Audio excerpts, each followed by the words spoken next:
Hello everyone and welcome to the Calling All Heroes Challengers Cup Finals. I am Waffles for Sid and this is Thibbledork, and we are going to be bringing you all of the action here for round one of the finals. Thibble, it is so good to be on the mic with you again, and honestly, I'm really looking forward to all the action. These teams have worked really hard to get to the finals here today, and I'm excited to see what they bring to the table. Oh yeah, I mean these teams have had a lot of time to prep, a lot of time to review. We're going to get into some of the level up some of these teams have been getting over the past couple weeks or so.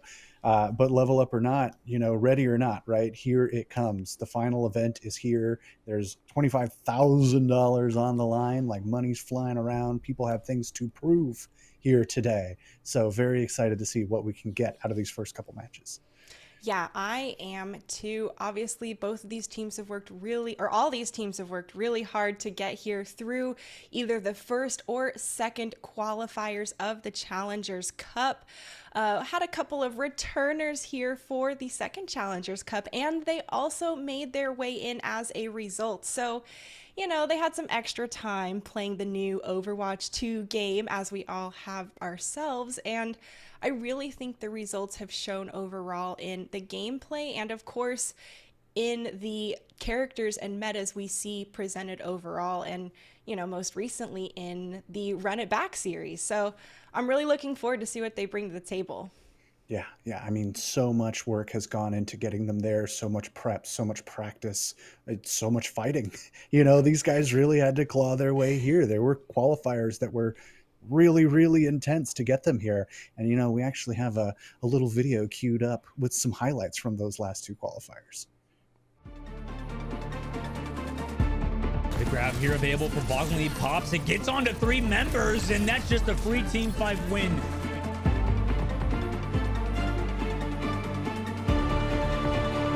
And KJ hit 3 railgun shots in a row, make it 4. And, well, the kill feed is saying it all. They are only flooding it, and they're trying to chunk in any damage that they can. However, Bogglingly sitting on the Zarya with a Lucio and that opens up this first point because Phone hits those direct shots. And that blade is the one thing that 130 times and we're trying to survive through the body block from Ested to make sure that the Genji doesn't find anything before she goes down is massive. Akuta's actually swapped onto the Cassie to deal with the fire. There's the traditional hit scan. Have to use that Suzu to keep them alive, but the Suzu's not there to stop Zemret from getting a huge Reaper ult, and that's a full team wipe for Dart Monkeys. It's expect more of like a Soldier or a Cassidy, or you just do that. What on earth is that? Essel lives for now. Can't say the same for Dart Monkeys. 3K for Essel as Dart Monkeys are gone again. And they finally finish off Setsubu and the rest of Banon Shocky Milk that were even just still existing, but at a distance, Momo finds a double kill. Until Jim sneaks up in the backline with a Death Blossom. 4K, 5K, ace for Timeless Ethereal.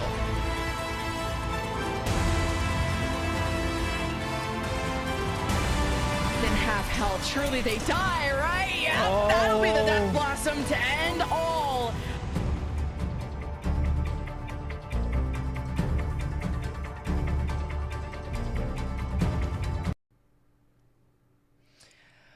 And what a journey it has been to get here to the finals today, Thibble. Just a little glance at what we have coming up throughout the schedule. Obviously, we have our first few rounds of round 1 here in the quarterfinals, with Altiora Artemis going up against Kaiju Corp. You'll be seeing the Washington Justice Red versus Shock Timeless match momentarily with us, folks.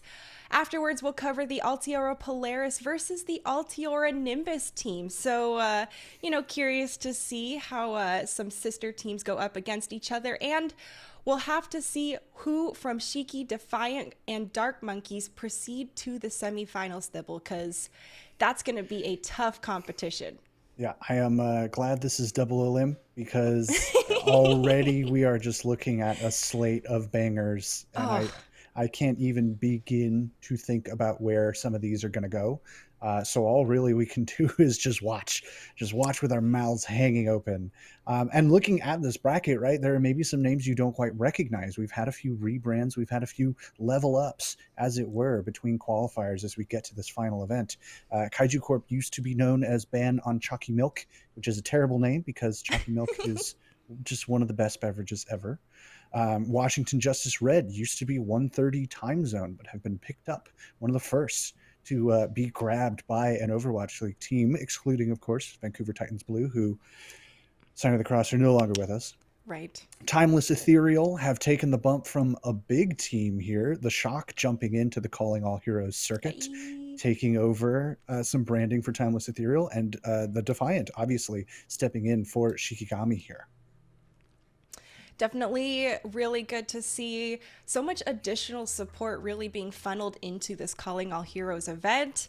As a West Coaster myself, you know, I got a soft spot for the Shock, and it's really exciting to see that they, you know, recognize the importance of an event like this that really preaches and provides that space for inclusivity for marginalized genders. Obviously, today's December 11th, so we're covering some of the upper round matches, and then we're going to move over to next weekend where we'll get into our lower round matches and the finals, which, you know, that's what everyone's been watching these series and going on these journeys to really see here and close out. Yeah, clamoring to see who's the best out of this first one.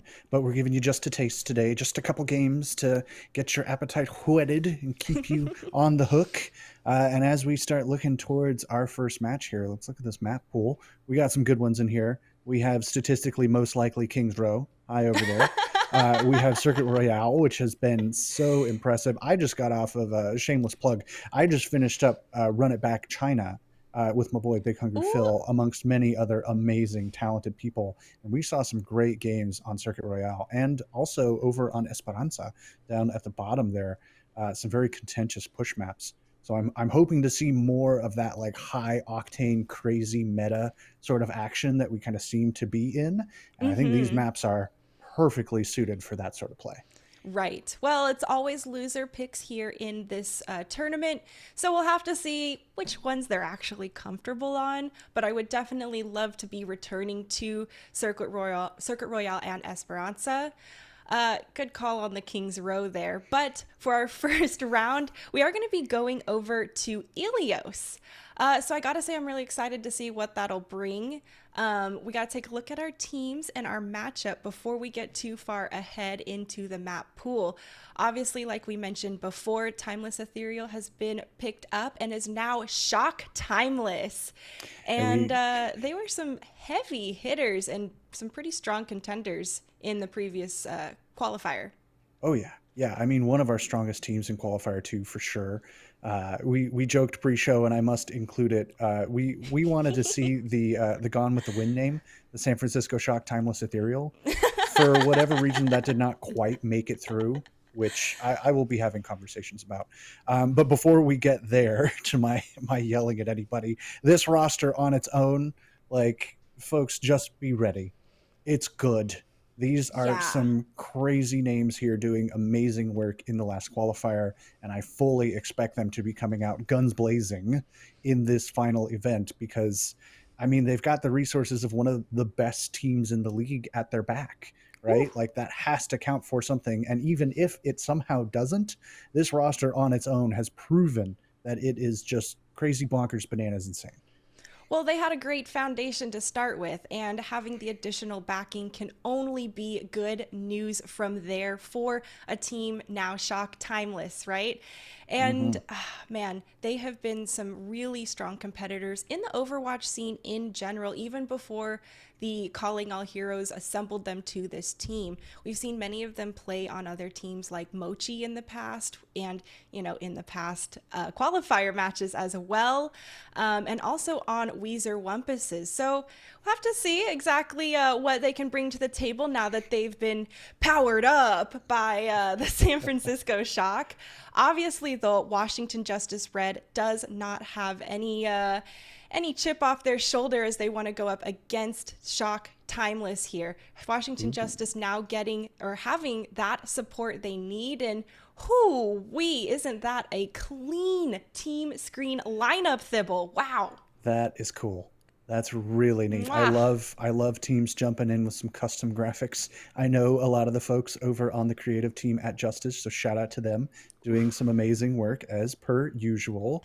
And I mean, looking at this roster itself, right, getting past the admittedly beautiful looking graphic here, I mean, this team has also proven itself immensely. This was a qualifier 1 team that made its way through that first event to show their stuff. I mean, you saw some of the highlights in that video that we just finished up. There were a few names from this team in that video. So I fully expect them to kind of just jump in and start jamming right off the bat. And I mean, they have a tall order ahead of them, but I think, frankly, all of these teams are super crazy competitive, which for us is a good thing because that means some fun, Yes. close games. Hopefully, please don't cast a curse that. Right. Well, you had quite the cursing last time we were together. So Yeah. you guys know who to blame if that pops up. A lot of those Washington Justice Red members are, GM top 4. I see 4, 2, 2, and 3 here listed on their team sheet. So definitely no one I would ever experience in my games, and hopefully never have to go up in some warm-up matches. And there's a lot of talent here to go for our first match, Thibble. I'm really unsure of who's actually going to maybe be the stronger competitor, and we might have another 5 series like we had last time. I'm all for it. I would love for like every series we get ever to go to map 5. I just want to see these teams jam. We talked about, especially seeing that we're going to Ilios first, right? We talked about how, like, what a mechanical map that can be. Ooh, You know, yeah. you've got Ruins, which is famous for its super long range sniper play, the Widowmakers, like obviously a map where the current meta of like long range hit scan can really thrive. And then of course you have Ah. there's a big hole there. It's fun. If you're a Yeah. Lucio, if obviously Roadhog is a big deal right now, so like you get hook potential, even a Junker Queen. If you want to pull out the Junker Queen, start just like chucking knives at people and pulling them into the hole. Yep. Like I live for that stuff. That's Me like too, dude. direct injection, man. Like give it to me straight up. So That's the getting onto moments we Ilios game to start. for, right? Yeah. That's really what we're here to watch. Is just like Yes. the complete insanity of 2 teams running at each other full speed. And I think Right. Ilios is the perfect map for that. Well, and so many cartoon shenanigans unfold as a result, right? And it's Overwatch. So, in a game where everyone is special with unique powers, it's really the perfect recipe to see all of those, minor nuances unfold that we enjoy. Seeing teams go to well is always a really stressful time to watch because, like you said, there's a giant hole in the map. And it doesn't matter how great of a sharpshooter you are. If you're too close to the edge and the Lucio boops you, you're out of the game. That's And, it. Yeah. being map mindful and aware, definitely a huge factor on Ilios in particular. Because, well, between Ruins and Well, there's a lot of different types of angles to watch your head on. To be honest, you can get picked out of Ruins right out of the gate, Thibble. Oh, Yeah. I mean, it can really come at you fast, So these teams, like, they cannot afford to, like, oh, we'll just warm up, like, get the rust off. It's been a bit, it's finals time, baby. Yeah. No, these teams need to be bringing it, but I fully expect that they will. Like, I think both of these teams, obviously, we're looking at 2 teams that have been kind of picked up and sponsored by Overwatch League franchises. They have been given the support of those orgs, which is a big deal, folks. As Oh, a yeah. guy, full disclosure, who works directly with Overwatch League teams on a regular basis, lending that support and giving those resources is not a decision made lightly. So I fully expect these teams to be coming out and playing some amazing Overwatch. And I mean, what more could we really ask for? I mean, a map five, right? That's the only thing we can ask for beyond amazing Overwatch. I mean, we could go for a couple draws, you know. I mean, That's if we true, want to actually. if we want to start pulling Now 6 or you're 7 getting greedy, maps. Sybil. You I better know. I watch that. know. Every day I It's just Christmas hope. time. Easy does it there, Ace. Yeah, I shouldn't be too greedy. It's just every day I hope that we get like a Kongdu versus Runaway Contenders Finals sort of special, right? Like I think that's the dream of all casters That's is to true. be in a series like that. And I would, you know, to see something like that happen here, I think would definitely be a good starting note for the Challengers Cup. Well, I think there's a lot of, well, maybe not a lot, but there's definitely a bit of reputation on the line for both these teams. Like you mentioned, being picked up by OWL teams and having that backing is a big deal. And this might be a nice little preemptive test to see, you know, if West Coast has it in us to really stick it to them, you know? Yeah, I mean, us Cali folk over here, you know, we're obviously kind of keeping an eye over on the Shock. But as mentioned, you know, I at least know a couple people from the Washington Justice, at least on their creative staff. Not to name drop or anything, just those guys are cool. I think they're great. So yeah, I'm kind of torn here because I love both of these rosters. I've been doing my best to study up on all of them whenever possible. And there's just so much like heart and personality kind of across this tournament. As we do look to start getting into game, folks. By the way, sorry we've been vamping for a little bit, but you know, we do what we do. We forgot about the big start game button on our desks that we definitely have. Yeah, Ooh. we're holding everyone hostage here. Just kidding. But it looks for now like we are starting on well. To the well, So, yay! of course, I must point at the Lucio players here. Lucio has been the main support du jour for longer than a jour. So Auburn and Jam, you know, both going to have their work cut out for them here. Jam has been phenomenal. I was not around for Qualifier 1, so I didn't see much of Auburn beyond obviously like just what was on YouTube and everything. I didn't get like crazy insights into Washington Justice Red and their play style. But I mean, well is a Lucio's delight. Like this is the place where these teams just want to run. And looking at the compositions here, Timeless coming out on, at least for now, big air quotes, the meta composition. Meanwhile, Washington Justice coming out on kind of what we've seen to be the counter, a Roadhog Tracer composition. Emma, though, on the Zen instead of the Kiriko. So looking for a little extra damage amplification, perhaps, against Santana's dive.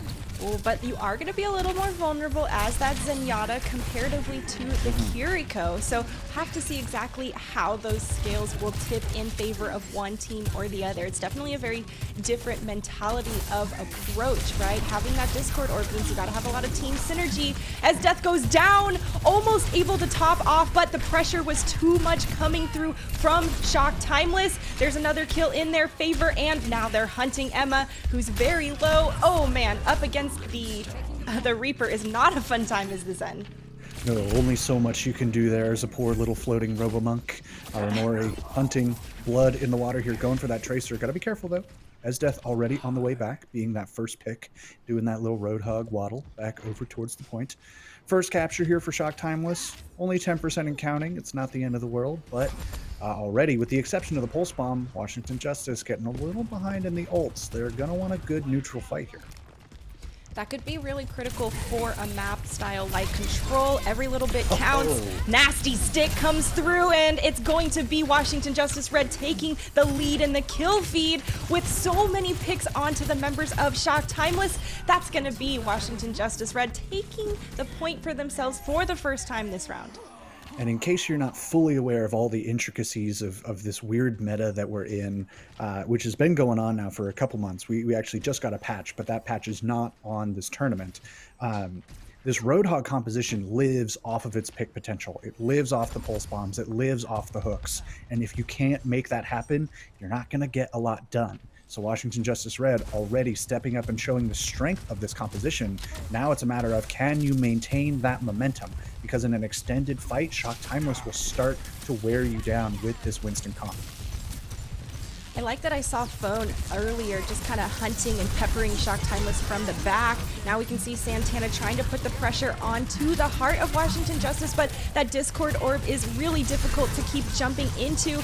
giving space, and now we're diving again. The whole hog sustained through, and it's gonna be Jim picked off from the side here from what?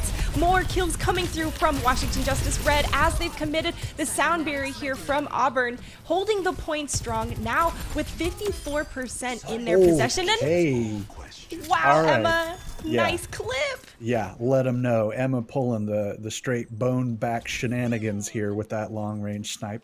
We love to see it.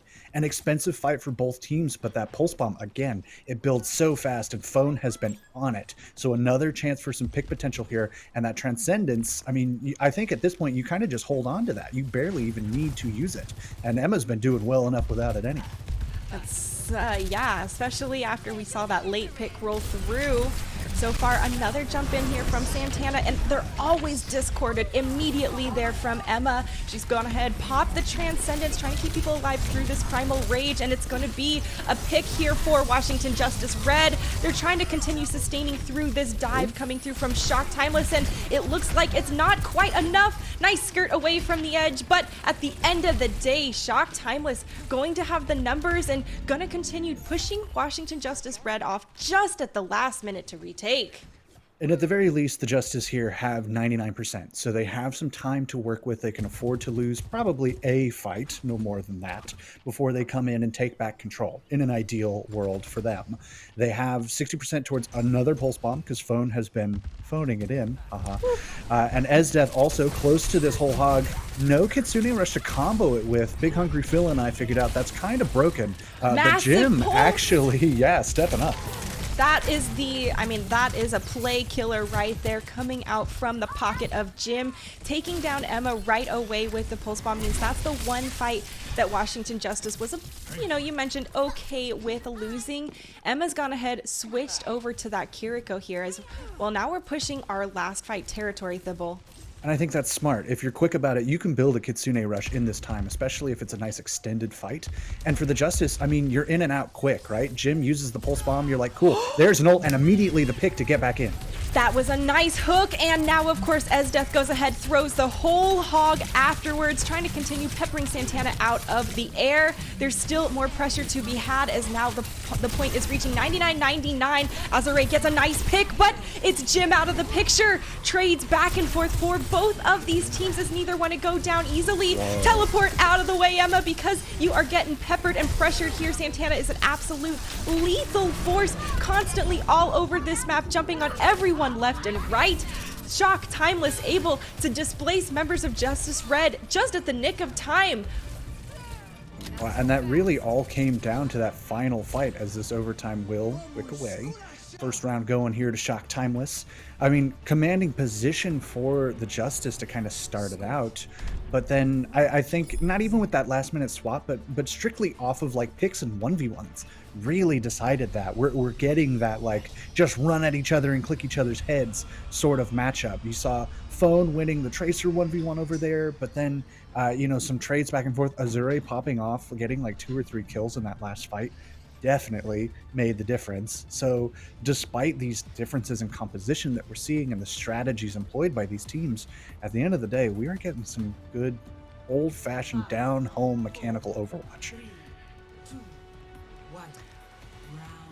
Ooh, okay. We're gonna teleport out with the Symmetra, and then Phone's gonna catch up very quickly afterwards. Just a little bit of space there for Washington Justice Red to roll out faster, since Esdeath on that Roadhog doesn't quite have any of those maneuverability resources. There's the jump onto the high ground. Santana, of course, discorded by Emma once again. More pressure coming through, and it's too much. Phone goes ahead, finishes them off, and now there's actually been an exchange. Emma, vulnerable in the back, is taken down, and now both teams are looking to try and take this point.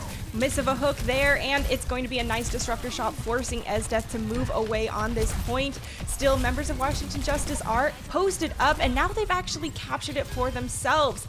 Shock Time was trying to continue putting pressure here and poke them off, but it's going to be a scrappy fight. What goes down in the process? And with Santana out of the picture, Washington Justice, they've got the power, they've got the tank, and they've got the space. Yeah, losing your tank in a fight like that is so, not good. There's some analysis for you. Goodness gracious. Yeah, Santana going down was way more impactful than the one pick that the Timeless were able to secure in that fight. So the Justice, I mean, they sneak that first capture and then they just lock it down. Now they have some great ultimates coming online to help them out here. Aramori, though, very importantly, pretty far ahead in that Kitsune rush. So if you can kind of extend this fight and not get immediately picked, there's a chance you come into this with a few good combos and maybe take this back right away. It's a lot of pressure on Emma to really try and build that Kitsune rush faster and try and, you know, match that. We've seen kind of whoever gets Kitsune rush first tends to lead, but when you get picked off the high ground from what? I don't know if that's going to be a recipe for disaster for Shock. They're just, yeah, they're going to go ahead, reset there. They've lost a huge amount of power with that pick, and a late pick onto Aramori too. Thibble, this is going downhill for Shock. Timeless that retreat. Yeah, Shock really need to, like, I initially thought, like, okay, you get that first pick. Okay, we know we're not getting into this fight. We're just going to back up immediately. But I guess on the way out, Aramori just kind of caught lacking.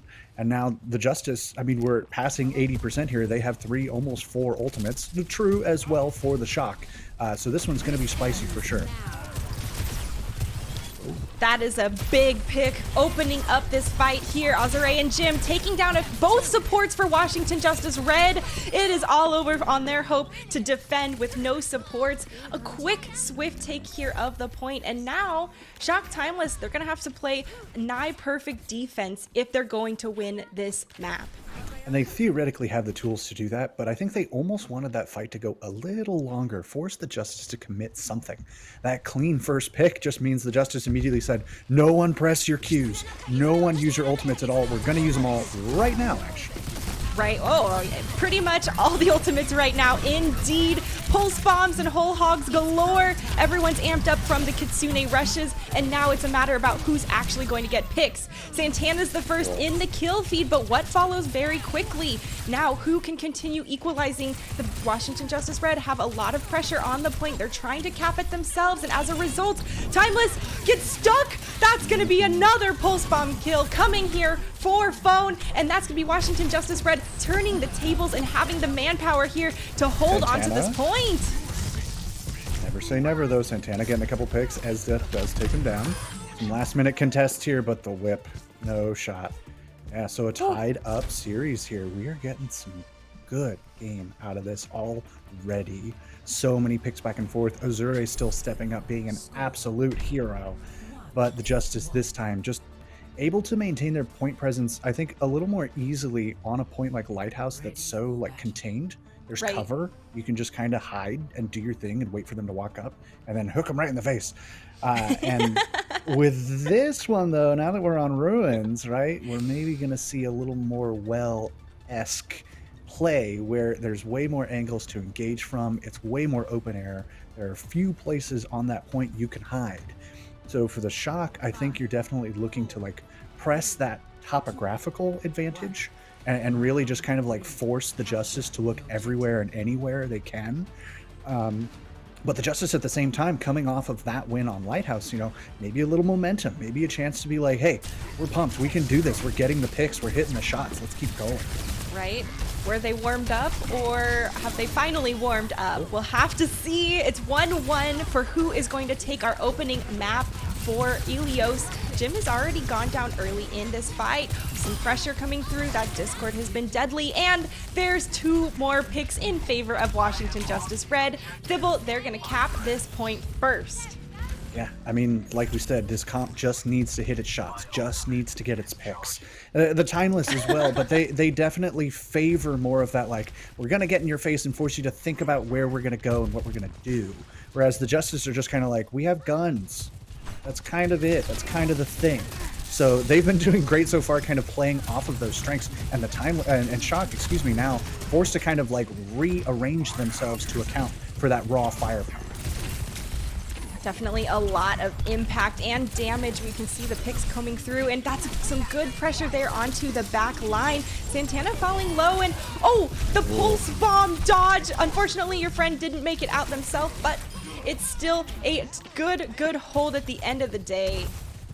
Yeah, and Santana realizing like, oh, this fight, right, is over and they have control. I need to just stand still and let them do what they must do. 45% and counting here for the Justice. We have some ultimates close to online, some big ones at that. But the Timeless, though, or sorry, Shock, coming online with both their support ultimates here pretty soon, and those pulse bombs from Jim and the picks from Azure, which have kept coming in, are going to be so impactful here. That is a huge advantage. They did get taken down in the end, but Shock Timeless still pushing forward. We've got this pulse bomb online from Jim, and Jam goes ahead and pops their own sound barrier. Can Shock Timeless go ahead and flip this point? They've gotten a couple of picks. Washington Justice trying to squeeze out every little bit of possession they can. It's a great stall and trickle coming through, but Dibble, at the end of the day, it looks like Shock handling the trickle and going to go ahead, take the point for the first time this round. Totally. And they have some ultimates to work with here over the next couple fights or so. And if they're doing their math, which I'm sure they are very aware that the Justice have both of their support ultimates, which give them some pretty strong initiative tools, or perhaps the sound barrier, or the sound barrier could potentially cancel out the overclock that's coming in from Azure. Not that it'll matter if she keeps hitting shots as she's been, because they have been pretty gnarly. Yeah. Nice! Another pulse Great bomb stick. kill, but this time it's Jim taken down. What in the process? Emma had to pop the Transcendence to keep himself alive, and now the pressure is on to them. A nice boop is going to save their life, but is it going to be enough? Yes, Santana decides Primal Raging. Winston's going to go ahead, try and chase that super slippery Lucio off the edge, and, well, Shock Timeless still holding this defensive point, but they got a little bit of ways to go before they're going to win. Yeah, and using that primal early, I mean, to me, it felt a little early. I think you maybe could have held on to that, Jim, forced to get the heck out of Dodge there. Azure and Aramori, though, still with some powerful tools here. So if the Justice can't, never mind, they get a pick. I was going to say, that's the opening they need. Yeah, and a nice sound. The pulse bomb was thrown at a beautiful time. Just as Suzu was about to expire, it went off, and that's going to be a devastating blow there to the Shock Timeless. Phone has been an absolute monster on this Tracer, left and right Thibble with these pulse bombs. Yeah, playing some 4D calculus chess over there, knowing, okay, that Suzu came out. I'm going to throw this now, and by the time it's over, that'll get you. And it absolutely does, but Jam deciding to go crazy in the backline here, takes down what to start this fight? Support stepping up here to be aggressive. Jim goes ahead and takes down another. We see the pulse bomb online and another kill. Is it even needed here to stall the point? No, they're going to have it for next fight too. My favorite part of that fight was when Jim said, "It's Jimmin' time," and started Jimmin' all over them. Just like huge picks coming out exactly when they needed it. Another pulse bomb online already. Jam close to the sound barrier, a little Jim Jam special here. And the Justice, with very few tools in the bank, frankly need a bit of a miracle here. Oh, he's dead, Jim. Emma's out of the picture early in the fight. Shock Timeless feeling good as they continue to hold this defensive point. They can't get it. Washington Justice can't touch. It's going to be Timeless going ahead and taking our first victory here for round one. So there were some boops going on there.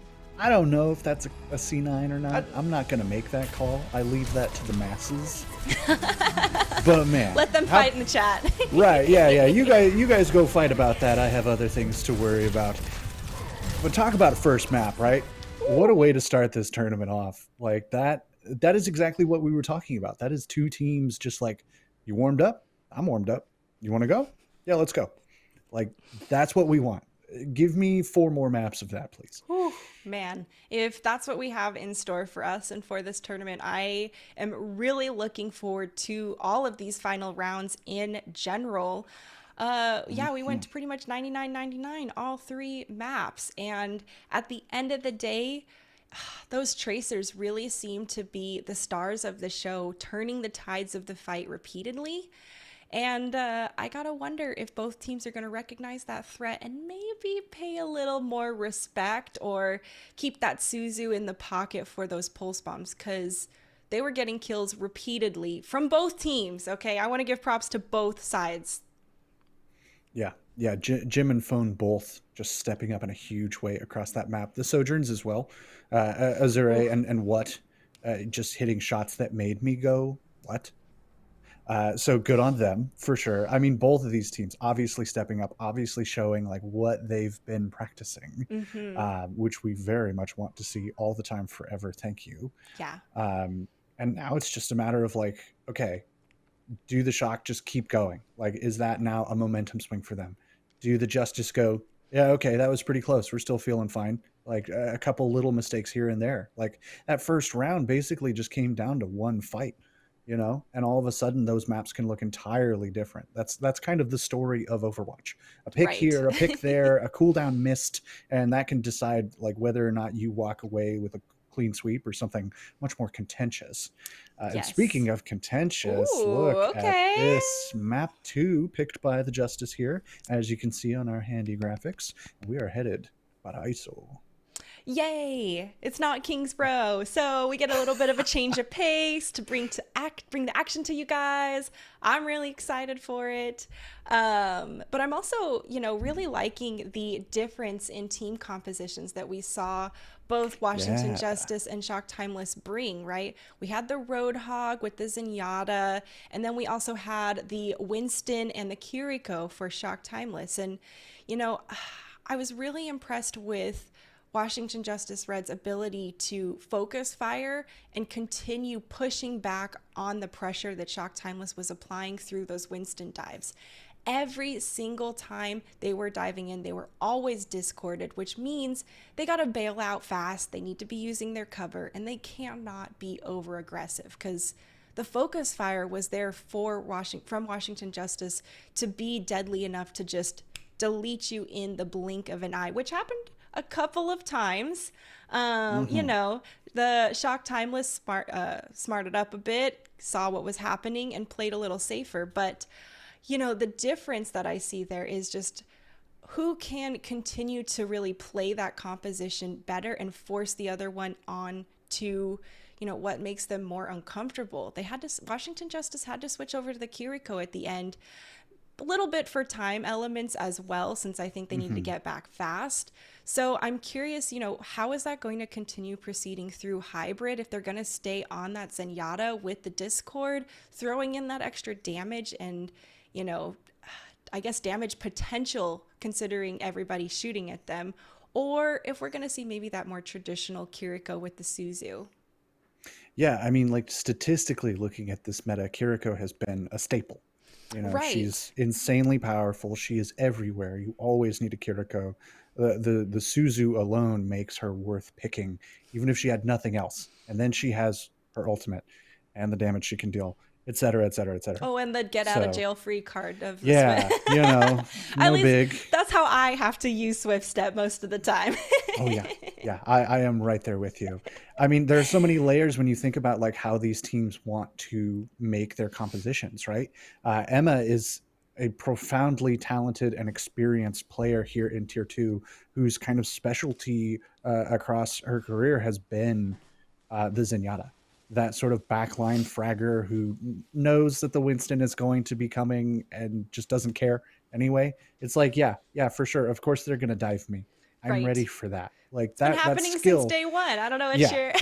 Yeah, as long as there has been a Zenyatta and a Winston, they have been arch rivals across time and Oh, yeah. space, and Emma is very, very, very aware of that from their time across multiple teams here in I'm Tier sure. 2. She's So, probably loving the kick, especially then as a Zen Yes. specialist. I Yeah, can only Winston, imagine. kick you out of the air. Pow. And Zen, frankly, with just those little changes like the kick, has never been more capable of kind of holding their own in a fight. And of course, they rarely need to hold their own because the Justice have obviously been peeling for the backline, because if you don't do that, what are you doing? Yeah. So they haven't really had too many problems with that. It's just a matter of like, do you really want to stick with that and sacrifice everything Kiriko brings? Do you think that is worth it? Yeah. And as we get into map here, it's looking like they probably think so. Well, with Esdeath on that Roadhog landing some of those hooks, as soon as that targeted hook is discorded and everyone's firing, it definitely helps guarantee, the kill there onto the opponent. Holy cow, Emma!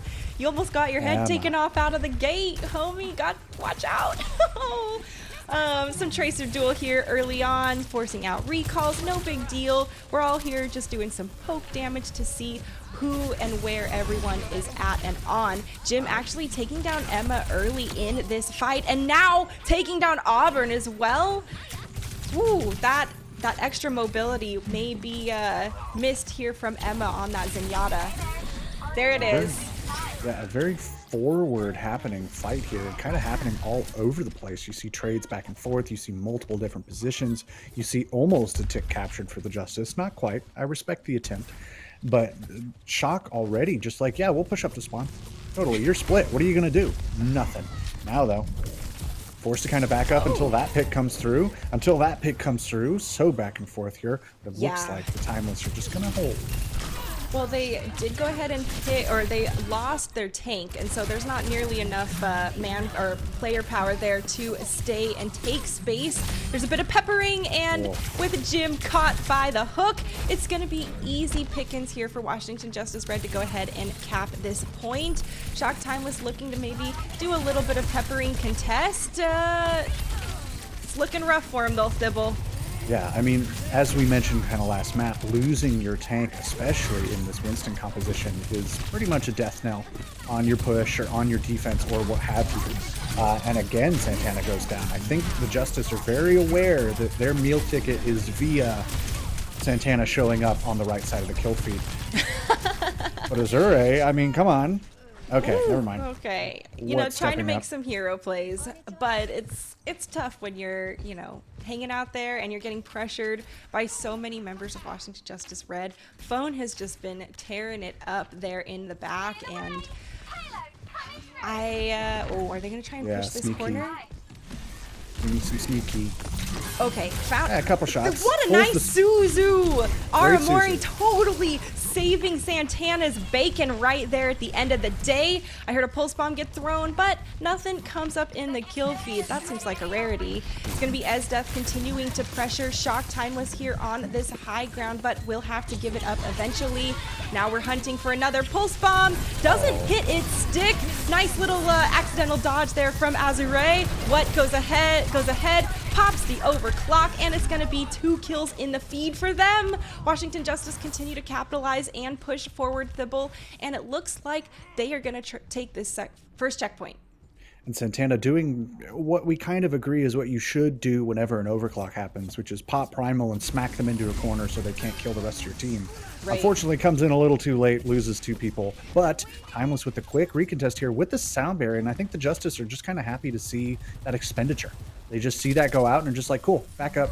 It's going to go away, and we get right back in. Yeah, there's a nice little back up and give space there from Washington Justice, but also a great save of the checkpoint. Santana is actually the first to go down once again, and without the tank for Shock Timeless, it looks like they are up against the wall here, trying to just continue mitigating any of this damage. Too much with the whole hog, and that's going to be the first checkpoint cap with 4:22 left on the clock. I applaud your restraint for listing the actual time there. The Justice, yeah, feeling themselves, having a good fight here. Emma also, by the way, we should talk about, swapped over to the Kiriko a couple fights ago. Has been getting plenty of value, already halfway up to another Kitsune Rush after that long fight. Just behind Aramori, but it shouldn't make too much of a difference at the end of the day. 4 minutes now under as the Justice make their push around this first corner, and Santana, I think, kind of needs to think about how this engage needs to go, because they've been getting kind of separated here, been getting kind of caught out, and in this composition you cannot afford that. Well, they've been the first kill multiple times, multiple fights in a row for this map. It's going to be Azure going ahead and picking their counterpart first during overclock with already 2 kills in the feed. Washington Justice, we've seen both of these teams do this, Thibble. When they know they've lost the fight, they're okay with bailing out quickly to reset quickly and maximize the amount of time they have left to continue pushing as a real team. Right, yeah, I mean, and that's definitely Overwatch 101 at this level, is just, hey, if the fight is over, dude, die on cart or get out. So already immediately going for that, getting another quick re-engage here. Kitsune Rush coming out from Aramori, actually making the difference a little early from Emma. Now, though, Emma will perhaps have the chance to recontest with their own as the Justice. They're on the cart, they're look to hold. pushing. Oh, hello. Oh my gosh. Do they We know? see Jim knows. Jim's going. Okay. Woo, okay. Finally, people are contesting the cards. Always extra stressful when that's the case. Oh. And as a result, Washington Justice knows Shock Timeless had to peel back. They clear him out, and then they just sweep right there at the end. Thibault, that was a whirlwind of emotion there. I feel like that was almost an honorary C9 for what it did to that Basically. fight, forcing the Shock to go, whoa, hey, wait, hang on. Oh, God, no, we don't want to be in the compilation of all the C9s. And just kind of running, helter-skelter, tripping over themselves to get back to the point. Of course, it's also punctuated by the fact that what just, ripped 3 people's heads off as casually as you please, and what was going to maybe be a more contested contest suddenly was not. It was just a fight that was over. So 234 here in the bank for Justice, and Shock. Okay, I mean, I feel like the gauntlet at this point has been thrown, dude. Show us what you got. Well, I think, at the end of the day, the name of the game is to move the payload, not actually get kills. And Washington Justice Red were able to put that pressure on the point, forcing Shock to have to completely do a U-turn. And as a result, they didn't have a plan ready for how to actually receive the additional aggression. When you turn around to cover the rear, Washington Justice goes ahead with their forward assault on the front lines. And, well, it's nice to see Emma here starting out on this Kiriko. Looks like we're not going to take any risks without the Suzu, and I think that's the right move, especially with the way that Shock Timeless have been playing. They've been constantly putting that pressure on Emma and, trying to catch her when she's out on the side. Now, as the Kiriko, they'll have a lot more living and staying power in general. Some boop attempt come through, trying to displace Esdeath off this high ground. Not as successful as they're looking for, but Shock Timeless still have the space they wanted. Still more pressure, and what? This is the slide through the hallway, gets clipped in the corner, and then Jim takes them out. Now Shock Timeless have man-up advantage, and, well, as a result, we're going to have to see them continue to put the pressure onto Washington Justice. They take down, they lost Jam. Now the players are even here, and with Aramori going down, maybe a little bit too much aggression from Shock Timeless when they thought that they had the advantage. Yeah, that missed slide, I keep coming back to that. In 2018, I interviewed many a player over in the first season of the Overwatch League, and some prevailing wisdom I got is that a pro should always be able to go through a map backwards. Without looking. Unfortunately, they never mentioned that you need to be able to go through it sideways. So unfortunately, kind of dropping the ball there in a big way. Luckily, though, the Justice able to kind of maintain themselves, reestablish their presence. Santana going down again, just being caught out. I mean, you're a big ball of hit points, and this Roadhog is ready to eat. So Jam, honestly, that does not feel good for any player to be on the receiving end of a hook from a Roadhog, and then as you escape, you are hit with the whole hog and stuck in the corner. So, just some nice classic game mechanics from Esdeath. yeah, I mean, just pulling out the things you need to be pulling out in a situation like this, right? You want to hold everything. Yes, that's a hook pun. Thank you. You want to just be able to maintain yourselves, not get kind of pulled apart like this composition kind of wants you to do, and kind of that concerted front and that burst fire is this comp's greatest strength. So good on the Justice for playing to it, going to the flanks only when needed to get those just little Salt Bay picks here and there. Man, Esdeath should definitely have the Mako skin on, sharking behind the members of Shock Timeless to go ahead and get that initial pick before they could even engage with the fight. Now he's got another pick. They've got another pick there onto Jam, and Washington Justice may just do the fuller hold. I'm here for a full hold. I am here for the statement win in map 2 to tie the series. Of course, we still got, 70 or so seconds to make something happen here for the Shock. They have some ultimates coming online. That overclock, we've seen Azure do amazing work with that. The Primal perhaps to cancel out What's, assuming Santana makes it to the point alive. And Jam as well coming online with the sound barrier, but the Justice, so many tools at their disposal. That Pulse Bomb unfortunately gets nothing, and the whole hog just looks to be a bit of a zoning tool. Just Just intimidation whole hog there from Esdeath that time. Now we can see Shock going ahead, using all the resources here to take this point. Primal Rage has found one, but Emma waits till the last moment, casts the trance, and now Sound Barrier has been cast on top of it. Washington Justice Red trying to continue sustaining this defensive fight, but Santana holding this pressure here by the door. Everyone seems to be corralled into it, and Washington Justice Red can't escape. It's like shooting fish in a barrel here for Shock Timeless as they clear him out and look to take this point. I mean, given the position, it's like shooting fish in a barrel, except the fish are the ones shooting. Right. Which just gives it that extra uncanny flair that I love about Overwatch.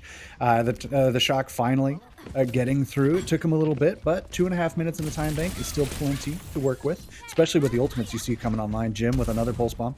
Let's see what they can do with that. And the Justice kind of left with not much after trying to make that defense happen. Just like Fetch, it did not happen. Now, Esdeath closest, perhaps behind Phone, who's of course building these pulse bombs mile a minute. So we'll see what these teams can do. Yeah, now with Emma on that Zenyatta once again, came out clutch earlier with that trance.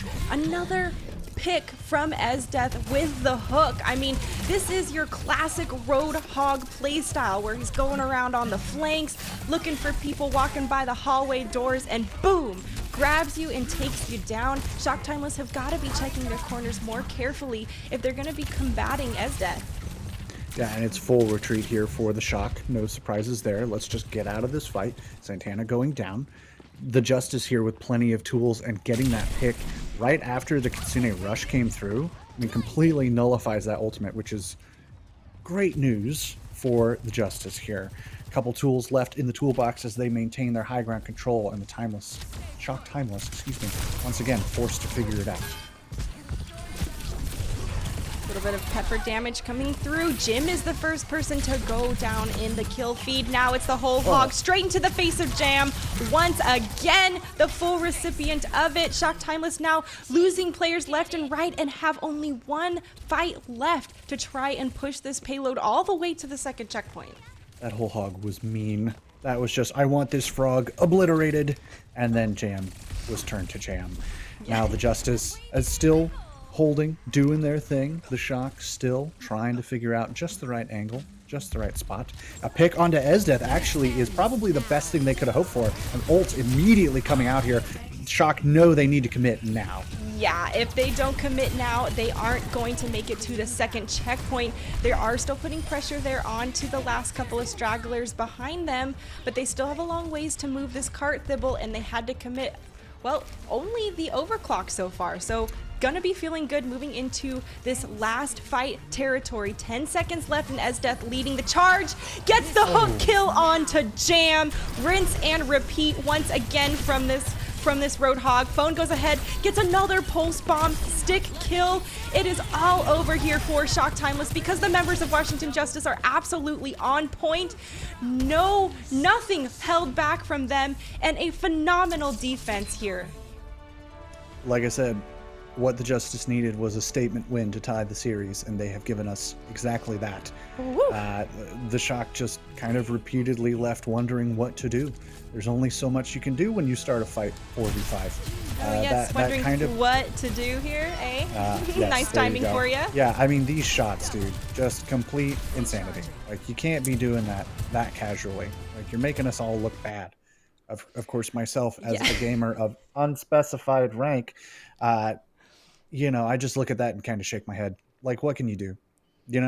So well, and when you have players popping off mechanically sound like that, I mean, it's highlight reel footage for them. And when they're in the flow state and they're picking headshots, well, there's a reason Sojourn's been so deadly in these higher tiers. And if you've got the chops to actually hit those railgun shots, I give you Exhibit A of what?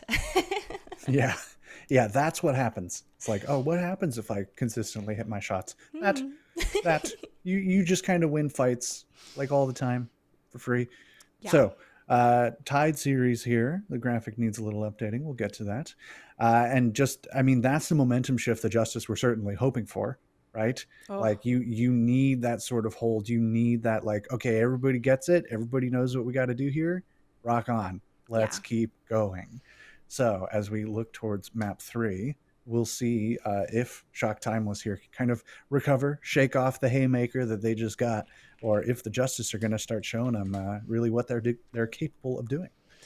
I think the Justice really stepped up there for that last map and, kind of showed Shock exactly how strong of a defense they could have. The real question for me is, are Shock going to, adapt and take a look at what just Hmm. happened and come back stronger, just like we saw for our first map of Control? Or has Washington Justice Red figured out the Shock Timeless and we're going to proceed to watch them continue their win streak here for the series?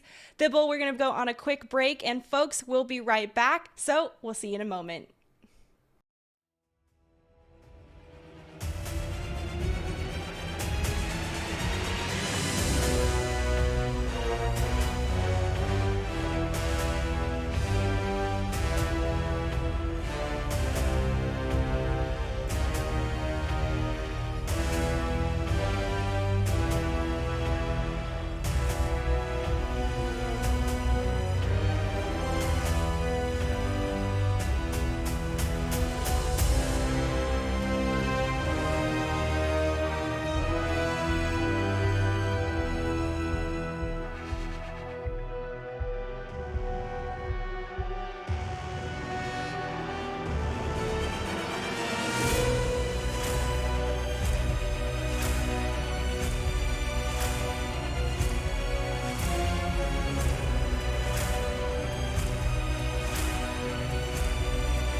And welcome back to the Calling All Heroes Challenger Cup Finals. We are in the midst of our first matchup of the day, and Thibault, we're at a 1-1 tie for the series, and it's a 1-3. So I'm really looking to see which one of these teams is going to really pull away with the lead. Maybe they've gotten some of their adaptations online for each other and bring some really, continue to bring the quality gameplay that we've been seeing for our other two maps. Yeah, I mean, this is about as good of a start as you could ever hope for to a series. Back and forth, chaotic, messy. Not the soccer player. And just like, I mean, maybe if he plays Overwatch, cool. But I mean, the back and forth here really is what it is all about. And like you said, this is the moment where one of these teams needs to step up and either show that that momentum will continue or that this momentum is about to change. So Shock Timeless picking Dorado. This one's a fun one. We get some fringe picks here and there. We've seen some Echo. We've seen some Widowmaker. Like, we have seen this team actually specifically, if I remember correctly. Yep. Throwing Jim on the Echo did tremendous work for this team. So I kind of want to see if they stick to that. And they weren't ready either last time. Their opponent was not ready. Jim just came out of the gate as that Echo with a pocket, the stickies, and the focus beam, and was slaughtering their opponent very, very. I mean, right out of the gate can be really tough to break out in Dorado. Yeah. Yeah, but I mean, looking at these teams, right? These teams have a little more in terms of resources behind them now than they did. I'm sure they have been reviewing all of their opponents and all of that footage and all of these compositions. So if that Echo comes out, it maybe doesn't do as well unless Jim is really, really on it. You know, that definitely becomes like, okay, there's no surprise here. This is just, can your mechanics beat mine? Right. More of what we've kind of been talking about this entire series. This has very much been like, these teams are relatively equal. They both did extremely well in their qualifiers. Who's going to pull out just the stronger overall performance on the day? Shock Timeless here, showing us the Echo. We'll see if that comes true. Don't do it to yourself. I know, contractually obligated to say it could be anything. They could be messing with us. And the Justice stepping up, the same composition. Emma still starting on the Zenyatta for now. All right. Could actually be a pretty decent weapon against the Echo. At the very least, popping a Discord will force Jim to kind of think twice about how you position yourself. Yeah. So, I get it. Well, it's a lot of pressure on What as well to make sure they're putting pressure onto Jim in the sky as that Echo, since Esdeath with the Roadhog will, well, based on the previous mechanics we've seen, probably can handle it, but it's going to be harder than your typical on-the-ground opponent. Jim here looking to flank around, get some additional side pressure angles, a nasty landing of the stickies from very long range as he continues to go ahead and put the pressure forward. Santana jumps in to try and capitalize. Emma falling low, but manages to skirt out at the end. Jim says no way, hunts them down at the end of the day, and now Shock Timeless have a player up advantage. They're going to continue pushing forward, looking to break through this archway because it could be really tough if you get stuck. And some nice late picks here, taking down, there it is, taking down Esdeath. Jim does go down, but I think their damage is done. Yeah, and that focusing beam still doing so much damage, just not quite enough until right at the end when it apparently was. But that bait almost of Esdeath just like running around being like, ooh, I'm so low health, whatever will I do? Like, that actually kind of worked for a little. Shock Timeless now kind of reestablishing themselves on point, but a little fun kind of run around there as both of these teams, I think, are kind of spent that first point feeling each other out. Yeah. Well, I'm really curious. Well, I think it's interesting to see that Washington Justice Red went ahead and selected defense first for this map. Obviously, they had a stellar defense last time. Maybe it could have been intimidating for Shock Timeless.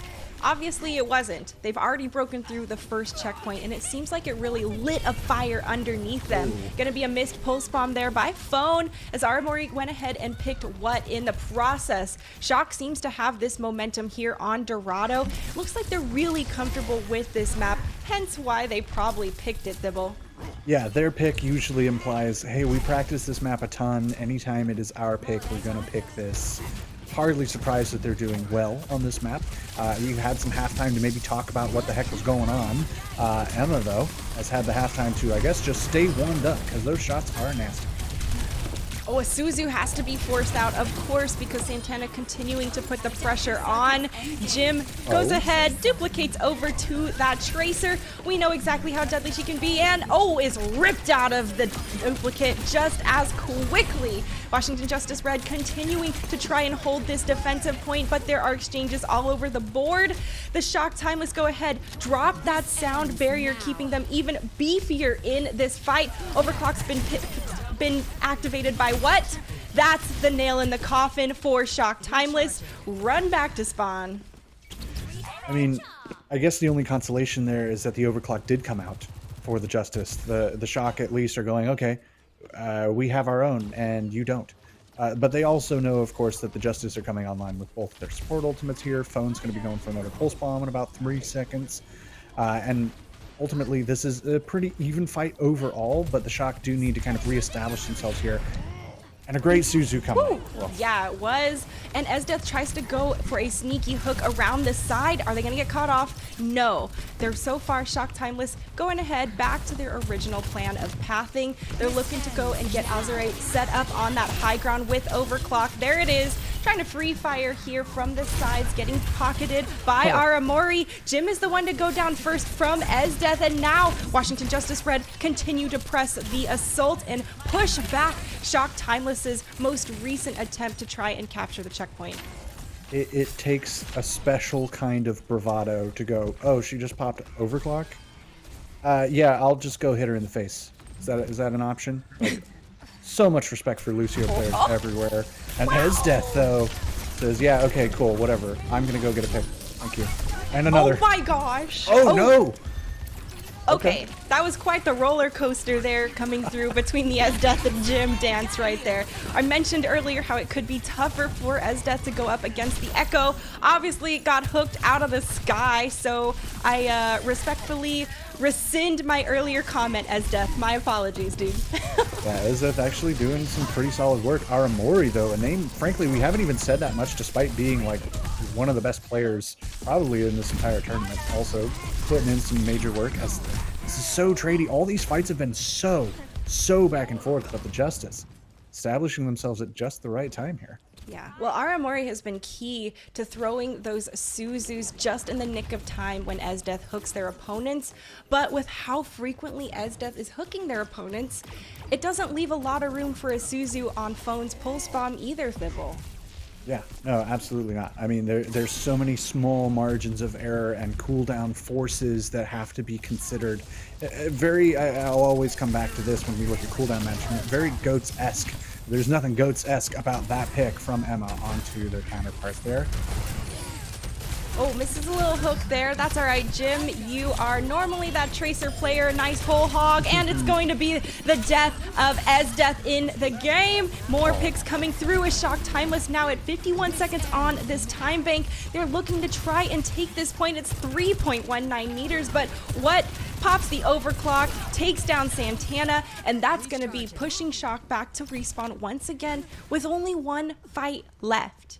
Yeah, approaching 30 seconds here on the clock.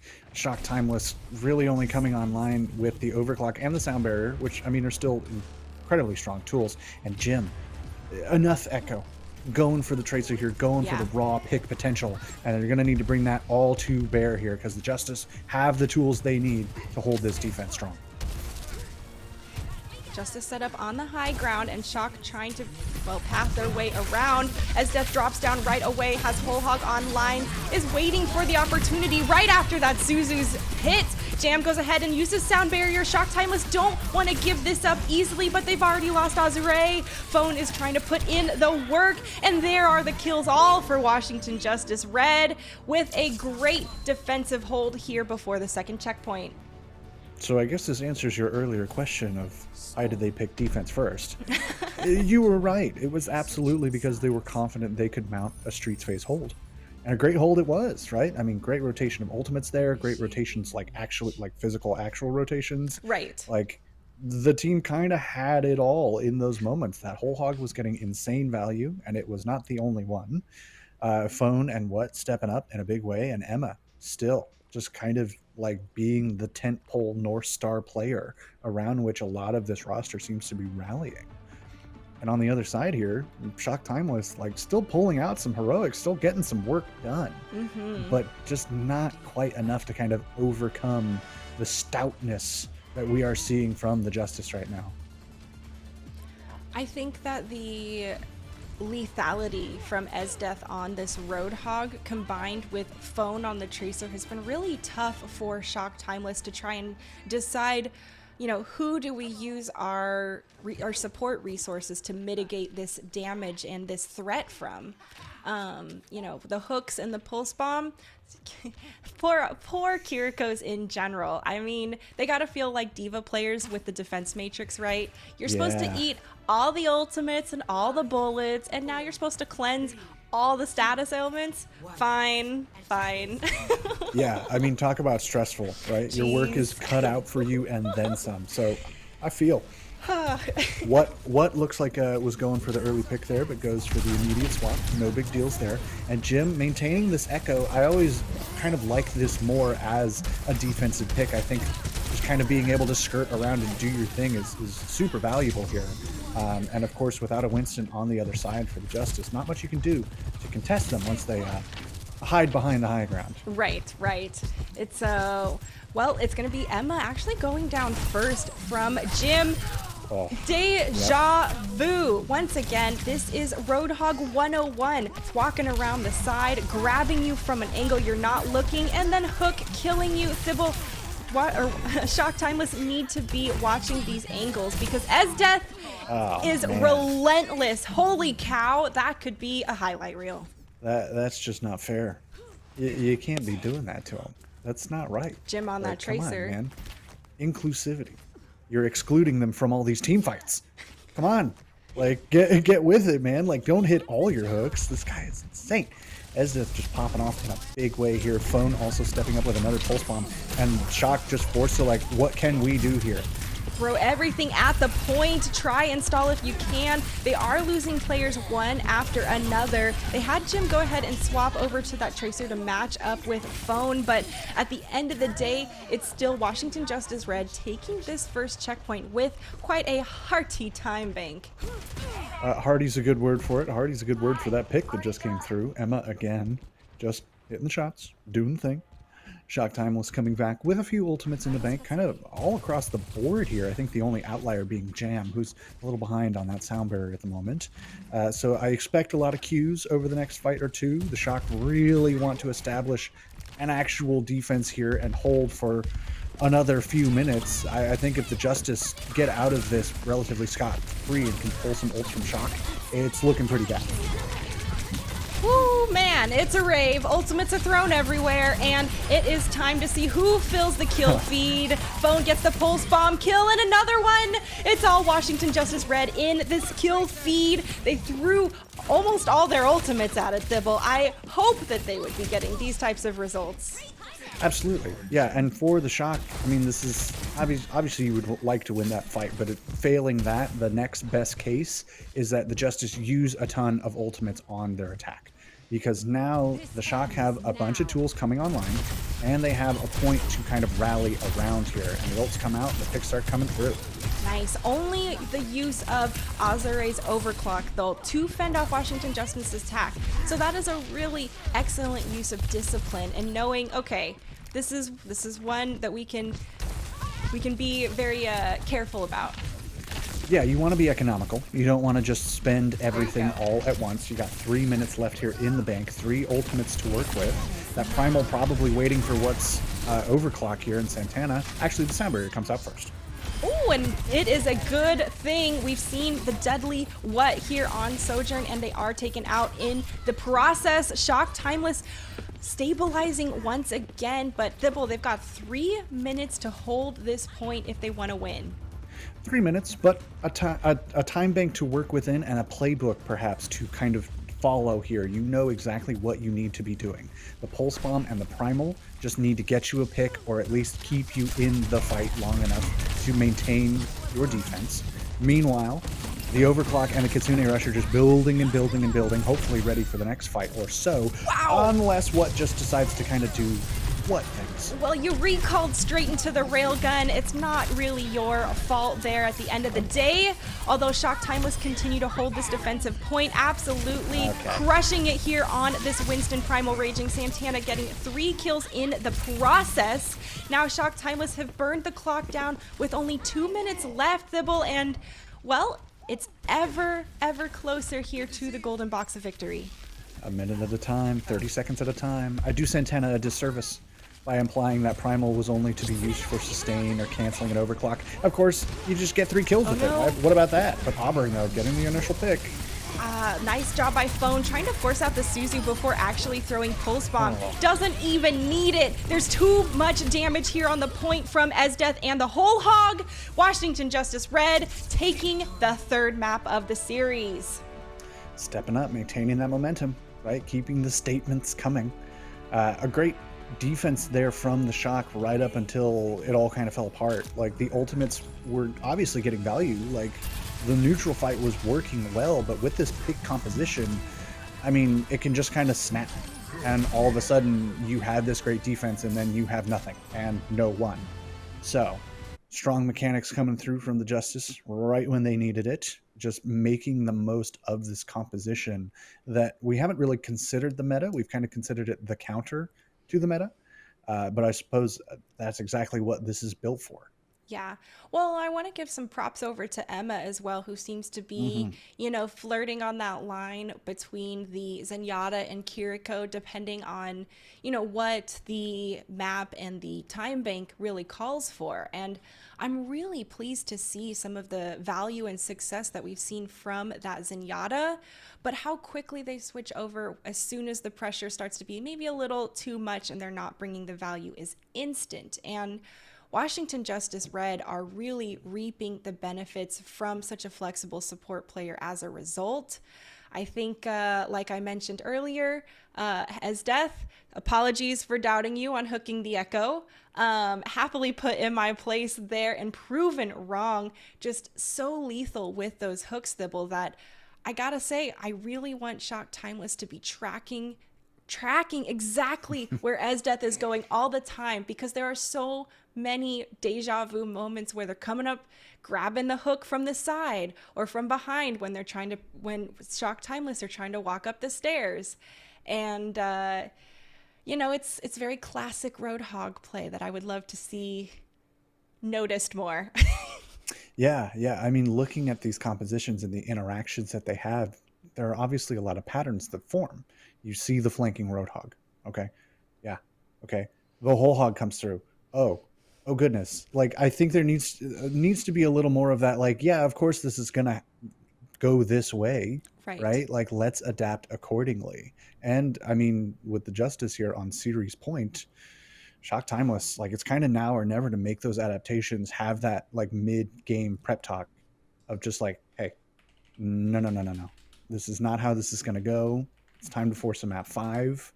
We were looking great at the start of this series. We've let a couple fights slip away from us. Right. In not quite the way we would want to. Let's make sure that we are kind of maintaining our wherewithal. Keep your head on a swivel. We know these things. These are fundamental. Roadhog, go on flank, get pick is fundamental Overwatch. That's kind of his whole thing. Right. So I think these teams are obviously aware of those dynamics. They're insanely skilled players, and I am but a humble caster. But, a little more of that, like, is the Roadhog over there? Okay, let's go. Well, how about over there? Yeah, just a little more of Watch Your Six kind of vibe is all I would like. Not constantly looking around paranoid, but maybe with how many times Esdeath has been hooking, let's see here, Jam. You name it, yeah. If I were Jam, I would be paranoid up the wazoo. Once I'm hooked a couple of times, I'm constantly looking, expecting to just get ripped out of position willy-nilly. And I think Esdeath has been doing a good job at also timing when he goes to encircle Shock Timeless. And I'm sorry, when she goes to encircle Shock Timeless, because they're never looking. All of the attention and focus fire is being brought to the front lines, and that's exactly the kind of distraction you need when you're going to go and hook them out of position and get that early pick, which seems to be Washington Justice Red's recipe for success here.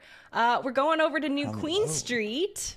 We have not seen this one. We have seen a lot of Coliseo and a lot of Esperanza, but New Queen Street has kind of been the outlier, kind of the black sheep here. Right. Well, it's a little bit more old news since it was the first one to come out for Overwatch 2, right?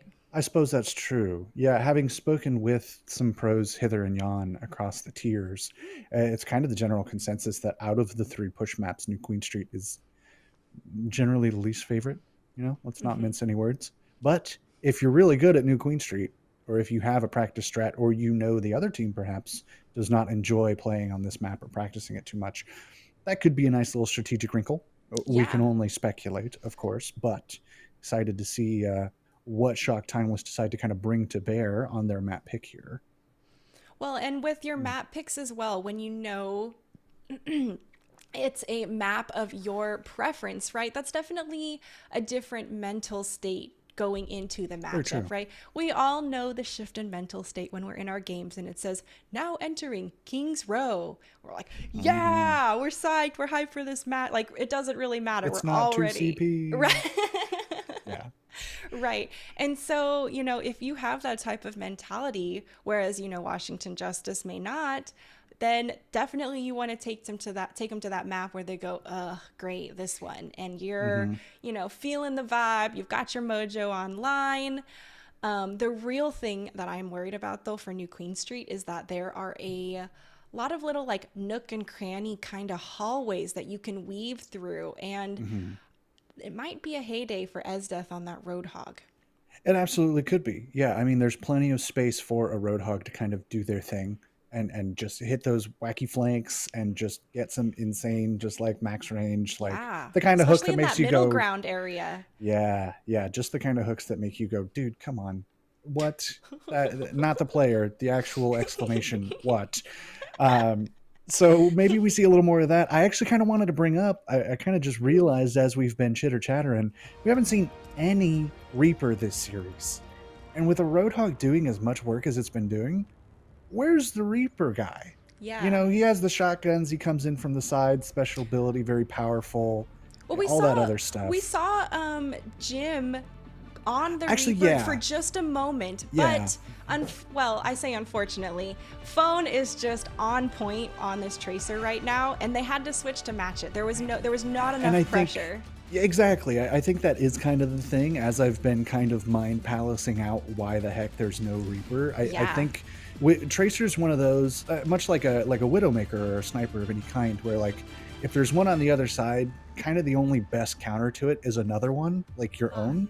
So yeah, if there's a Tracer just doing work on the other end, really the only other thing that's going to handle it is another Tracer. So they've kind of just locked each other in place. But I think that's been a big part of what has given Justice this edge is like, well, cool. We'll just play Roadhog because you can't play its greatest counter. Right. And I mean, hard to say that hasn't been paying dividends for the Justice here.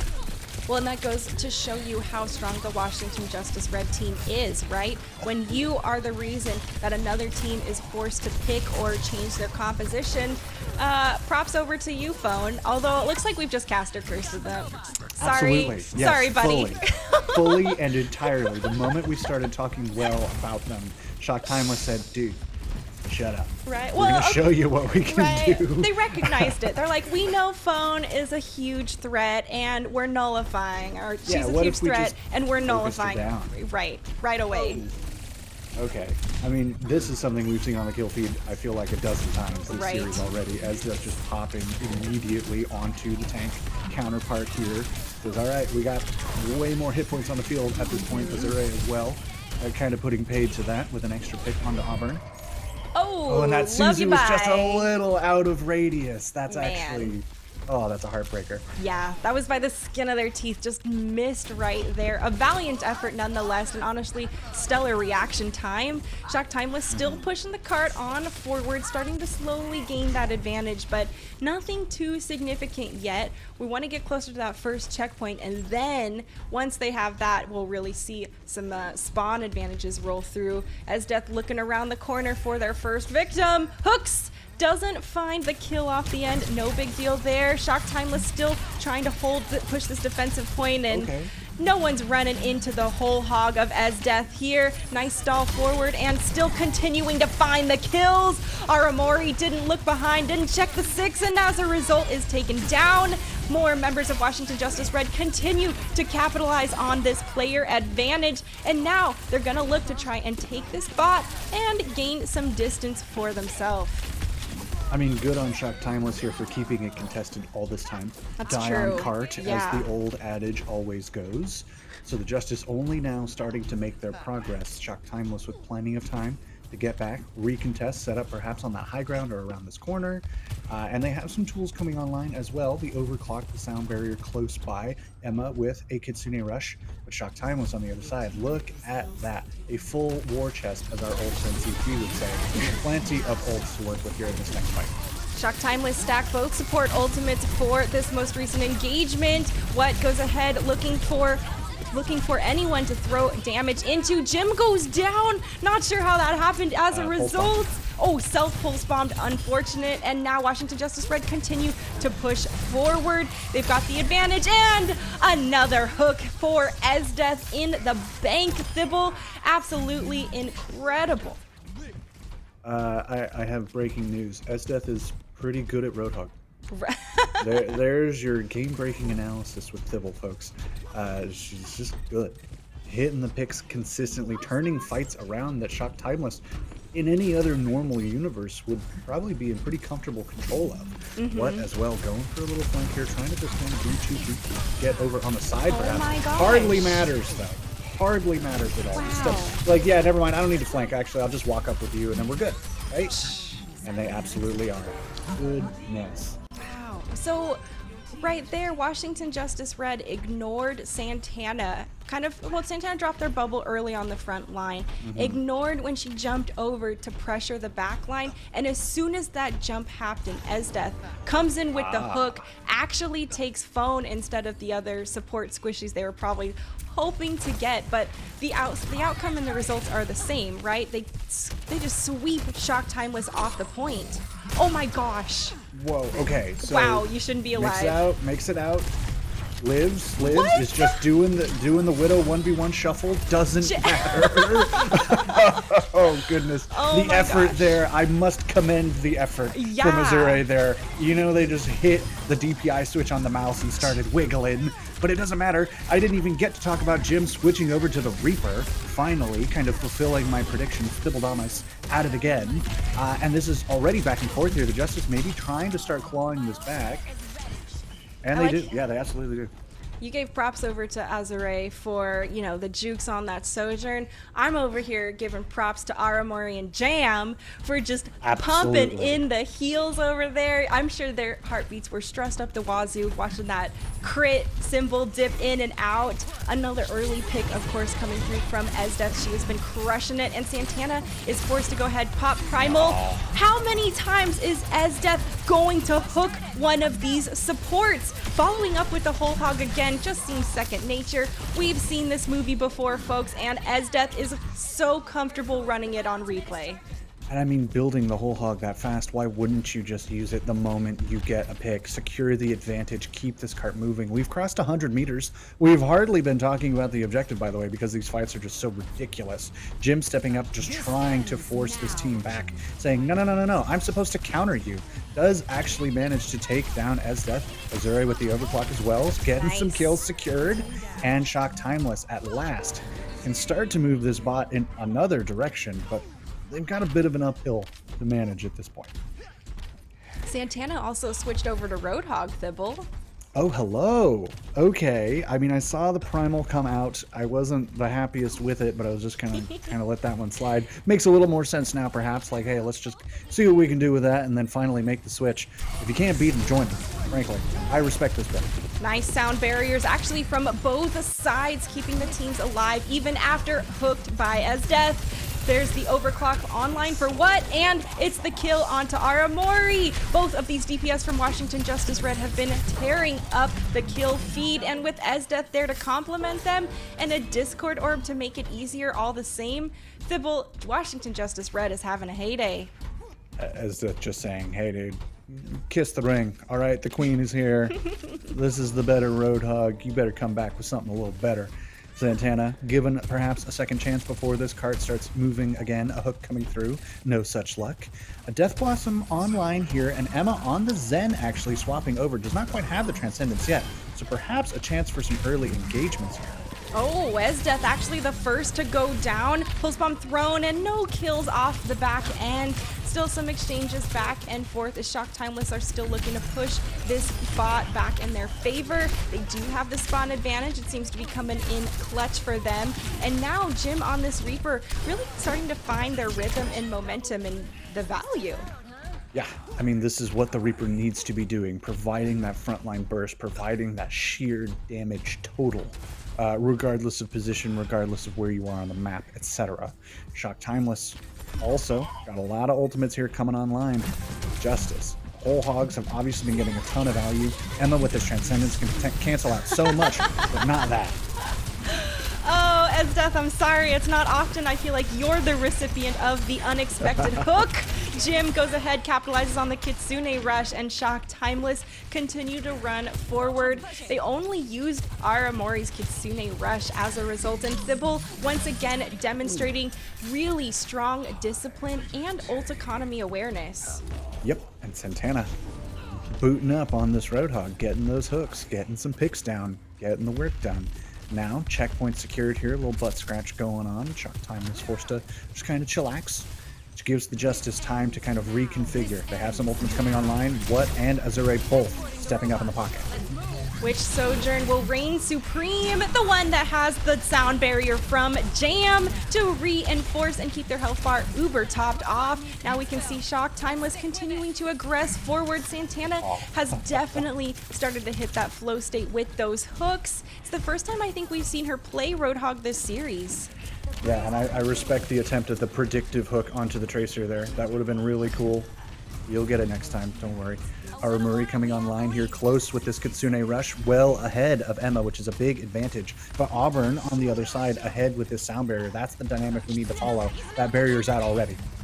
Ooh, Santana hooked Esdeath and does go down after they were beefed up by the sound barrier. Now Shock Timeless continuing to try and push forward. They've got the bot in their possession, rolling it, and they've got a late pick onto Emma Thibault. Yeah, the Reaper Kitsune rush combo is just too strong. Like, you just shoot too fast. Guns go burr. You know, there's not much you can do about that. So the Justice, again, just forced to reconfigure.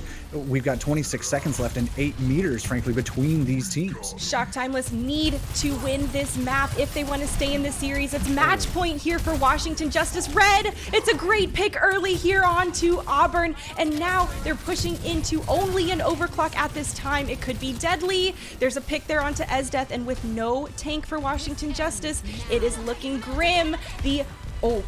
Shock Timeless have almost overcome the victory bar to take this map win. Washington Justice Red needs to clear them if they want to stay in this fight and win. Emma takes down Jim, and this is intense. Thibault, who will come out on top? There are no more Reapers. Santana throws the whole hog into the face of Washington Justice Red. It is so close. It is 3 meters away from victory for them as Death goes down. Aramori pops the Kitsune, and that's going to be the nail in the coffin. Everyone has the stats they need. The bot is about to be pushed to the golden box of victory, and Shock Timeless have come back to tie up the series. This is the part where I get to be very, very smug, because I came into this map saying, where's the Reaper at, dude? Wouldn't that make a really big difference? And it did. It totally did. The Reaper swap was an immediate change of pace. You could feel the temperature in the room spike. Poor old New Queen Street, all that snow started melting. It was crazy. That is exactly the swap they needed. I mean, there's not much else to say outside of it. Like, the counter pick doing counter pick things.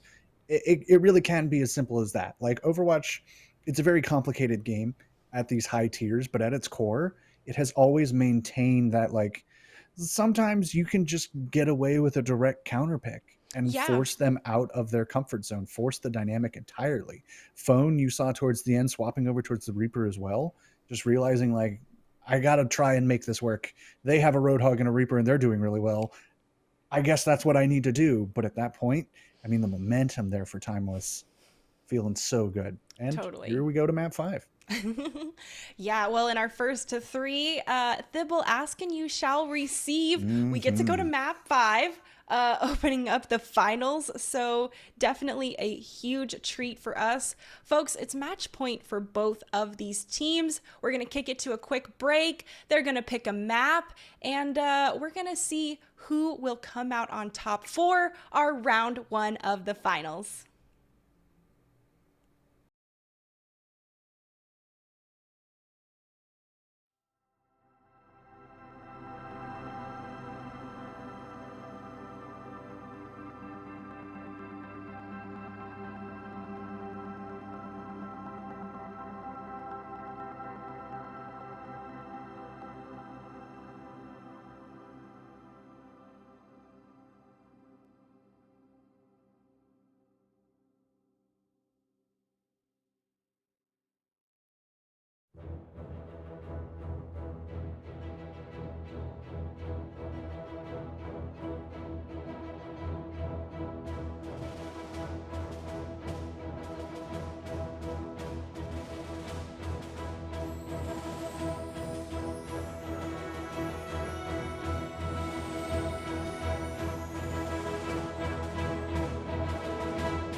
Hello, gamers, and welcome back to the Calling All Heroes Challenger Cup Finals. We are still on our first match and round 1 of the series, and we are at match point Thibble. It's our first to 3 with Washington Justice Red and Shock Timeless already at 2 points each and looking to take home a victory on our last control map. This series has been everything I could ever hope for, minus the draws that give us the 8-map stunner. But, we take what we can get. 2CP's not around anymore. No, I know. I'm still waiting for the draw on Escort. That's what I want more than anything. That's the feather in my cap that I'm waiting for. Not going to get it this series, but that is perfectly okay. These teams have been playing lights out, showing that they are worthy of the pickups from the big franchises up and about in the Overwatch League, showing that they deserve to be here in our final event. And we are headed towards control. This was initially, this game mode anyway, was a victory for Shock Timeless, though it was plenty close all the way through. 99s to 99s abound. So we for will all see 3 maps, folks. Yeah. All 3, okay? Yeah, if you're like just tuning in and you missed the start of this match, like go back. Like maybe during the break. We're about to kick things off, but like go back. And now we're headed to Oasis. Oh. This pick actually makes sense. I didn't even consider this. We were talking a lot about Lijiang Tower, but Oasis also has some points where it's pretty easy to kind of like duck and use your natural cover as a Roadhog, like plenty of walls and cubbies to try and hide behind. Yeah. So I get this. It makes sense. I think the thing we need to find out here in the next probably minute or so is if are both of these teams going to stick to Roadhog at this point? Like, is that just what we've decided on? Right. Are Shock Timeless going to try and like go back to the Winston? Like, oh, that was just like a one-off. Like, we can still do it with this composition.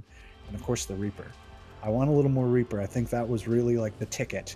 And if I'm Shock Timeless, I see that immediately work and go, well, yeah, of course that's what we're doing now for the rest of the series. So we will see.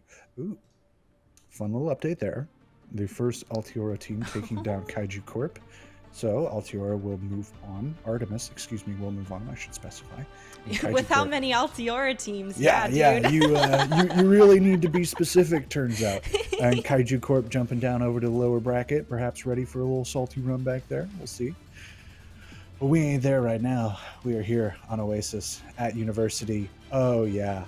No. Yeah, give me that, actually. It's probably not going to happen, but like, I won't. Nah. The Orisa composition really has been kind of the counter to a Roadhog. Like, it usually isn't a mirror. It's usually like, oh, they're running Roadhog? Let's go Orisa. And it looks like that is what they're coming through with. So much opportunity to mitigate damage. The Fortify, like countering off the hook. The Javelin spin can block all sorts of stuff. Like, this composition does make sense, and I'm excited to see it from Shock Timeless. Let's just see what it can do. Well, and we see the variants on DPS of Phone on the Tracer and Jim on the Reaper. So there'll be 2 very different types of front line or side pressure presence. Here, Emma's going to be the first person to take down Azure. A little bit of pressure onto Aramori back there in the back lines, but nothing too crazy. Esdeath taking a lot of damage, and the Suzu during the whole hog take a breather, or during the breather, just easily gives them the top off in health. Now we can see Santana continuing to try and push forward. Shock Timeless did lose the point possession, but Thibble, they haven't lost the fight. They know the name of the game, and so they're okay with giving up a little bit of possession. Absolutely. Yeah, I mean, a little back and forth here is fine. Even a little stall coming through, no big deal. 11% there for the Justice as the Shock established their first control. A couple ultimates coming online for them as well. And actually, one more interaction, because I love talking about Orisa so much. The Javelin throw interrupts hook and take a breather. So that is a big potential counter to that, in addition to all the other stuff I already talked about. Or, of course, Azure could just get a pick. I mean, Aramori had the Kitsune Rush online so early in this fight. And I mean, opening up the gate with it was an easy win there for Shock Timeless. Let's talk about the Rat. Phone on the Rat. Okay. We've seen the Junkrat's kind of been like the meme pick that's actually pretty decent. So much damage capable for that hero. But Aramori just kind of getting out of dodge there real quick as a lot of ults come online. Cool, and there's 2 kills coming through from Azure. Oh, a nice attempt at the air javelin. That would have been so sick, dude. But a valiant effort if he was just pinned out of the air. That would have been straight out of an anime. Man, in the little fringe multiverse where that pick happened, you and I are both going crazy. But even then, couple ultimates here for Shock Timeless, maintaining their control despite their expenditures, or perhaps because of their expenditures. Here comes the Riptire. Let's see what this can do. It's 4 a.m. Or is it? Woo! Santana's out of the picture, but so is Esdeath. No tanks, and, well, with one Lucio down, Shock Timeless are going to look to try and bring themselves in the lead for this fight. They already have 77% of this objective, and Thibble, they're looking pretty comfortable. Control was, a little bit easier for them opening up on the series, and now it looks like they are trying to close it out here nonetheless. Jim has the Death Blossom online. It's only a matter of time, and the Suzu's forced out. They're hunting for it. Ooh, good smart move to wait. Raiding out more resources before you get over aggressive. Now the overtime bar has been triggered, and a boot back actually prevents Jim from having as much impact and damage as she is looking for. A nice recontest here from Washington Justice Red.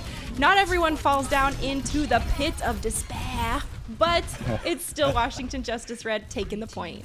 That boop was honestly like map saving right there, because that Death Blossom would have gotten quite a bit of work done, and unfortunately instead Jim was just kind of dancing on the dance floor by herself. So we have a horse mirror, by the way. I just want to throw that one out there. Esdeath making the quick swap, which actually got some pretty solid work done overall. Phone with the quick catch on the javelin there, not what you want to be catching there, bro. And we got some stall coming through. Overclock from Azure, no kills yet, and what actually is going to be the person to get the pick?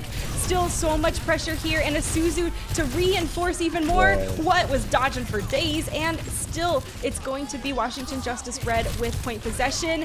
Oh, the tire doesn't find the kill, maybe a little too early on the trigger, but nonetheless, Shock Timeless still resetting. That was one of those tires where it's like, if I don't hit this right now, they're gonna destroy it. Ultimately, didn't end up mattering, but I've been there. I've done that. I get it. Santana stepping up with a Terra Surge here. The Sound Barrier as well online. Matched, though, by Auburn's. Maybe slight advantages here, but only just slight for Shock Timeless. You want to force whatever you can before you really get this fight going. Disruptor shot, blocking the gate, and now it's time to push forward. Nice reinforce to take the javelin to the face, throwing even more damage here. Santana trying to continue making this team fight for Shock Timeless. A nice Terra Surge, but it is not enough. These DPS are popping off, and both Sojourns are trying to find the picks and the kills. What is making hero plays here at 99.99 once again? Both of these teams are going the distance on our opening round. That Suzu was just enough to save them, but is it enough to help them retake this point? Thibble, it is a nail biter here at the end with Kitsune thrown by Emma. Santana swapping over to the Doomfist, coming back for the last minute stall as best they can. Washington Justice still maintaining. We have a Diva on the field. Like, I don't know what's going on with the tanks at this point. I'm just excited to see it. Santana just trying to power block and get nothing done. Esdeath getting demeched by Aramura here, and Shock Timeless actually maybe pulling this back. Overclocks on both sides coming through, and the Death Blossom not getting much. DPS clutching it out here for Shock Timeless once again. Amidst all that chaos, they flip the point, and now they take this first round. I'm just going to call that entire university thoroughly silly.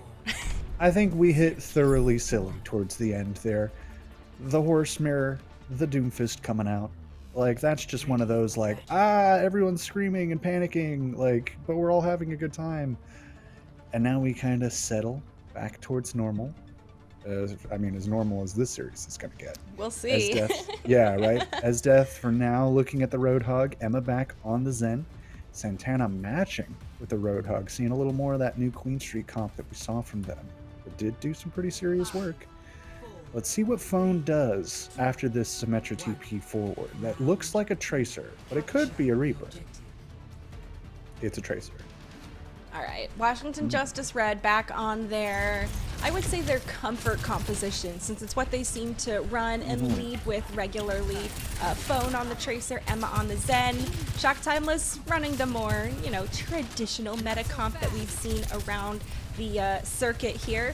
So Shock Timeless are already set up on this point, and they're pretty much just poor Azure.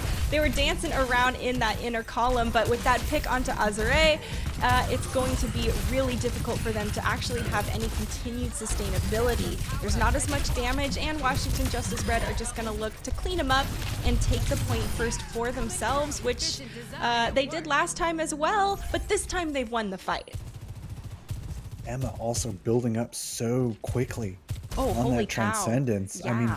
picks coming through for her, obviously, just real fast. So 75% gives you such an enormous boom right early on. You can pop that probably this fight if you want and not have too much to worry about, especially if you maintain that kind of ult charge, right? So a great early start here for the Justice. Shock Time was already kind of forced on the back foot as they go for this engage, but that's the one thing that can counter an early Transcendence. Just get the hook kill before it's even online. Man, and that's really tough. A stick and and then the hook. It wasn't gonna matter. Phone was gonna be gone regardless of where that damage came from. And now we can see Shock Timeless starting to pull away in the kill feed, taking the point for themselves for the first time this round. Emma going down early was absolutely the only thing that would have gotten us here.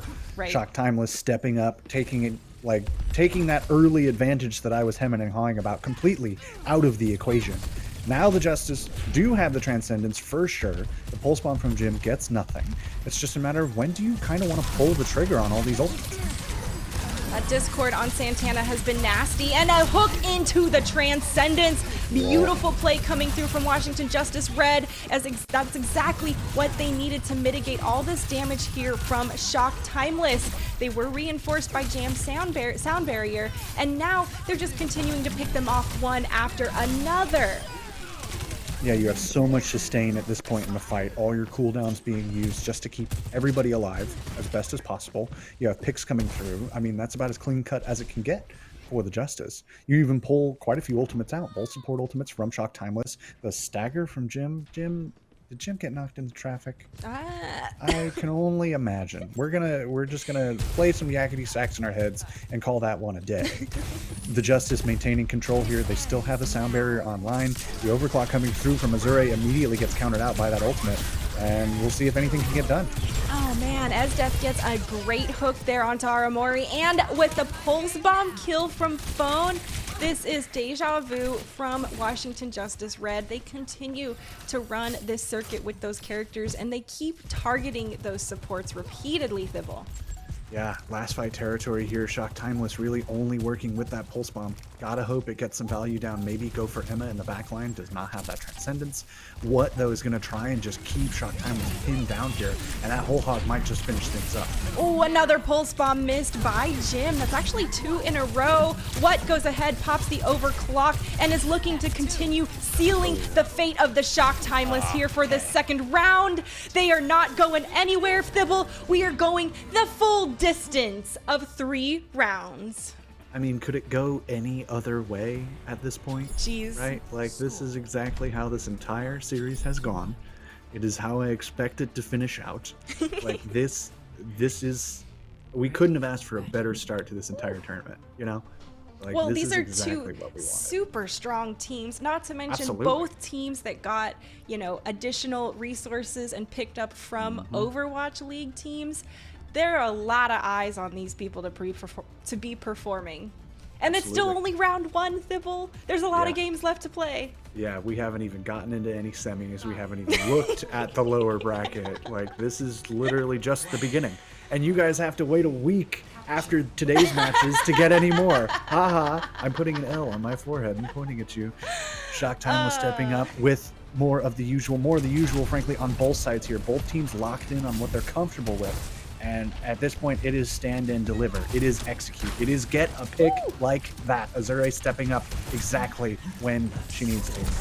It's literally all on the line here for this opening series. Whoever wins this last round of Control is going to win round 1 of the series. They're going to stay in the winner's bracket, and they're going to have it maybe a little bit easier as they try to progress through the tournament.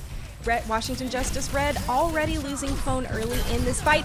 Oh, what? Could not skirt out of the way. It was a beautiful Suzu attempt there from Emma to try and save him, but at the end of the day, too much precision timing from Shock Timeless. Absolutely. Yeah, I mean, just stepping up and hitting the exact shots you need. Just getting that early advantage and sticking it all the way through.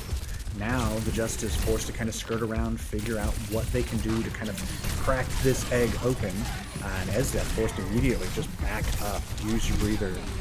And even then, so much damage there. Pulse bomb early and kills Santana in this fight. There are no Roadhogs, no tanks on the table. So now it's going to be about which members can continue to be scrappy and find the value and kills. So far, Shock Timeless and Washington Justice Red just doing a bit of poke phase back and forth. No one's wanting to give up the point, and both are contesting. Aramori's Kitsune Rush is going to force Washington Justice Red back, but not enough. Jim gets picked, and so does Emma. It's back and forth for each of these teams, with Azure now trying to step up and continue holding down the fort for Shock Timeless. It's so much juice there on the high ground as what manages to kill Jam just before they go down. Now there's been another pick from Esdeath, and it looks like Washington Justice Red are trying to cap this point, but Shock are stalling out once again, Thibble. yeah, I mean, the Reaper already, tremendous stall potential, about to have the Death Blossom online. Nice. Forced back actually by the whole hog from Esdeath. I think that was kind of the perfect time to use that, just physically force them off the point and get this first capture going. And Shock Timeless seeing that go, yeah, okay, that's fine. We'll come back with like all the tools we've got, and you know, we're not going to worry about it. The initial engagement with the sound barrier here, I like it. Well, it is 15 to 79% possession. Santana's throwing the whole hog into the corner. 2 people going down, 3 from the Death Blossom of Jim, and now Shock Timeless looking to go ahead and take this point back for themselves. They've got 79% possession. And Jam denying the Jim ace. You hate to see it. We had one in the highlight reel. I was hoping for number 2. And Jam said, nah, what if I got one of those? Still, nothing to complain about there for Shock Timeless, right? Like, that feels good. You're approaching, this is last fight territory. You're approaching 95%. You have a Kitsune Rush. Washington Justice have nothing to answer with except the hope that they get a pick. And that is a lot of pressure onto Esdeath, who has been crushing these hooks lately. Kitsune Rush thrown, and that's an early hit. Hook onto Santana, forcing out so many resources. Santana does go down, and as a result, with no tanks now on the table for either team, it's going to be up to these DPS to steal the show. Jim on this Reaper has the sustainability. A nice Suzu is going to keep them in the fight a little longer, and still, Thibble, this is a chaotic back and forth. This could have been just like our previous round, with how many picks and how much these teams are fighting it out. Santana back again on that last minute stall. Doomfist trying to get something done here. Phone takes down Azure, takes down Santana. This might just be the switch here. At the very last possible second, Washington Justice Red able to flip this point. And Thibble, if it didn't go to 99-99, would it have really been the series that we were asking for? Yeah, no, absolutely not. I demand that this continue until I am satisfied. Azure with the overclock here, a couple more ults coming online for Shock Timeless, but they probably want to use this as more of an eco fight. Pull what you can from the Washington Justice, especially with this overclock coming online. Justice forced to kind of back up and use what they can. Here comes the Kitsune Rush. And Esdeath goes ahead and gets the kill onto Santana. Whole Hog pushing back more members of Shock Timeless, but Shock Timeless backing out, wanting to try and regroup and probably build up that sound barrier just a little bit more. Right, and you get the 2-for-1 trade, right? You pull the overclock, and then there goes the Kitsune Rush and the whole hog, just to like, hey, no, back up. Don't come over here and shoot all our heads off. Right. And Shock Timeless are like, yeah, that's fine. Okay, we're about to have a couple more anyways. Yeah, this could be last fight here, depending on how long it goes. With an early pick, though, onto Santana. Shock Timeless have to fight this player down. There is no hope for the return, and you can see Phone here has the Death Blossom, patiently waiting for anyone from Shock Timeless to try and push. Got a couple people here on the top ready to touch when needed. A nice Death Blossom. Both Death Blossoms pop, taking out a couple of people. Santana taking so much damage. Phone trying to do the damage with this Reaper here, and the sound barrier saves them at the nick of time. 99% Shock Timeless trickling on to the point, and at the end of the day, Washington Justice are going to go ahead. Managed to, mitigate a little longer. Armory was there, but there it is. Yeah. Okay, Thibble, these stalls are really incredible coming through from Shock intense, Timeless. yeah, but what can you do? Yeah, I mean, that That is exactly how this series had to end. No other way. Just all the way back and forth, all the way to the end, stalling and fighting and scrapping and just staring at each other. Like we kind of called it perfectly. Right. Honestly, we wanted just like absolutely run at each other and go crazy and scream. Ooh. And I think that is exactly what we got in this series. Yeah, I mean, both of these teams fought tooth and nail. Obviously, congratulations to Washington Justice Red for being victorious here in round one. They will go on to play Altiora Artemis later today. But of course, that series, Thibault, was so incredible. All 5 maps, 99 to 99 for all 3 control points on each map on top of it. Mm-hmm. And not only was it, a back and forth between all these wins, but we saw some really interesting and different metas and compositions come through to try and combat those adaptations, which, I mean, what a treat here for our first opening match. Yeah, getting that kind of rock, paper, scissors in a game like this really shows that both teams like are pulling out all the stops, right? They're not sitting here playing with their food. They're not just like, oh, but we only practice one composition. Like these teams and these players are showing their versatility on the fly in real time. And that's kind of the entire point of this whole tournament, is to get these players in here playing at this level and at this scale, right? And showing us like, hey, when you have all the resources that you can get to play the best that you can play, what does that look like? Right. And I think we got a great example of that here in this first match. Yeah, I totally agree with you. And, I'm really happy to see such a strong performance from both of those teams.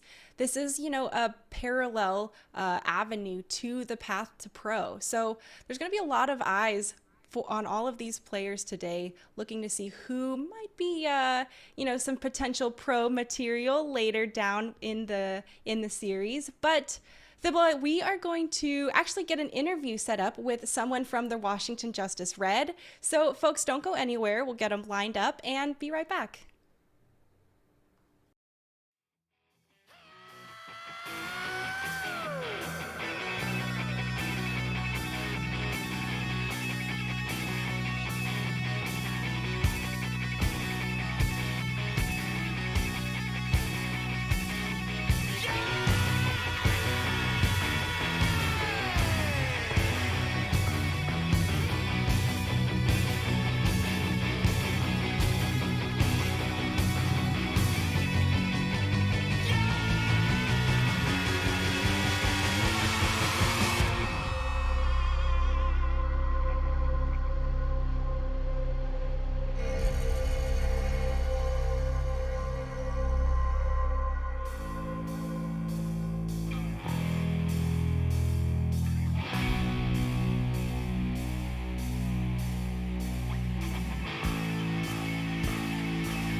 Watch your back, see the hurt machine.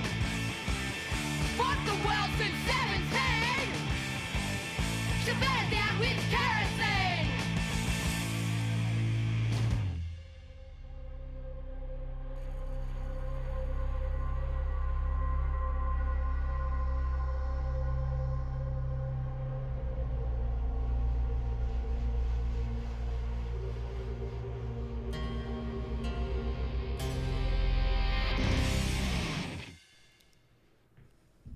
Hello, everyone, and welcome back to the Calling All Heroes Challengers Cup Finals. We have with us Auburn from the victorious team Washington Justice Red joining us here on the interview booth. Auburn, thank you so much for joining us and congratulations on your win, dude. That was some fantastic gameplay from you specifically and from all of your team. Uh, Thank you. I'm so hyped that we won this match. Like I was telling my teammates after we won last fight, like I thought I was like having a heart attack. My hands were shaking. It was such a fun match to play. Oh, well, Yeah, saying it excellent. was a fun match to watch, I feel like maybe is an understatement, Thibble. Does not do it credit. The opening series here that we got today. Oh, yeah. So, Auburn, tell us a bit about kind of what the mental state of the team was when you guys were picking compositions originally. We saw a lot of that Roadhog with the Tracer and the Zenyatta play, but it seemed like at a moment's notice, you guys all pivoted and adapted and made the call to change it up. What are the comms like, or what's the mood like for you guys when you're making those Uh, types of calls?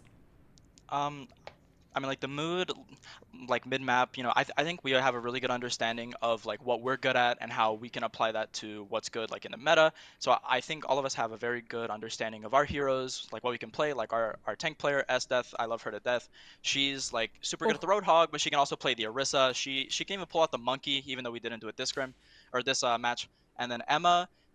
I mean, we just let Emma play what she wants. She calls, I'm going Zen, she's going Zen. I don't really care. And then obviously like phones pulling out the Junkrat. I just have so much we all have so much trust in each other that we can just flip comps on a moment's notice and it's perfectly okay. And funnily enough, that was actually going to be one of our questions. Like, you guys had so many heroes rotating through, especially kind of the discussion around like when does Emma go Zen versus when does Emma go Kiriko. But like to hear that it's basically just like, yeah, just ego pick it. This is what yep. I'm feeling. Like this is what we Intuition. trust each other. Yeah, Yeah, like yeah, that's it's great. yeah, it's a super cool dynamic because Emma can just like we know she's amazing at Zen. So if she just calls like she's like I think Zen's good in this comp. Boom, she's on Zen. Hmm. I pivot my playstyle. I'm playing around Emma now. Like Ooh. Simple as that. Yeah. Okay. Simple and easy are two different things, though. And you guys definitely Absolutely. make simple look easy with that. Yeah, big time. I want to talk about kind of a big change that's happened between qualifier one and here. You guys kind of coming under the wing of the Washington Justice here. What's that been like? What's that dialogue, and how has that kind of dynamic helped you um, guys? so okay, about like a month and a half ago, we were contacted by Justice, just sort of like an interest, kind of like them establishing kind of a touching point.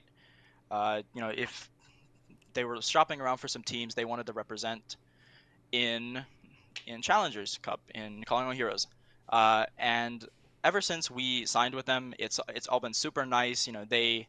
They have been super open with communication. They've tried to incorporate us into like their social media. I'm sure if anyone follows the Justice account, you've seen, they gave us a whole roster announcement, and they're giving us graphics, and we all have banners and profile pictures and whatever for our Twitters. And so like it's been a super cool partnership. I am very appreciative of the Justice, and I'm super glad that a lot of OWL organizations are coming into Calling Our Heroes because this is big. I love it so much. I just love to see the scene Right on. growing. Yeah, yeah, no kidding. That was going to be my follow up, actually. Kind of your thoughts on kind of the growth of like Owl's integration into Calling All Heroes and vice versa. So, I mean, that kind of does handle it though. Like it feels good to see. Yeah, Yeah. absolutely. Um, so you guys are moving on. We're looking at round two for you guys at this point. You have your opponents, I believe, lined up. It's going to be Altiora Artemis. Mm-hmm. Yep. How are you guys kind of feeling going into that matchup, perhaps? And do you have any kind of like last like thoughts or messages to send out here? So as far as like playing Altior Artemis, we've played them. This will be the third time we've played them. We played them in groups of first Mm, qualifier. We played them in playoffs of first qualifier. Now we're gonna play them here at main event. And obviously they're a really good team. They have like tons of like contenders talent, and they have a bunch of like super super super good players. And for me, like there's always gonna be a little bit of like pregame jitters.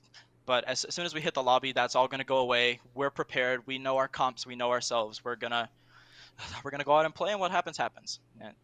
And as far as like final messages, I just wanna thank my team. I wanna thank Timeless for giving us such a good match. I wanna give a shout out to all my friends on the team, everyone who's helped us out, all just everyone. I I love playing in this tournament. I love being in this scene. This is amazing. Right on. Yeah, Yeah. good to see it. And thank you so much for joining us. And I think at this point we can leave you to it. Go enjoy your victory and prep for that next match. All right, thanks guys. Oh man, and I'm sure they need to rest at least a little bit, after a Yeah. 5-game series, maxing out all of the points possible. Obviously, they're gonna have a new target on their back after taking down Shock Timeless, eh, Thibble? Yeah, I mean that sends a message straight up, right? That shows like, hey, that team's really good. We're just that much better. Right. So and I think that's exactly kind of the mentality I'm sure they kind of want to start with, Totally. right? Like I think that little insight into like all those picks that they were picking just being like total ego trust plays, like that to me speaks a lot about the kind of team this is. Oh yeah.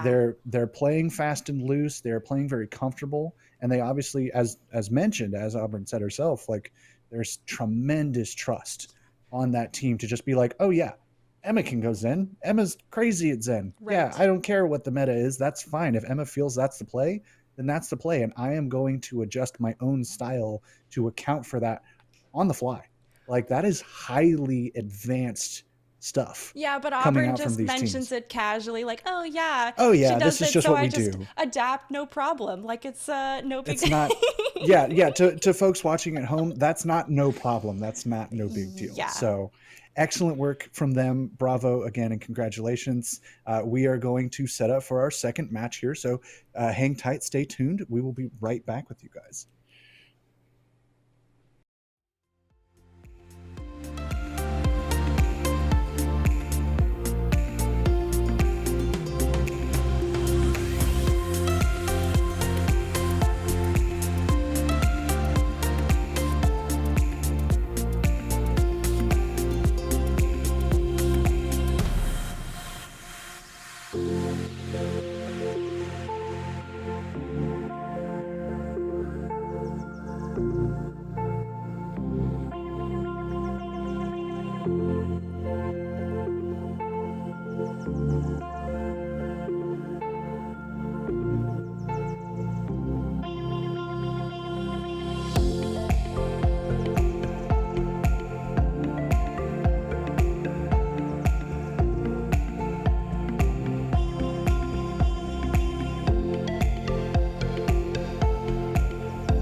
welcome back to the Calling All Heroes Challengers Cup Finals. For any of you who may just be joining us right now, I'm Waffles for Sid, and this is Thibbledork, and we are about to get into our second matchup of the day. We are still here in our round 1 of quarterfinals, but Thibble, this time we're about to see both Altiora teams face off against each other. We're going to check out our third matchup coming up, which is Altiora Polaris versus Altiora Nimbus.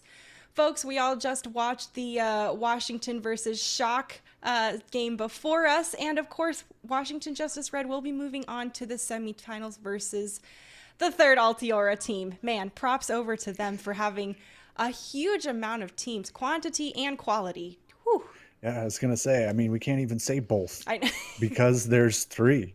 I mean, a You're testament, right. frankly, to the org and its quality, like you said. Like, it is so clearly established itself as kind of the place for teams of this caliber Yeah. to Well, want to be. and they've been that place for a long time, right? They've been well established as an LGBTQIA plus type of org that's been a safe space and welcoming space. Not to mention our very own Bailey, aka Pizza Penguin, helped start out that organization originally. And, you know, obviously she has been key and instrumental in bringing this entire event to you today, folks. So huge props out to her. Make sure you give her a follow if you haven't already. And I'm ready to see these Altiora teams face off and show who's actually the top dog from their org. Yeah, that both fighting for the favor of their old Supreme Contenders overlord, Bailey, Pizza Penguin, Overwatch. I can't forget the last name, of course. Altiora Polaris here, a qualifier 1 team, so plenty of time, I should say, to kind of get ready, see what's going on, see what this competition is going to be looking like here. Roster obviously strong enough to make it here and show us what they can do, and I'm very excited to see them just keep running in that same sort of vein, just like we talked about last series. This is very much a okay, you're here, do not slow down sort of environment. So excited to see what Polaris can do. And on the other side, a team you and I have been casting hither and yon in qualifier 2. Altiora Nimbus looking pretty good here. Yeah, they have been, I mean, like you mentioned, we saw them last for qualifier 2. So I'm actually really excited to see how both of these teams go up against each other. Now that we've had some substantial time playing Overwatch 2, there's been some shifts in the meta and some reworks of characters since we last all met. And honestly, I'm really excited to see these teams go head to head. Obviously, Nimbus didn't make it to the finals during the first qualifier, and they came back strong during the second one after the Junker Queen meta kind of its time, and were really a force to be reckoned with. So I don't know who is going to be standing strong, but I'm pretty sure it's easy to spot which players are going to be on those Lucio O's between Karopi and Froggy Thibble. I respect the branding so much Right? of Lucio players who were just like, Frog. I like Frog.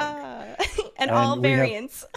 Yeah, just any sort of frog thing, I'm about that. Or- Much love to frog people out there. Do you think that they already had the tags and were like, oh, there's a frog character. This is my character. No question.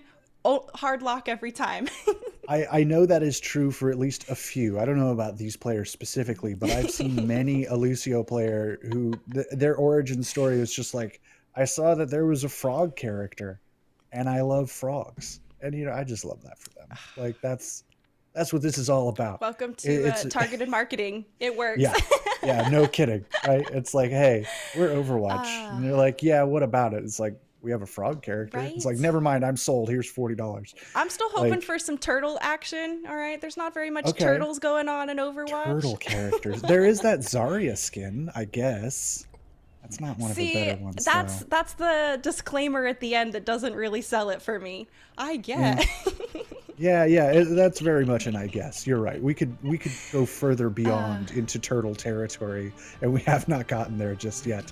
In any case, we're loading up. We're starting just as we started our last series, on Well. both teams here kind of showing us more of what we expect, as I call it, air quotes, the meta Right. composition. The Winston here online, the Sojourn, and the Reaper here in the DPS slots, and in the backline, the Frog. Yeah. As well as the Kiriko. Of course, The of frog, course. frog and the fox. Right? As we say. Got all the animals, including the Winstons there in the mix. And, well, we're going over to Well, which always reminds me of the Princess Bride Pit of Despair. Of course. Right? Yes. Yes. Always a good time. We're contractually obligated to make that reference every time we come to this match. I And I like love that about us, matchup. Still a lot of pressure. I love this initial poke phase damage coming through. Disruptor shots are in the face of each team's, and it's really going to be about who's going to extract the value. There's a lot of poke coming through, and still no one's actually hit the kill feed, Sybil. Terra's very low, and finally topped off again, looking to jump back into the fight. The point has unlocked, and now it's going to be more pressure. Altior Nimbus caps it fast. Polaris did not contest one bit, and honestly, that was really surprising. The fight has not been won yet. Meiman didn't quite make the swift step out of the hole, and now as a result, Polaris gonna go ahead, run away in the kill feed, and look to take the point back, although Nimbus is gonna squeeze out a bit more possession. Yeah, I mean, the stall here coming through, I mean, at the very least, yeah, crossover 20%, and you're chilling after that. Yeah. 23. Okay. Not bad, actually. And some good, like, kind of staggered picks, as we finish out that fight, giving just a few more seconds for Polaris to just establish themselves here on this point. Those initial picks coming through, but the cooldowns and that kind of outside rotation initially caught Polaris off guard, but then your Sojourn hits the shots, and now your backline has the ultimates, and you've got a good position here if you are Polaris. Foxes back and forth, and who will capitalize on them? The sound barrier from Froggies is going to keep Polaris extra topped off as they continue to get aggressive. There's the late sound barrier from Karopi to respond, and there's still exchanges back and forth. Nimbus starting to pull away in the kill feed as more picks come through. Good pressure there onto the side, forcing back Saber, but at the end of the day, it's still Nimbus holding strong and gonna take this point back. Yeah, pulling things back just in the nick of time here. An expensive fight on both sides, at least from the backline's perspective, and really mirrored, frankly, in the ultimates. Nimbus actually a little bit ahead there. Essel getting some picks to finish out that fight and build up that Death Blossom, which is coming online now. Now 3 tools here in the bank, but Polaris, I mean, in a longer fight, they will equalize for sure, but AJMR stepping up first. Like that little boop from Froggies, displacing Sniper from the high ground early in this fight. Terra goes ahead, follows up with the Primal Rage, continuing to put pressure and displace the members of Nimbus. Meiman goes down as a result from Saber's railgun shot across the way, and now we can see more pressure still being thrown onto Nimbus. It's just gonna be Essel here on the Reaper, jumps into the well, and Polaris gonna look to hold and take this point back for themselves. All right, Sheep. Okay, I see you. Doing work over on the Reaper over here, maintaining the Death Blossom. True on both sides here. Right.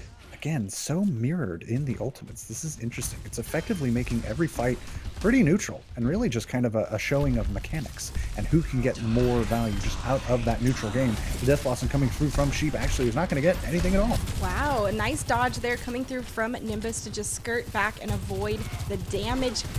More pressure coming through as they continue to slowly work their way up towards the well and towards the point itself. We can see the Death Blossom from Essel is it's online. And they are hunting and waiting for the opportune moment. Get out of that disruptor shot. You'll get melted immediately if you pop the Death Blossom. And, well, Altior Polaris continuing to push back Nimbus. Yeah, and now we see the ultimates kind of start to diverge a little bit. Essel holding on to that Death Blossom. Obviously, the fight not quite going Nimbus's way. Opts not to hit it. And Polaris actually using the early Kitsune Rush means that Nimbus now have the opportunity to kind of come back with their own unanswered. A Suzu comes out early for Nimbus though. An early Suzu could be trouble for Nimbus. Backing off a little bit. Now Polaris goes ahead, pops the sound barrier. It doesn't matter. The Death Blossom rips through it, taking down Terra in the process. It's 99% for Polaris, and Nimbus takes it back at the end of it. And that is now in last fight territory. I love the beginnings of a 99 to 99 on every round, map 5 sort of series. Give me another. So many things expended there. So many things happened in that last fight. It felt like Sniper, excuse me, coming online with a Primal Rage, but behind Terra here. So a momentary advantage perhaps for Polaris if they can get a good engage on him. That looks like to be exactly what they're going for.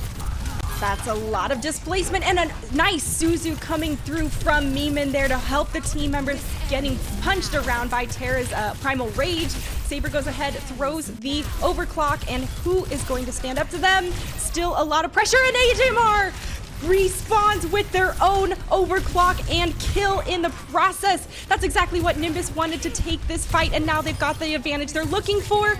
More kills to follow suit in the feed, and now it's all Polaris can do to trickle on the point. 99 triggers down, and Nimbus takes our first round. Contentious. Okay, so this is the kind of game we're gonna get again. You can hardly say I'm complaining at this point. Very back and forth. They're very even, I felt, on a lot of those fights. And Nimbus, I mean, just pulling it out towards the end, right when it counts. End of the round is the most important time to win a fight, as they say. So, now we're getting over to Lighthouse. We've seen some different looks, obviously, in our last series here on this particular submap. Doesn't look like we're going to be getting that this time. I think the mirror just is where these teams are pretty comfortable. So a little more of that back and forth, that hit and miss. We'll see how that translates on a new stage. Yeah, we're here at Lighthouse now, so it's definitely a bit of a different gameplay style when you don't have the giant pit there to fall into or be mindful of. There is still some ledge work, but it's really about this high ground that we see both teams trying to take. HMR getting pressured here on the Lighthouse, but does manage to take down their counterpart Saber as a result. Now that Polaris is down one, well, now both DPSs have been exchanged, Sybil, so I was thinking one might retreat, but if you're evened up, you might as well as keep on pushing forward. Someone's got to take the point first, and Polaris starting to pull away with the advantage. Can Altior and Nimbus continue to keep this pressure? Maybe not as well. Polaris taking the first cap. Yeah, Terra stepping up, getting a couple stomps here and there. Essel does get that last trade, and Polaris take control. I mean, those fights, so back and forth. I feel like we've had so many moments where it's like, oh, they got to pick, they're up. Oh, never mind. That immediately went back and forth 3 more times. Like, these fights happen so fast, and both teams obviously playing very close to one another in terms of their skill and their execution, which is why you see so much checkerboarding over in the kill feed. There's some nice pressure there from the high ground, and Sniper is feeling it from across the way. Saber has been deadly, and that's a nice disruptor shot. It actually clips Karopi enough to take him down in the mix of the battle, and now Polaris are still up an advantage as they continue to hold this defensive point. A late pick there on Namiman is tough for Nimbus, and now, well, it's still a lot of time burned off the clock. Right, if you're Nimbus, you just are forced back to spawn here. Just regroup. Don't get staggered anymore. If you can help it, just go. Now going for the re-engage. That speed boost turned right up. Celorando, as we say, but that is quickly silenced. Yeah, hunted and deleted just as quickly. With no Lucio on board, Nimbus not going to have the speed they want to retreat or really maneuver around. Sheep just goes ahead, jumps in the small room to pop that Death Blossom, and, well, it is looking grim here for Nimbus on this second round. I mean, I feel like that was such an ego play. It's like, yeah, I'm just going to walk up and press Q on this one person. I'm like, that'll send a message. It probably did. Like, to be fair, like, Meeman's probably like, what? Come on. Not the Sojourn from last game. Like, what? The exclamation. So now Nimbus, I mean, like you said, last fight territory, they have some ultimates, but I mean, they need to get to point in the first place. Polaris positioning so forward here and committing resources. Yeah, and pushing into Polaris here when they're already this aggressive is tough for Nimbus. They managed to trigger the overtime bar, but with Saber just camped up there on the high ground, it is almost nigh impossible for them to apply pressure and continue pushing on. Boops again. Holy cow, Froggy's red Karopi right there. Took him for a drive, and, well, that's going to be both Altioras tied up for this control map. Pure chaos. There were like 3 boops there. I know. Both primals coming online. You got the Lucios doing Lucio things around there. Like, that was just like, the one time, I guess, where everyone's just like, oh yeah, we can get environmental kills on this map. That's pretty effective. We should do that. Right. So good for them. I mean, again, just complete unadulterated mischief happening here on Ilios, and it's all coming down to ruins. I would love to see a sniper. I don't think we're gonna. Give me something. They're not gonna. Nah. That's okay. They're not even teasing. No. They're not even messing with me a little, unless they are. Full seriousness. No, they're not. Fine. Be that way. Play your heroes that you know are very good, I guess. Both teams just jumping straight up. A little bit of initial poke and instigation here by the health pack, by the ledge. Watch your step, folks, because you don't want to get booped off the side. Still more poke coming through, and really, who is going to bring out the lead, force out those additional resources? Looks like Polaris can't actually get to the point yet. This has been a nice move here from Nimbus to take the space, and now Polaris has been pushed back far enough where if they want to approach, they actually have to push out from 2 of those choke sides. With the aggressive Lucio Froggies here, it looks like it might be an easy flip for Polaris as they continue to push on. Now that they have a player advantage, a great force out of the Suzu there early, and now Nimbus looks like they're on the receiving end of what they just did to Polaris and have to back out. Yeah, just the immediate flip, like in all ways, the point, the attitude, the dynamics, the positioning, it's everywhere. Sheep stepping up and just pushing that advantage that much further. Saber trying to avoid getting shot in the head. It happens. And Polaris, yes, setting up like this forward, not super forward, but forward hold, a little high ground control as well. Very nice. Obviously sees the dive coming. It's just going to step away there. And Nimbus trying to figure out exactly how they want to approach this. And Polaris going to use that Kitsune rush here early in the fight. Dax goes ahead and allows everyone to get aggressive. And as a result, Nimbus goes ahead, backs off, and looks to reset. Really quickly, actually. Yeah, and I mean, I think that's the best case, right? You pull out some ultimates, you know that fight isn't going to go your way. Just back right up and go again. They didn't even Instead use of taking, ultimates. Right, yeah. I mean, just instead of trying to force the issue, just call it when you see it, right? And now the ultimates get to come in. Well, and that's really smart recognition from both of these teams all together. We saw that happen last match as well. Sound barrier from Froggies is keeping Polaris alive, and now Karopi joins them in the mix. Everyone's been beefed up for a bit of time, and the Primal Rage coming through from Sniper is a lot of displacement for Nimbus. There's more damage rolling through as AJMR now has overclock and has been a bit uncontested in the back on that Sojourn. Some good pressure available, and now Polaris now needing to regroup. Definitely.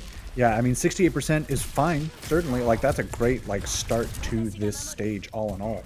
But Nimbus have a real opportunity to start to, build up and catch up quickly. It can get away from you. With the Overclock and the Death Blossom online, Polaris have to be pretty smart about this, but that Suzu looks to be handling the bulk of that. Yeah, it definitely did, and Sheep is actually victorious with their own Death Blossom as a response. Couple more easy clean up kills in the mix, and now Polaris has the point again. They've got 75% possession, and we are encroaching on last fight territory. They absolutely are, and they absolutely do. AJMR with this overclock could be a little something. I mean, if you can just pop off and get a couple picks, right? But Tara, oh, never mind. Shut down. Right. Caster cursed it right there. AJMR decides to step up to the plate to go ahead and take down the members of Polaris. It's looking to be a great matchup here for Nimbus as they don't want to go down without a fight. 52%, or they now have possession just before Polaris hits 99. And amazingly, I caster blessed someone. I didn't even curse them. I said, oh, if AJMR gets a couple picks, that's basically the fight. And it was. That's crazy. Anyway, Tara popping that primal almost reflexively, man, maybe I can do something, and then half the team was already dead. So I get it. Not much you can do there. Polaris now just with the Kitsune Rush, and they pop it right away. They know they have that advantage. Right? Yeah, they want to instigate this fight, pushing Nimbus back off the point, trying to take that space, forcing out early resources. Tara tried to jump down there, and now Miman goes ahead and throws their own Kitsune Rush. Polaris can't handle the aggression as Froggies goes down. There's still a continued forward aggression and onslaught here from Nimbus. It's non-stop, 94% and counting for their possession. It's make or break it time. Sheep can't touch the point, and that's gonna be Nimbus here to, a quick stall. Nice overtime trigger, actually. Really good job from Polaris. We see Froggy's gonna keep stalling it out a bit more, but that's gonna be Nimbus taking our first control map here. Thibble, 3 maps, 99 to 99. Have we got another 5-map series on our hands? I feel like we haven't lost a step. I'm certainly hoping, like, let's make it a late night. That's fine. I'll order out. It's okay. I don't need to cook food and save money. Whatever. It's so back and forth again. We say this for the 6th map now in a row. Right. These Death Blossoms just kind of hitting Beyblade mode, whatever. And man, yeah, I feel like all of those fights, were pretty consistently just either super checkerboarded, or it's just okay, that person got 3 picks and this fight is over. Yeah. So very explosive, I think, from both teams. Obviously super close. Control is chaos. So, you can only really draw so many conclusions from that. But I think what we can draw is that that's a great start to, hopefully, a pretty great series. Ooh, I sure hope so as well. I think it was really interesting to see how quickly both of those teams recognized when they wanted to essentially cut their losses and let the other team continue expending resources or ultimates and getting ready themselves to reset and fight the fight they want. And, we saw that in our last matchup as well. I think it shows exactly why all these teams are here in the finals, because that's very strong gameplay recognition. And to be able to do that consistently in these matches is very different from, being able to watch it and us tell them, oh, they should have done that, right? Sometimes it feels like there's a chance, but these teams today in general feel like they know when they have an opportunity to really capitalize or pop off, or when they just, like I said, want to fold, let's play the next hand. Yep.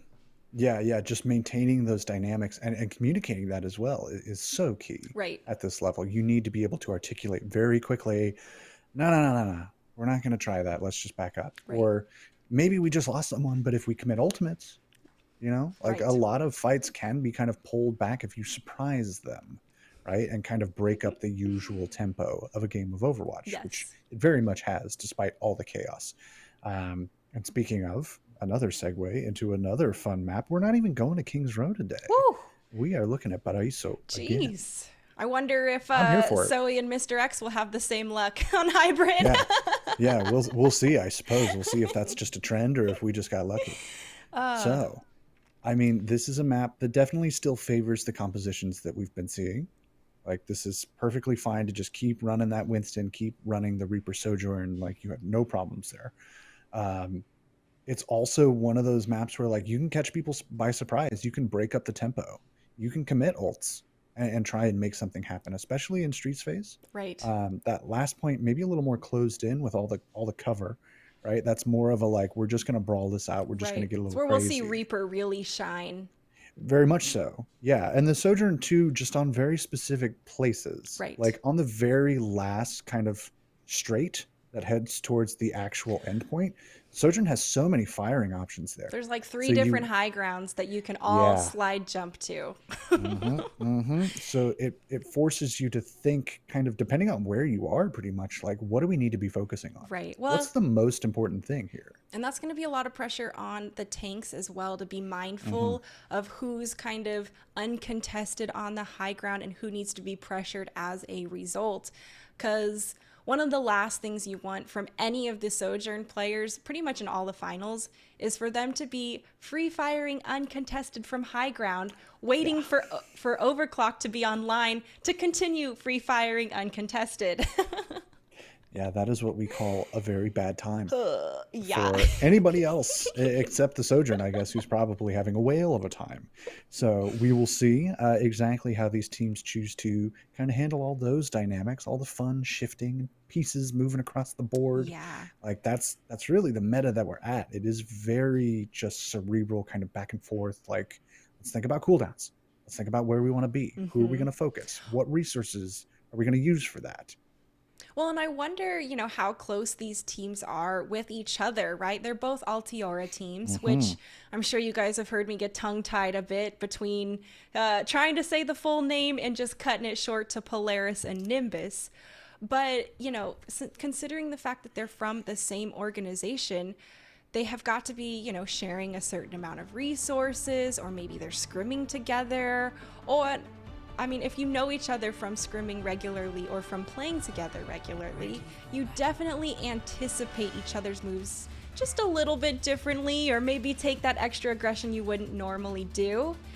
It looks like we have an update though in general. We've got Dart Monkeys taking down Shiki Defiant 3-0. So whoever wins this map will go on to play Dart Monkeys. And of course, the losers will both face off in our lower bracket and have some chances for redemption. But is that a Torbjorn? That is Thibble? absolutely good old Torbjorn Lindholm. Okay. Hanging out in the back, throwing turrets on wacky spots. That almost reminds me of that little spot on the start of Anubis. It does. That you can throw it to, which is, Yes. I hate that one so much. As a tank player, if you play that, I'm reporting you. Good So thing 2 maybe CP's gone, right? Right, well maybe this is the new iteration of that. I suppose we'll see how effective this can be as Polaris immediately look to engage here.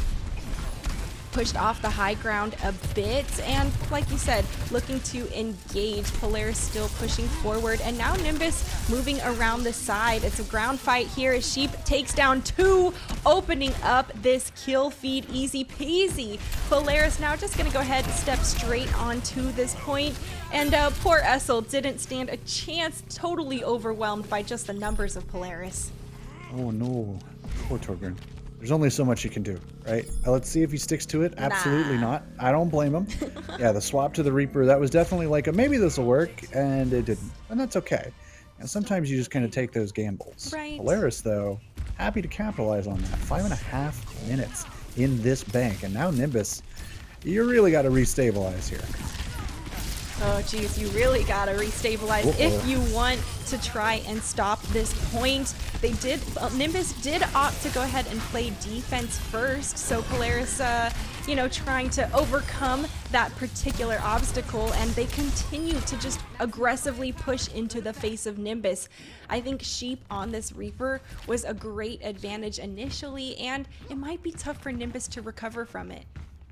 Yeah, and it felt like Nimbus really just went for yeah, let's just go for a fight. Let's just kind of walk at him and burn some time off the clock, which I guess you need to be doing, but I want maybe a little more concerted effort in terms of making that fight last. You can't just walk up and get a fight out of it. You Right. need to you still need to have a plan. I mean, you could also right? get a pick and burn clock as a result And from I think, that. yeah, I absolutely think that was the case. They were like, let's just try and go for a pick. Let's try and just make this messy and burn some time off the Yeah. clock. And didn't quite work, but I think this fight is kind of making up for it. Yeah, Nimbus is showing a much stronger defense here around this corner. They went ahead and used Miman's Kitsune Rush as they continue to hold, but this is a lot of offensive pressure. And Altiora just popped Sound Barrier. Oh, Polaris just popped Sound Barrier. Froggies does go down. Essel maybe making hero plays here and definitely helping stall the point just before the second checkpoint. And even catches the back spawners there, which that's just brutal, but also kind of exactly what Nimbus needed. Time off the clock. Right, yeah, exactly. No more 5.5 minutes. We're at almost 2 minutes down from that point. Yeah, I can do math. Crazy. Nimbus now coming back. Got a couple ultimates here. Could engage with the sound barrier. They know they have that advantage. Probably going to use it to cancel out Saber's overclock. Disruptor Not shot that they there need to, in the or- heart. Yeah. It's going to be Saber already going down as well with overclock online. That's a huge offensive resource already unavailable. And once again, Polaris cut and run so quickly as soon as they acknowledge that loss. Yeah, I mean, of course, the moment you know, don't waste your time, don't bother, just hey, get out there and then just go for the re-engage right away. Jumping into this little tiny Overwatch spot, but Sniper, Jeez. true to the name. I mean, jumping, or maybe not jumping, the Polaris has to walk through this room, and walking into the disruptor shot, the the normal railgun shots and Sniper standing by the door waiting to just tickle everyone walking through, that is a really tough ask. And as a result, we can see Polaris starting to rotate around a whole different direction for their attack. Overclock from Saber's been activated, but the sound barrier from Nimbus is trying to mitigate any of that potential excess damage that we've seen Saber easily output. Nice backing off here as Polaris continue to push around, but they do have the high ground. Doesn't matter because there's 2 exchanges from the DPS. Once again, we've seen that checkerboard repeatedly, but Saber and Terra now start to pull away in the kill feed. Altior and Nimbus still holding down the pressure, continuing to push Nimbus backwards, and they still have Primal Rage if needed. Terra doesn't need it yet, although Sniper's trying to displace the other members of Polaris off this point. Karopi's gone down. Thibble, this is a long, drawn-out battle, but at the end of the day, it looks like Polaris now pulling ahead in the kill feed steadily and decisively to look to take this second checkpoint. That was a juggle and a half there from Terra on the late Primal Rage, which I think actually was the play. It's often the wisdom that the later ultimate is the better one.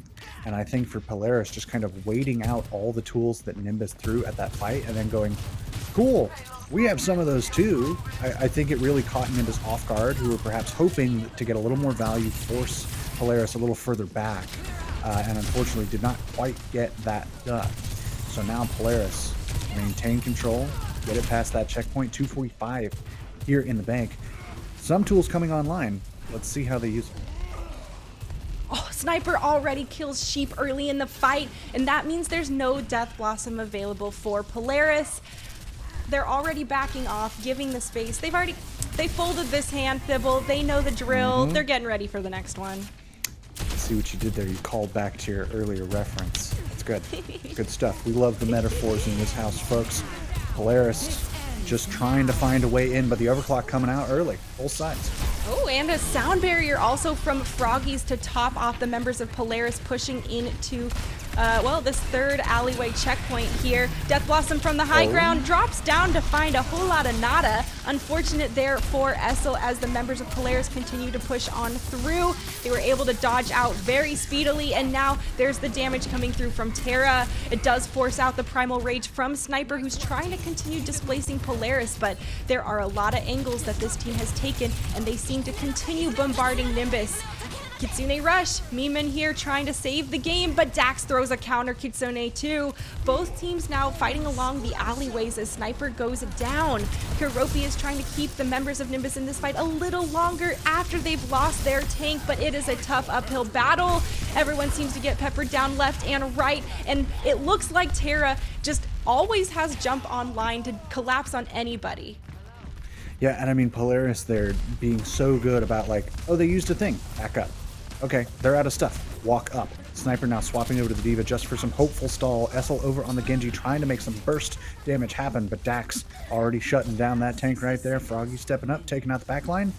I think that's going to be about it for this round. Yeah, I mean, some really nice stalling coming through there from Nimbus. They actually ended up burning another like 20-ish seconds off the clock as a result, pushing to a 52-second time bank, which, if we go to a round 3, could be really critical. Under a minute is always pretty good, because if you can finish with over a minute, right? Sorry, mind blanking. The 52-second team will get bumped to a minute, and then you keep the extra. So obviously here you want that faster attack. You really want to just hit the gas as best as you can and try and take that time bank advantage for as much as it's worth. And for Nimbus, I feel that's possible. Like, Polaris had a great attack there, but Nimbus were occasionally pulling out some really solid stops and some good ultimate usage too. So it's a matter of, can you make that a little more consistent?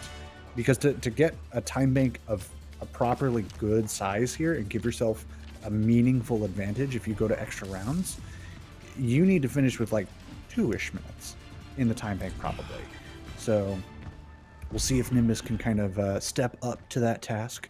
Ooh. It's a tall order on this map. Paraíso has not been forgiving to attacking teams by and large. So we'll see what they can do.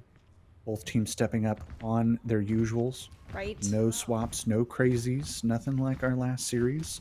No Orissas and Roadhogs and Tracers and Junkrats. all this other mess. Yeah, Junk right? and Zenyatta, like none of that. we are sticking to air quotes, capital meta. And let's see what Nimbus can do here on their attack. Right. And for those of you who might just be joining us, this is a 1-to-3 series here in our round 1 of the finals. We can see Nimbus still continuing to try and push forward, taking the high ground from Altiora Polaris as the pressure comes through. There's a little bit more and a nice Suzu forcing out the members of... Oh, actually, I'm surprised that Saber went down in the mix of all of that. I thought it was going to be a tough call for Nimbus, but it looks like the pressure is there, and they're going to continue filling the kill feed and take this point. Yeah, I mean, sometimes that's all you need. You just need to get down to brass tacks and have just like a messy brawl sort of a fight. And I think for Nimbus, that seems to kind of be like where they operate best, is when they're just like running around together as a big old mob and just taking people down. So good on Nimbus. This is a great time bank to be working with. This is exactly what I was talking about in terms of gaining yourself a meaningful advantage here. Not just 10 seconds or so. Right. I'm talking a couple minutes. Right. So good start here as we get into Streets phase. Well, and if you have a couple minutes, right, that means you can actually build up resources, ultimates, and have a couple of team fights. That could make or break a play. And, well, we see this high ground approach once again. We saw Polaris pushing this way originally before they decided to opt around a different route, but now it's Nimbus's turn to run the same gambit, still poking into the members of Terra there, and, well, honestly, getting heckled by the constant Winston damage is tough, and Nimbus can't break out of this room. It's just a back and forth poke, and now we have Primal Rage online. Now we're skirting around the back and forcing out the Suzu early. Sniper was trying to put pressure onto Mimin, and both Kitsune rushes have been activated. Sheep on this high ground going to be reigning as the Reaper gets into the thick of the battle. Thibble, and it is chaos here as both Primal Rages are now popped. And we talked about this kind of stalemate, and we talked about all that little tiny Overwatch going on, but that whole time the cart was moving. I mean, look where it's at. Yeah. It's gone all the way through Streets phase. So despite kind of looking like a nothing burger, as they say, apparently, that cart was moving with the quickness, expeditiously. And now Polaris are forced to play pretty far back, and that time bank is still pretty robust. Polaris have the tools. You know, they have the Death Blossom and the Sound Barrier coming online pretty quick. Saber with that overclock as well ahead of Karopi's Sound Barrier. Right. So some meaningful damage could be put down there. And Nimbus, I mean, have been making great progress on the cart, but still need just that little bit more to get this done. Oh no, Sniper, are you separated? Oh. Oh no, Sniper, what are you doing, buddy? Watch out! Yeah, nope. Just fully caught. No one can really go after Sniper to help, because then you're just kind of also feeding yourself into the meat grinder. Right. So, I mean, at the very least, Nimbus, I think, caught that early, and we're just like, nope, everybody leave, everybody walk out. Sniper's basically getting staggered, and that's fine. We're just going to come back again, all the same tools. Saber actually used the overclock there, so technically that's a trade. I would maybe say not one you would with take. the way Saber's been playing on that Sojourn, Sure. though, I'm okay with getting rid of overclock easily. There is the Death Blossom stacked on top of the Sound Barrier. Sheep had no fear jumping into the heart of Nimbus as a result, and Polaris just gonna hold this defense, just like last time. Still holding, but still spending as well. Now they have not much to work with, though Dax is building up towards that Kitsune rush very quickly. Nimbus now with a couple tools. The Death Blossom of their own could get a lot done. Well, and Polaris has rolled this cart back a significant amount from what we saw earlier. Death Blossom doesn't find any kills, but it does force out the Suzu early. There's the Sound Barrier from Karopi continuing to help Nimbus push on through. Polaris just decides to back off completely. Now that Sound Barrier's over, they pop their own Kitsune rush, and Dax tells everyone, continue to aggress forward. As a result, Nimbus decides to back away from the Kitsune rush, and now they're hunting for their own. There it is, getting thrown here from Mimin, and now we can see Sniper literally jumping on so many different levels, trying to continue pressuring down those squishies. No one's gone down yet, but now as I say that, Froggies is the first to fall. There's some pressure here on the backline. AJ Mars literally won 1 HP. An actual 1 health right there. Not often you get to say that. And, well, Polaris still seeming really comfortable on this defense, regardless of the chaos, and really hard to displace from this high ground. Yeah, it's messy, but that for sure favors the defending team, right? This whole time, the cart is not moving as much as perhaps Nimbus would like it to. And everyone's just running around trying to figure out what the heck's going on. You know, like, all of that was great for Polaris. We were at 5.5 minutes. We were about to cross 1. Right. Nimbus now, you're coming close to the overclock for sure. You have the primal as well. Like, that is an advantage over Polaris, who have basically nothing except the high ground. So, you know, this is still pretty close. Well, and except the high ground, as Anakin taught us, is a very, very strong place.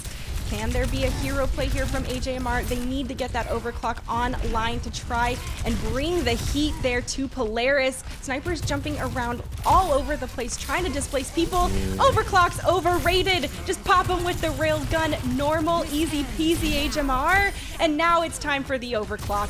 Just in the nick of time. There's only 25 seconds left, and if there is a time to step up, it was now. AGMR did so, and as a result, Nimbus has the second checkpoint. So 145 here in the bank, which means that, I mean, it's really going to be all Nimbus can do to finish. From my perspective, like, this will probably go down to some overtime fights, assuming Polaris don't get rolled over. We'll see how that caster curse manifests itself in fun and interesting ways.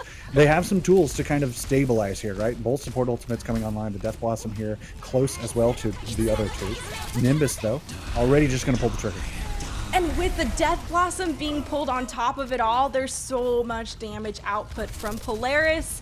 Nimbus just has to run, retreat, and be happy with the resources, the 2 resources they forced out of Polaris. Yeah, you pull some ults there for sure, but with a minute left and with what you've got at where it's at, you're really not going to pull out anything meaningful in terms of like super burst damage. Like, you really just have to rely on your neutral, on your Reaper and stuff like that. But Sheep right now is the one standing and delivering. Man, and relying on a Reaper in the neutral fight, like, that's one of the characters where they've got the sustain, they've got that front line damage that the squishies cannot have a part of. And Terra is literally just like, yeah, come get me. You have to spend time looking at me. They do actually manage to take her down, which does give them an opening, but so much time burn there. Yeah. That was basically 25 seconds just dealing with that Winston. Well, and now Nimbus has no hope of, overcoming Polaris's time bank, right? If they catch it in OT now, it is make or break it time for both of these teams. We're going to have to go into round 3, and SL has the Death Blossom online. Sheep is taken out early in this fight. That could be the advantage. Nimbus needs to actually steamroll and snowball this cart through towards the 3rd checkpoint. Overtime bar is triggered, and it is make or break it time. Death Blossom alive. Oh, SL manages to stay alive and gets deleted. Oh my goodness, Saber absolutely snapped them out of existence and has been absolutely clutch on this Sojourn. A beautiful play coming through, and now all Nimbus can do is try and stall on this point. Polaris are going to roll through and take this win. And I mean, that was even closer than our last match on Paraíso. So we maintain the streak, as it were. Now 7 maps of crazy, contentious, amazing Overwatch. So back and forth there. A little bit of shenanigans, a little bit of tomfoolery. You know, there was some running around. There was trying to figure out who the heck's going where. Right. But I mean, at the end of the day, sometimes that's just how it goes. And can't say we weren't having a good time the whole time. Well, there was so much back and forth between the damage the Reapers were bringing to the table, Kitsune rushes being thrown early, or maybe both teams just backing out after seeing the Kitsune rush and then throwing their own. Both sides doing exactly that repeatedly to each other. So I'm not surprised to see the back and forth between both of these Altiora teams of Polaris and Nimbus, Thibble. Yeah, I mean, like you pointed out, I think actually one of the more important bits is all of that back and forth and all the 4D Parcheesi around the ultimates that was happening, right? Realizing like, okay, they popped that, we're going to back up a little bit. But then almost, I think both of the teams were kind of hitting the point where they were like, we're going to pop this because we know it's going to force them to back up. Right. We know they're going to disengage off of that, and hitting that extra layer of like, we just want to burn time. Let's just pop one of these. Like, unironic zoning ultimate, you Right. know? Intimidation So, can work some days. yeah, and both teams, I think, really trying to get into the other's heads, Yeah. which just makes for some really interesting, kind of off tempo, but very fun Overwatch. Well, I think they did a great job at really burning down the clock throughout all the points and defensives that both of these teams had. Obviously, the score is all tied up, folks. It's our first to three series. So we're going to go to a quick break, see what next map these teams want to go to, and we'll have to see which Altiora team will reign supreme.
Hello, gamers, and welcome back to the Calling All Heroes Challenger Cup Finals.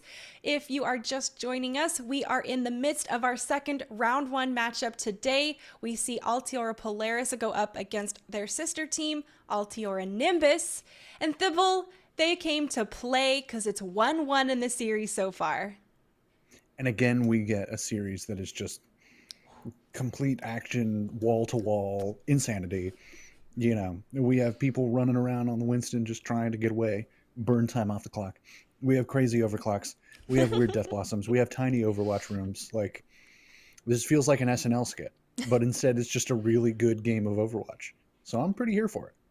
Yeah, I agree with you. And both of these teams have had a significant, back and forth push as far as who's got possession of the point, how far it's being pushed. We went all 3 maps in our control round, and we're going to be moving over to Circuit Royale next as of the pick of Nimbus. I'm very, very happy with that. Circuit Royale is just an insane map. Like, you get weird comps on it that you don't get anywhere else. Like, you get crazy picks and sightlines and like different ways to kind of think about the game, really regardless of meta.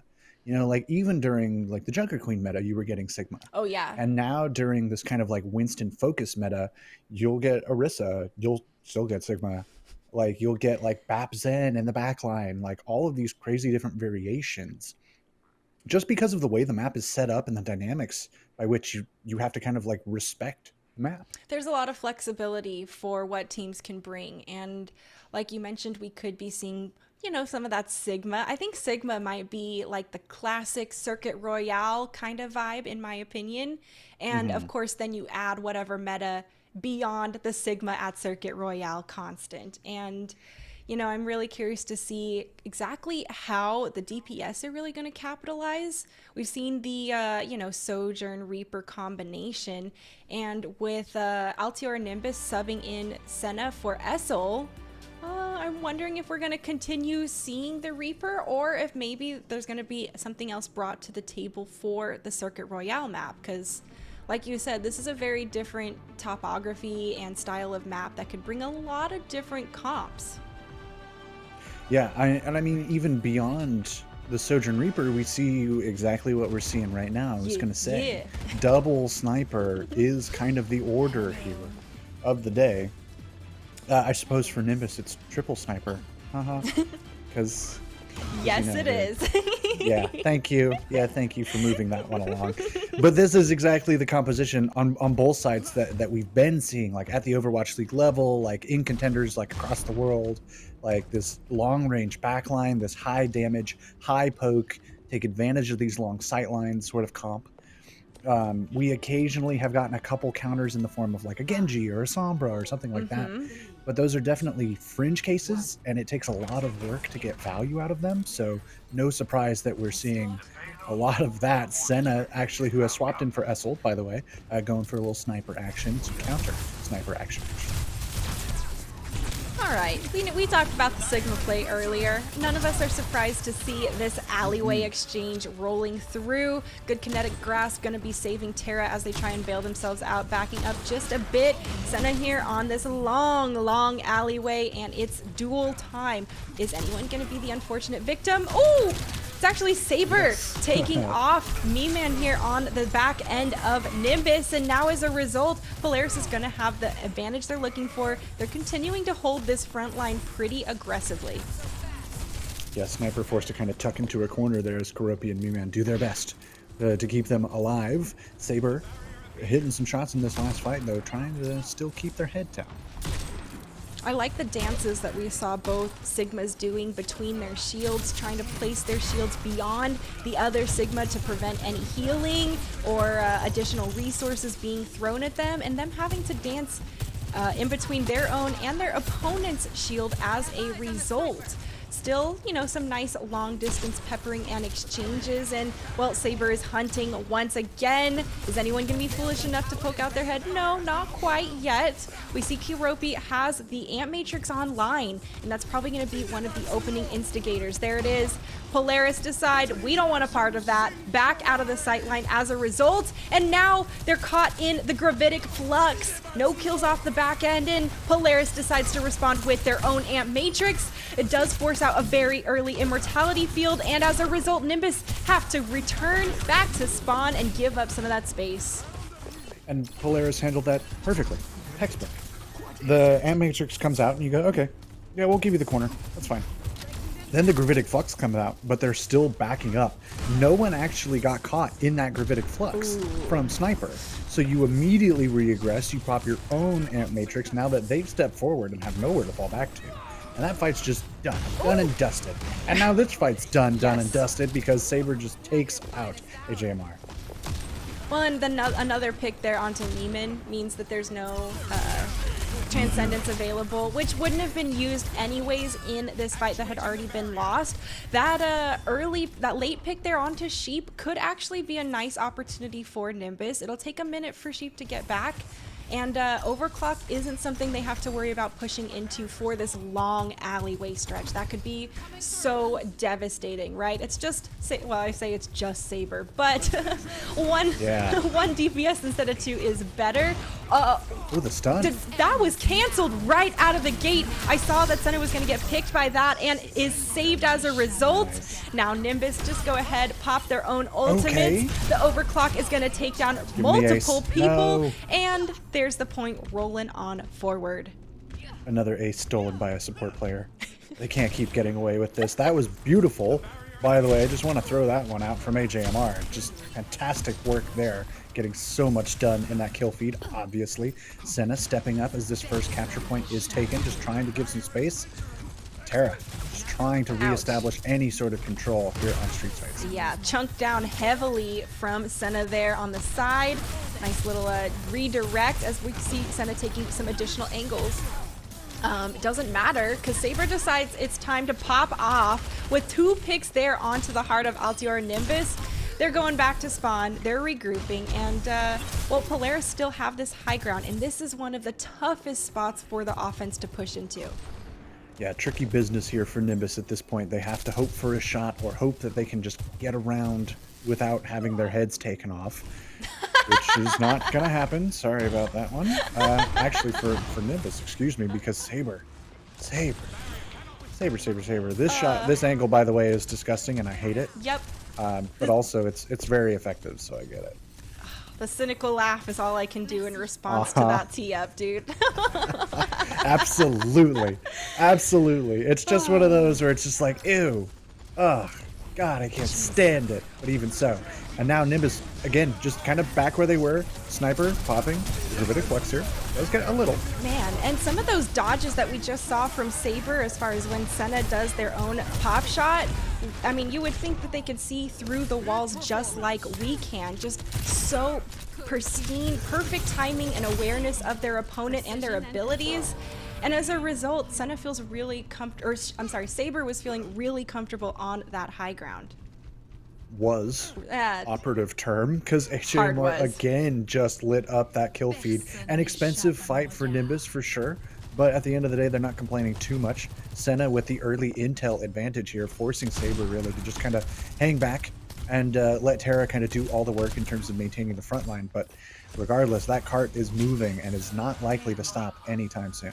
Yeah, there is just about 1 minute left on the clock here for Nimbus to push it to this second checkpoint. We see Froggies also has the Transcendence online, so they're waiting for that opportunity and for the moment when they need to bail their team out. With Tara going down, that's definitely the call. More overclock damage trying to be output, but it's not enough. The damage from Altior and Nimbus is actually too much. Saber has to retreat as fast and far away as they can, and now there's the second checkpoint. Yeah, Nimbus just kind of pulling things out of the hat and making these fights work. HMR, again, just doing insane things, just putting on the moves, putting on the skates here. 2 minutes in the bank, dwindling as it is. Polaris have a chance to try and force some final defense and establish themselves short of a finish. But Nimbus do not want to walk away after the momentum they've been able to build. Yeah, it's been quite the shift so far. There's the aggression coming through, and Senna takes down Froggies in the mix. Polaris now down 2 players, 2 critical players at that, and the cart's just gonna cruise forward. Yeah, I mean, simple as you please, right? No stoppage at all for Nimbus here. No problems. Oh, no. Already still just hunting. And yeah, you can't get away quick enough for that disruptor shot not to just take you out of this fight entirely. Walls coming out for Saber here, a slight advantage, but the Gravitic Flux from Sniper immediately says, dude, I don't care. So maybe not the best idea, and that, yeah. Oh my goodness, I wasn't ready for such a shutdown there coming through at the end. A really nice zoning between getting in the face of people turning out from spawn and of course throwing the accretion right out at that Baptiste. Oh.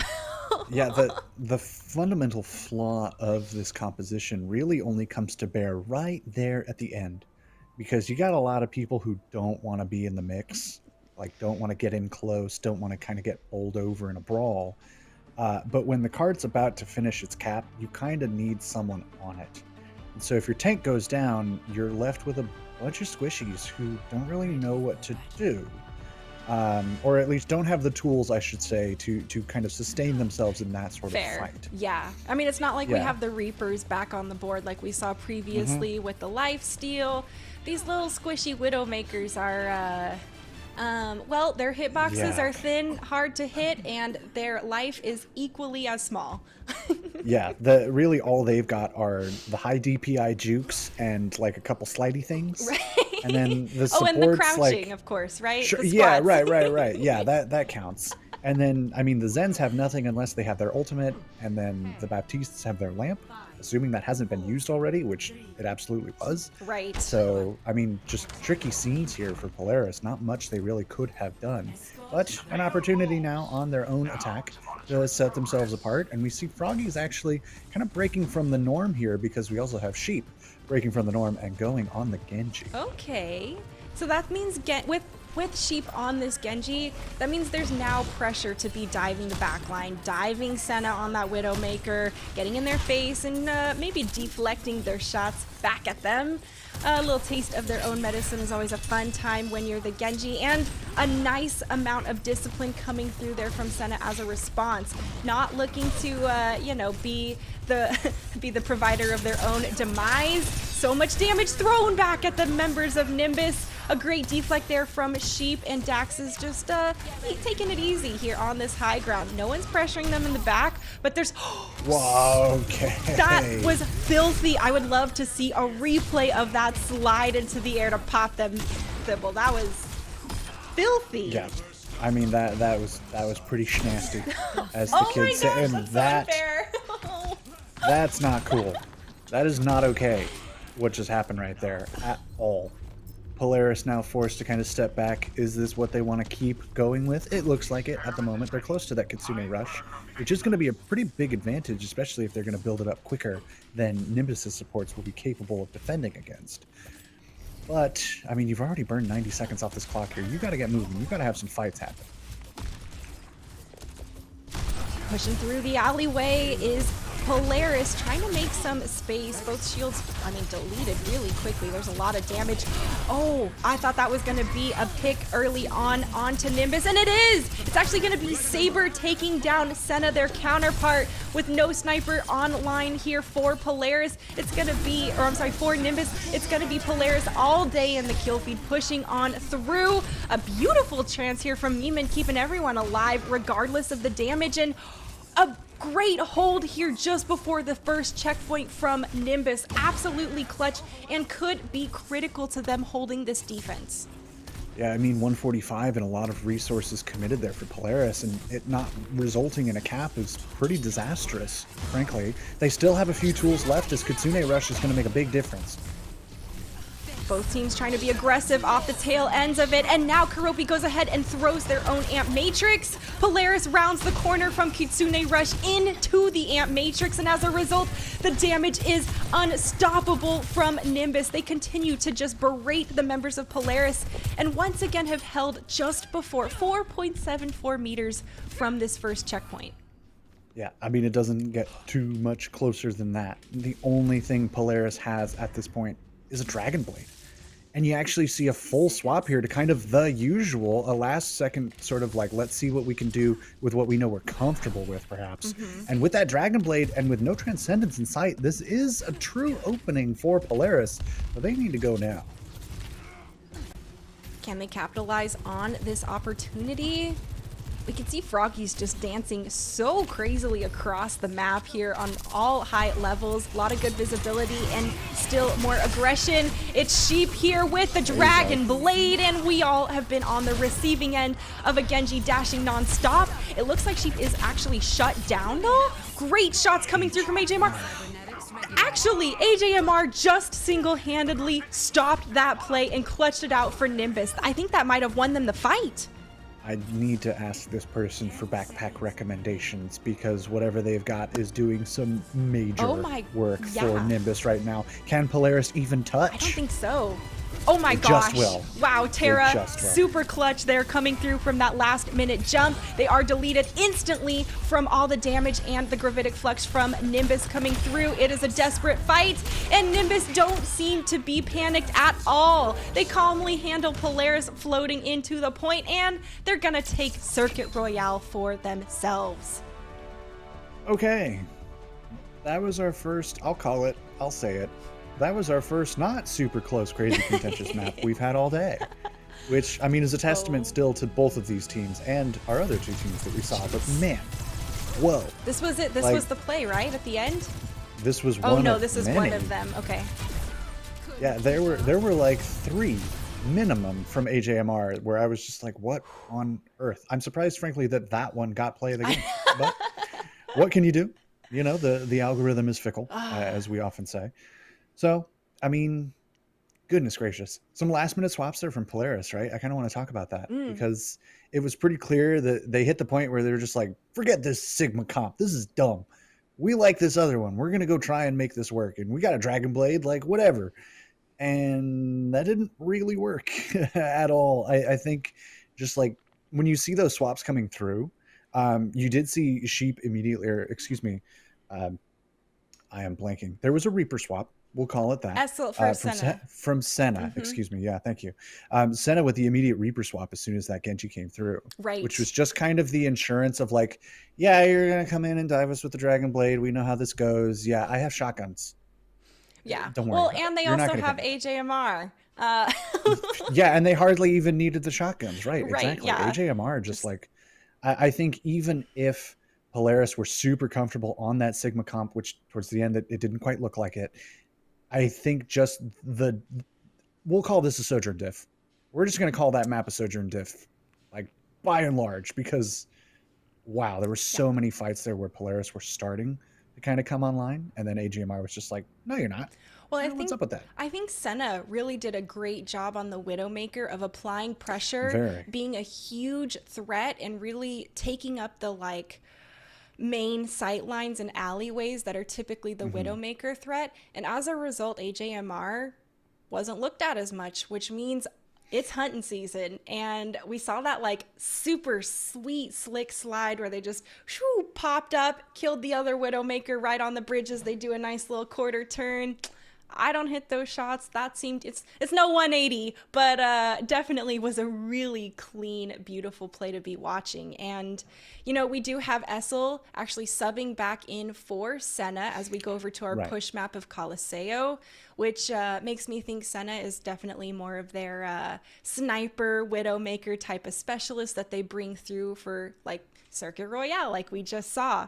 But Essel coming in makes me think we're going to see more of that Reaper like we saw on our first map. Yeah, back to what we're expecting, I think, from these teams as we get away from the one weird map. Right. You know, that is exactly how this is generally going to fly. We could call it a unique map. Yeah, you know, you certainly can, right?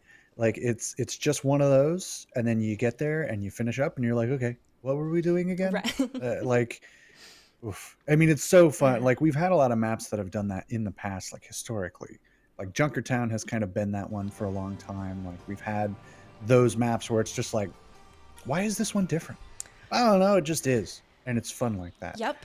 Coliseo, though, as we head towards push, as we head towards map 4, Right. Match point for Nimbus here. absolutely is, yes. And I think a good spot for them, because this is just one of those maps where like the usual is perfectly fine, but if you want to switch it up, you can find some spaces hither and yon. We haven't seen too much of, like London Spitfires comps with the Rhine and the May and all of that or anything. But here and there, you'll see the occasional swap, especially if it's pretty contentious and you're kind of thinking like, what's this one little edge that I can get? Is there anything I can do to start kind of countering this out? Right. More traditionally, when you start seeing like the Roadhog compositions, obviously from our last series, we saw that can get pretty rock, paper, scissorsy very fast. Well, but with both of these teams sticking the mirror, and there you go. Well, and I want to remind everyone that this isn't the first time these teams have faced off. They saw each other in the first qualifiers, and Nimbus suffered quite the 3-0 loss at the hands of Polaris. So I gotta say, it seems like they have really worked on their research, brushed up on those opponents, and have come today to Calling All Heroes with a big fire in their, underneath them, looking to try and win this and not let history repeat itself. It is a first to 3, it is double elimination, so there's a little wiggle room here, but at the end of the day, these teams have been extremely competitive, and as you can see, a lot of poke damage, a lot of pressure here. Altior Nimbus going to have to give up some space, but we've seen both of these teams recognize instantly when they need to retreat and do so swiftly, Hibble. Yeah, I mean, you don't want to have to use too much of that wiggle room, so you want to kind of have all cylinders active at all times. Like, no excuses here, right? Don't leave anything on the table. So, Nimbus trying to just establish an early control. We're in a very contentious early phase here where it's super back and forth. We're already popping ultimates 90 seconds in, but Sniper has been all over this the entire time, and Essel too. I mean, look at them go. Yeah. Between the two of them, easy cleanup here, and this bot is going to keep on moving. It is easy cleanup for them. They make it look easy. And they really do. Man, with the way Polaris has been playing, I think it's been really tough for them to handle the success that Miman has on this Kiriko. I mean, it was like 70 to 100% as far as Kitsune Rush built. We've seen and talked about in other, on other like contenders and stuff about how important building that first can win you the fight. And now it's going to be Dax trying to instigate the response with their own. Altior Polaris continuing to try and push the robot, and now Nimbus is waiting. Jump into the trap, fall into my maw. AJMR goes ahead, pops the overclock, and with sound barrier coming through for Polaris, it's not going to be nearly as easy. The bot is still in favor here of Polaris as they continue rolling forward, and Nimbus trying to escape with their lives. Looks like it's just Karopi on the speed making it out, and Polaris looking to overcome Nimbus's progress. Yeah, so an early lead swap here, 3 minutes into this match. Nimbus, you could tell, the moment that Kitsune Rush came out from Dax, they were like, yeah, sure, back all the way up, and seemed to be making a pretty solid play there. But, I mean, the trappers became the trap pretty quickly. I think Polaris just kind of turned around and we're like, yeah, we knew you were going to be waiting for us. I mean, of course, we're still going to get you. But Essel now immediately starting to equalize. This bot's already starting to move back towards neutral ground. Yeah, and the continued pressure here from Nimbus needs to be strong as Polaris is trying to retreat and give enough space for themselves to regroup, but they don't want to lose the, bot progression or the lead that they have. Sniper has the Primal Rage online, and they're looking to engage. Where is the opportune moment? And there it is in the heart of the members of Polaris. Essel pops the Death Blossom in the thick of all this action and chaos, and well, it's going to be Nimbus continuing to move this bot, and they're going to be looking to retake their lead. Sheep just not able to get the same amount of value out of their Death Blossom, plain and simple. Essel just timed it perfectly, waited for all the right cooldowns, waited to be just the right spot, and there's not much you can do when all of those boxes have been filled besides die. So, Nimbus now stepping up, heading towards his first checkpoint, establishing a comfortable lead in the early phases here. We're still not even halfway through this push map. It's already been so contentious. It feels like we've been going for ages. Ooh, yeah. And, well, these teams have been pushing back and forth really significantly, right? We've already seen both leads taken from each other and back and forth. And well, now we're here just before the second checkpoint. Nimbus is throwing everything they have, trying to take this. And as a result, it's not enough. Polaris take the bot back. Progress is going the other direction. Well, can't say Progress is going the other direction because they haven't hit their check mark. But it is still Nimbus on this back foot. Karopi got picked late, and Thibble with Sniper getting picked even later. That's so much time and space that Nimbus are gonna have to wait. Yeah, in push, you can't just win the fight. You need to win the fight and then go stagger the next fight. You know, like that's really the dynamic you need to be making meaningful progress, especially when the leads are starting to be established deeper and deeper into your own territory. Luckily, Polaris at the very least are heading back towards the barricade, but they basically need to win one more fight to actually start trying to take that lead back. Like AJMR slide into the Winston bubble. It does get taken down because of the over-aggression. Now we can see Polaris continuing to push forward and take the space. That's some great staggers rolling through, and they still have Primal Rage on Thibble. That is a great resources they're going to want. Yeah, and I mean, this bot didn't make it very far, Timothy Smythe, as Big Hungry Phil calls him. It's going to get the checkpoint here. We're going to do a little butt scratch in just a moment. And all of a sudden, I mean, Nimbus do get, so the checkpoint is still captured, but Nimbus do immediately get an early advantage into this fight. And I think, given that the bot's not moving for a bit, Polaris are just going to try and get out as quickly as they can. Yeah, good call there.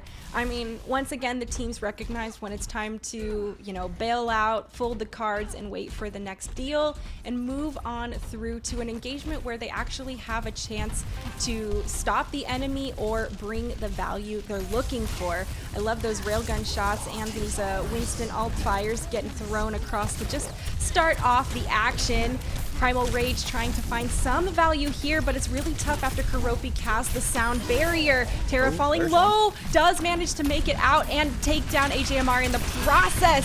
Death Blossom from Sheep is taken down. The Suzu was there for Nimbus, and now you can see the amount of damage that they were able to bring. Yeah, and still with some tools online, right? The Primal very close, the Kitsune Rush still here. Dax has one to match, but goes down. So this will probably be Nimbus taking the lead back again. And the more these swap, the later in the game that they swap, the harder it is to overcome them again. Right. So if, I shouldn't say it yet, because if Nimbus can take this lead back, Polaris have their work cut out for them. They're not going to let that happen easily. Absolutely right there. And Polaris do not want to go down here or without a fight. It's match point right now for Altior Nimbus, and if they win this map, they're going to continue on through the winner's bracket. They'll have that extra cushion because it is a 2 elim style of finals. Nimbus still engaging around this high ground, and there's Kitsune Rush from Dax. It's going to actually encompass almost the entire alleyway Nimbus was trying to push up on. They decide pass and bail out. And I think that's fine. You do lose one in that process, so it's all that decision's kind of made for you anyway. And a neutral fight coming back again. Timothy Smythe just getting to the middle ground here as Nimbus reestablishes themselves. And Nimbus at this point are not even playing necessarily to push the bot any further. Just to kind of keep it here is totally fine. They don't need to. They've got the progression that gives them the win if they can make it through the last 2 minutes. Polaris here coming in hot. Sheep gets that early kill, and Saber's gonna follow the pattern. Regardless of being taken down, there's still a lot of kills in the feed for Polaris. They're rolling the bot forward, and will they actually take the lead in this next push? You might get just to the checkpoint and start it pushing before Nimbus can make it back. They have a couple tools as well. The Primal to throw. Terra does not have theirs. AJMR with the Overclock, which has been doing so much work. No answer on the other side, except Froggy's sound barrier, which I will allow. But Polaris seemingly just kind of giving this up for free, going back for another neutral fight here instead of trying to contest. There's the overclock from AJMR, and Froggy's pops the sound barrier very quickly afterwards. Polaris knows exactly what happens if you don't reinforce when AJMR uses that. Essel's gone down, and now Polaris look to have a lot more space and opportunity to overtake Nimbus's progress and take the advantage for themselves for progress. disaster for Polaris here. Oh no. Or sorry, no, other way around. Goodness gracious, I'm getting it all mixed up. Disaster for Nimbus here. Polaris take the lead. There's 54 seconds left. Wow. It's not just the difference in the numbers that you see, right? The 82 versus 90 and counting. You need to make it all the way back over to your own bot. And at this point, it's starting to kind of look untenable. It's definitely starting to feel that way, although the way both these teams have been playing, I don't want to count anyone out yet. We've seen a lot of really clutch mechanics and happenings. AJMR using that railgun, actually finding that kill. Another couple kills rolling through from Nimbus. I mean, if they're gonna turn the tides and retake their own progression, it's gotta be now. It needs to be now, and it also needs to be for the next, like, 4 fights. Well, they've got 4 ultimates. Sure. Yeah, hey, yeah, okay. Break it up. 1 ultimate per fight win. Go. That's a tall order, folks. There's a lot to be done here. This neutral ground fight already starting. We'll see what tools are brought to bear, but we are in overtime. Nimbus must be perfect. They have to be if they want to win this series. That's a good opening start here. There's a bunch of support ultimates thrown onto the battlefield, and now we see Essel with the Death Blossom, who will be the victim of it. As we can see the continued efforts here of Nimbus, they are still getting kills one after another, and they've got 2 ultimates. Well, I mean, they didn't use 1 per fight, so now their families are starving. Thanks. But I mean, still, that's good. This is actually great for Nimbus. This happens very rarely in Push, where you can just chain those fights back to back and make that work, especially considering you pulled the Death Blossom and the Kitsune Rush out of Polaris here. Yeah. So Nimbus with a real chance. If you get a good Death Blossom and a good Primal just to keep the bot moving, this is doable. Yeah. This is as doable as it's ever been. We were doubtful, and it was an uphill battle, but it looks like Nimbus doesn't care. Essel drops the Death Blossom, taking out Saber. Snipers trying to boop around members of Polaris out of the way, away from the bot and from their team, keeping them protected. It's a clutch play here from Terra. You can see the Primal Rage getting the kill onto Karopi and pressuring out the other supports. That was beautiful coming through from Terra. That was exactly what Polaris needed to actually close out this win, tie up the series, and take us to, once again, another map 5. Okay. That's just the day we're having, I guess. The spirit of Big Hungry Phil is watching from some small suburb in the east and saying, yes, good. Terra, right here at the end, actually. I wanted to talk about this play, so I'm glad it got brought up. The almost ace, once again, stolen by a support player.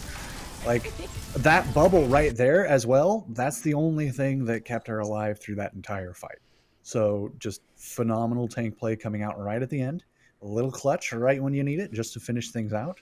Nimbus did make it very close. Ooh, yeah. In Push, that does not normally happen, folks. That's abnormal. Yeah. We are seeing some weird stuff today.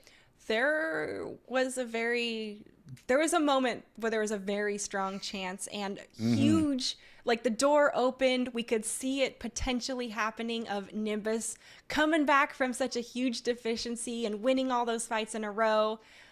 But Polaris is showing us what they're made of, right? They were our Calling All Heroes first Challengers Cup winners, and of course, the sister team to Nimbus. So not wanting to, roll over too easy. We're on our map 5, folks, coming up for Control. It's match point for both of these teams, and we'll have to see who will reign supreme from the Altiora home front. Thibble, don't go anywhere, folks, and we will close out in just a moment.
Hello, everyone, and welcome back to the Calling All Heroes Challenger Cup Finals. We are at match point here for our second game of round 1 for the finals. It is Altiora Polaris up against Altiora Nimbus, and folks, we're headed back to control once again. You hate to see sisters fight. But if they're going to fight, they might as well give us some good Overwatch, right? This is exactly what we were hoping for all day long, and we have gotten everything we could have asked for and more, minus the 7-map draw. I'll keep saying it. We're going to Nepal, though. I like this one a lot. I don't think we've seen this one today. No. Plenty of options here. I would love to. I don't think we're going to see a lot of the switch ups. This is not the rock, paper, scissors. This is not the Hog comp followed by the Orisa comp followed by the Doomfist swap. Like, it's not really the game we've been having across this series. But at the same time, I can hardly complain. The mirror matches throughout have been so spicy. And if we're just going to get a little more of that, then we're going to get a little more of that. And I'm going to have a good time.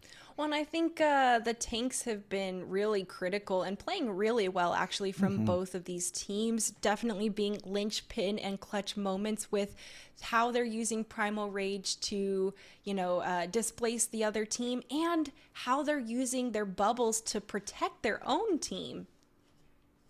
Yeah. I mean, those bubbles, like we talked about in the last play of the game, right? Like, that made such a difference for Terra. Right. Allowing the almost ace. Like, that's the kind of stuff you need. You need just those little bits. The little differences that make all the difference, Right. really. So we're starting here on Village. Give me a May. I want a May. We're not going to get it, but I want it. This makes sense. This is exactly what we expect to see from these teams. Yeah. More of the same here as they explore their shuttles. Just having some spawn room shenanigans as per usual. I've got a big focus here on the Kirikos, at least for, some of this initial engagement. We've seen Mimin really build Kitsune quite fast comparatively to Dax, but it doesn't seem like it's been as critical since Polaris recognizes when to back out and give space for those rushes. So, there's a little bit of an odds and a value game being played as far as what space and versus the aggression can be. A little bit of pressure coming through here. Of course, we're engaged right in the heart of the shrine. An early Suzu forced out from Dax is going to and now countered by Nimbus is going to put these teams now on even footing. That's a first pick there onto Froggies. Polaris doesn't have the speed. They don't have a tank now, and it's going to be Nimbus opening up the fight with their first capture. Nice and clean, right? As clean as you could ever hope for a first point cap there, which is vital here on Village. It gives you all this space to move around. You see them immediately go up to contest the high ground. They know already that's where Polaris is going to be thinking about coming through. So lots of poke now going to happen in the tiny Overwatch room as Polaris look to re-engage. Ooh, that disruptor shot is nasty to try and push into. Polaris have to do a lot of resources to mitigate that damage. Essel gets Sheep in the mix of all of it, and Polaris can't quite seem to break through this choke point. It's going to be really tough, especially since Nimbus is already set up and waiting for them to jump into the trap.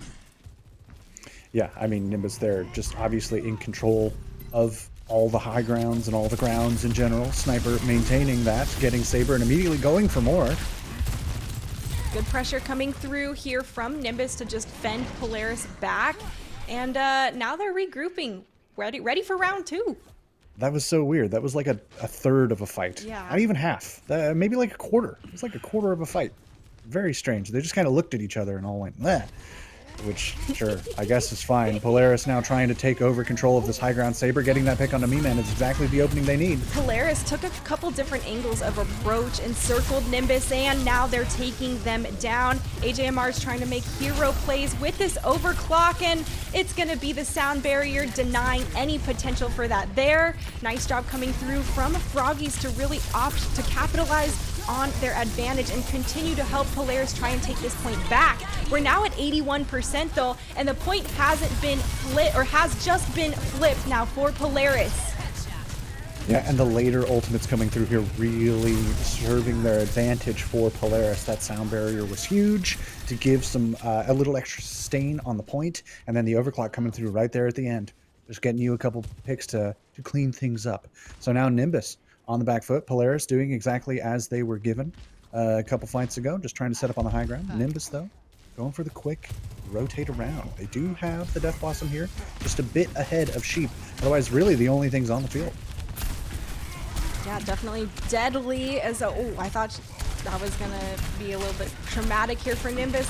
More push coming through, and there's a Death Blossom. It's actually gonna be in the heart of the shield and not finding the value they're looking for. Great job there from Terra, even though they end up going down. And now Nimbus, taken out of the game. Sheep just crushed them there with that Death Blossom, and it's gonna be 55% for Polaris now. Yeah, we want to talk about Death Blossoms. That was a Death Blossom.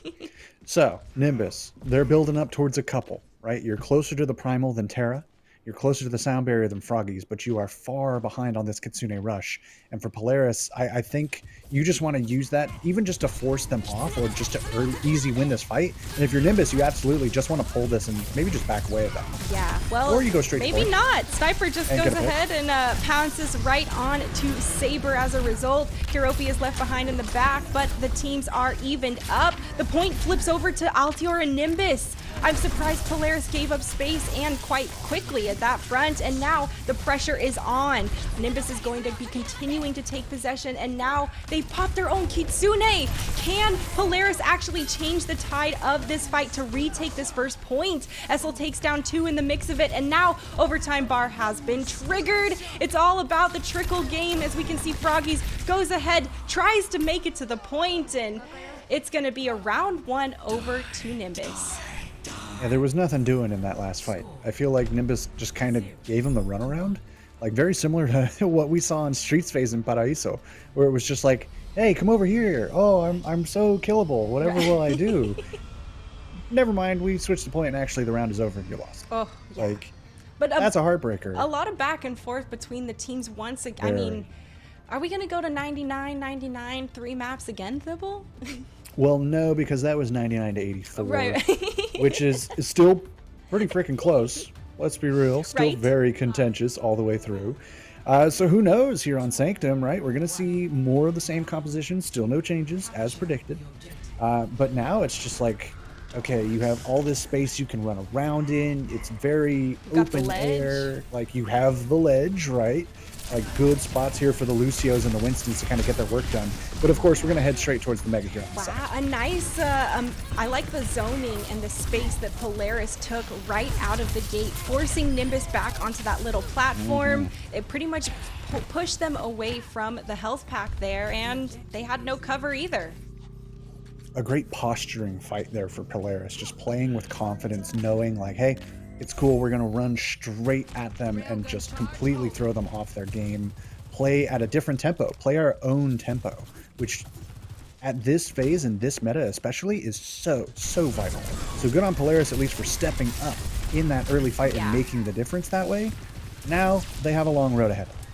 Well, and we've seen these teams go back and forth repeatedly, regularly. Oh no! AJMR couldn't quite skirt through the door, missed it by that much, and is taken down. Now Polaris is going to continue pushing on through. They've got that advantage, and 30% still.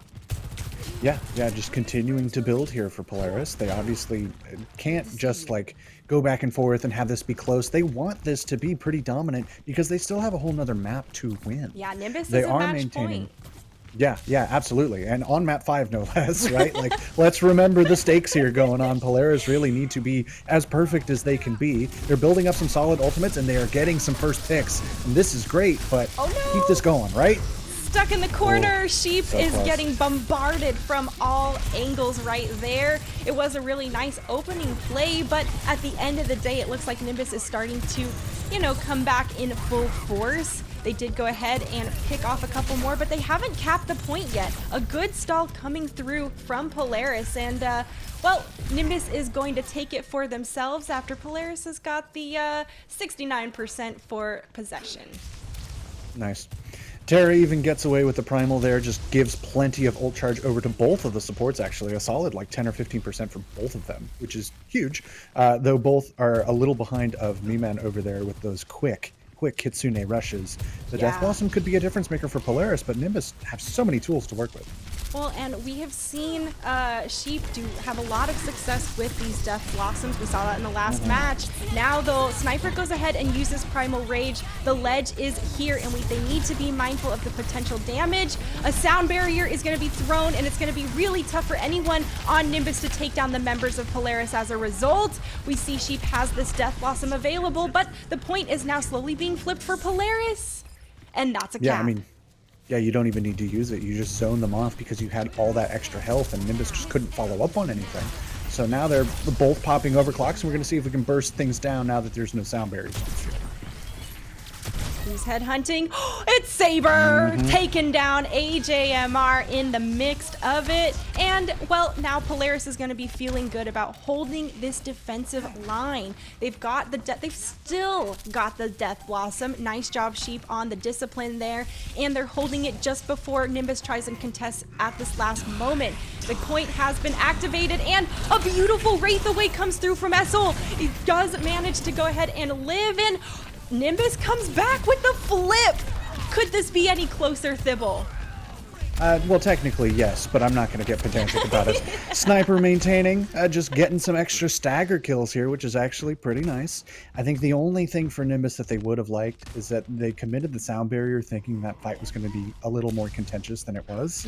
So if you were still holding on to that, like, you're sitting pretty.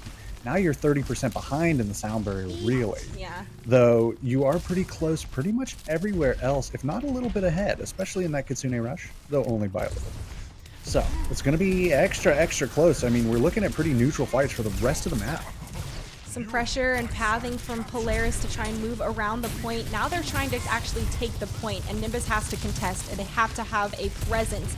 It's already been 99% for Polaris, and we're slowly encroaching on the 99 for Nimbus. Terra goes down early with AJMR, taking the fight to them. Now it's going to be even tougher for Polaris to try and come back. They've lost 2.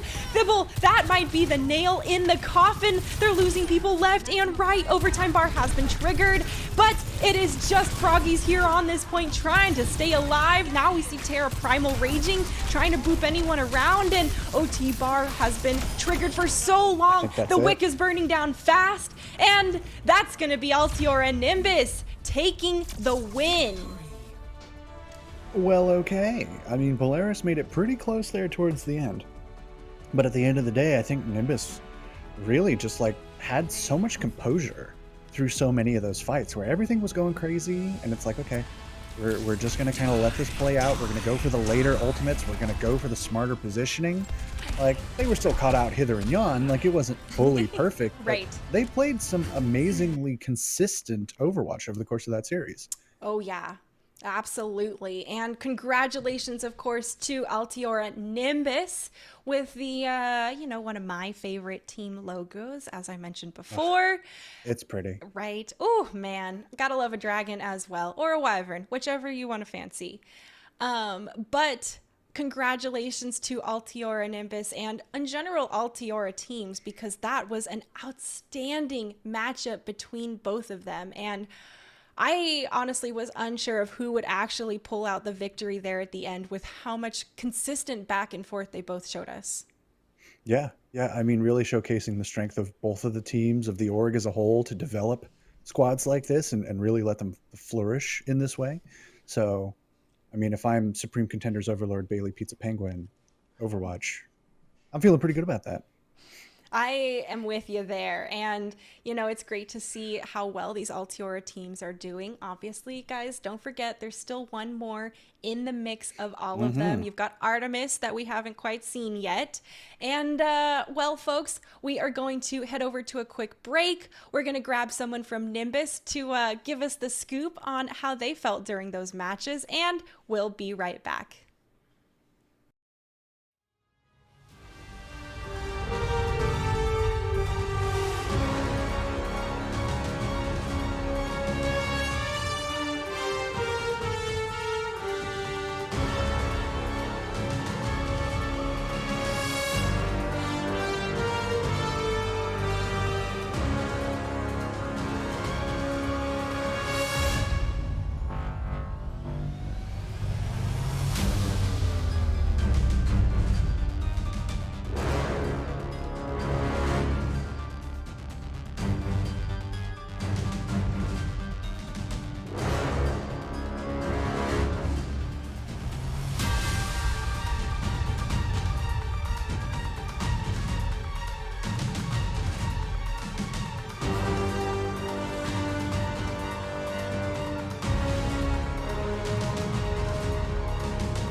Welcome back, gamers, to the Calling All Heroes Challengers Cup Finals. We are excited to be welcoming Meeman from the victorious team of Altiora Nimbus over to the interview booth. Meeman, congratulations on your win, and how are you feeling after such a close back and forth game? I'm feeling great. I'm really proud of my team, and I'm really glad we could turn it around. I mean, you definitely turned it around. What was some of the energy or comms around those more high pressure moments, or maybe in between rounds when you're trying to figure out how to actually get your mojo back for the win? It was a lot of Caro yelling at us to listen to Sniper. A lot of just listen to what Sniper says, do what Sniper says. Yeah, just kind of rallying everybody around. That makes sense. Yeah. Obviously, we were looking at a match of sister teams there. Like, what is that dynamic, if any at all? Like, do you guys talk often, practice against one another? Like, how does it feel going into a match like that where you both have the same first name? Definitely crazy because we are under the same org. The they once the bracket came out, they said they didn't want to scrim us, and we haven't really scrimmed them since like the first qualifier, so we didn't really know what we were going into or any of the new pickups or anything. So I'm really proud that we adapted fast and we did. I think we did pretty good. Ooh, Absolutely. yeah. Yeah.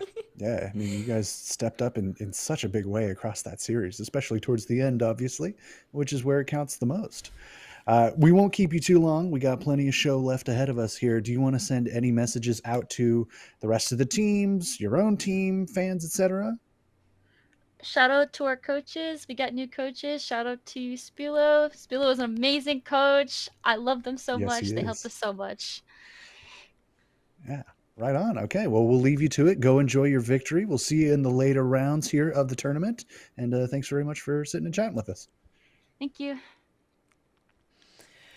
Oh man, both Altiora teams really bring in the heat and competition. And like you said, it's always unfortunate when the siblings fight, but as they share the same family name, one must fall. And actually, it was really nice to hear that they didn't, really scrim each other too much from the first qualifier. Nimbus really got a chance to show up, show that they could adapt, and not let history repeat itself when they faced Polaris earlier during the first qualifier. So I have a big hats off to them personally, Thibble.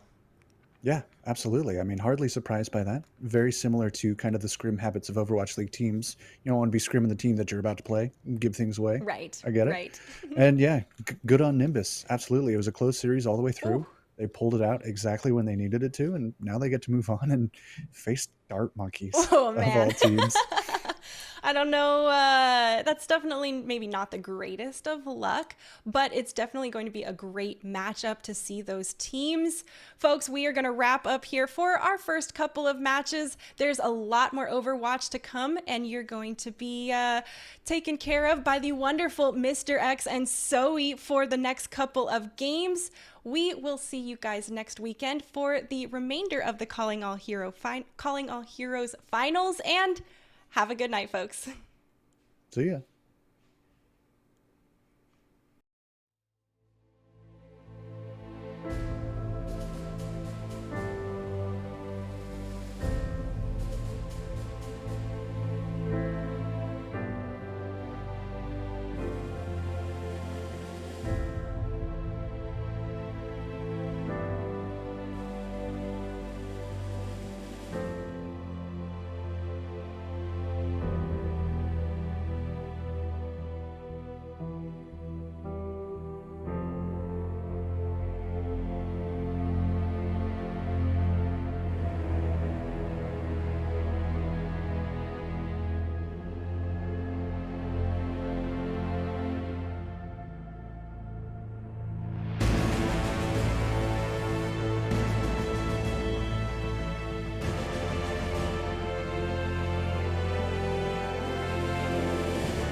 and welcome back. We have a change of the casting pair. Really, it's just one caster here, and I'm just here for the cribs.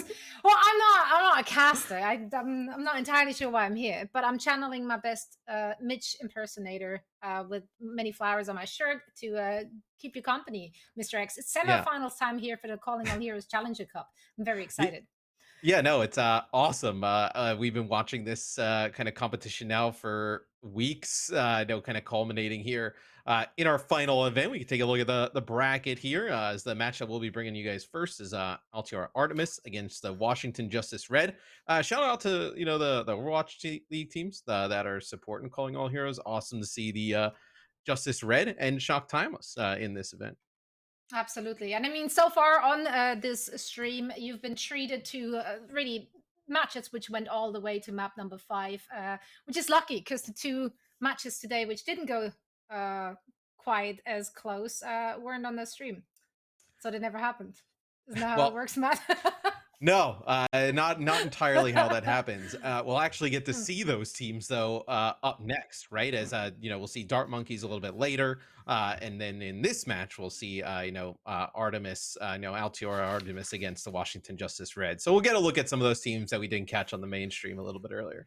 Yeah, no, the matches we saw so far were super interesting. They played it very, very close. We saw different compositions as well coming out from all of those teams. So we saw a lot of good adaptation. Especially, I enjoyed the Washington Justice Red going up against Shock Timeless.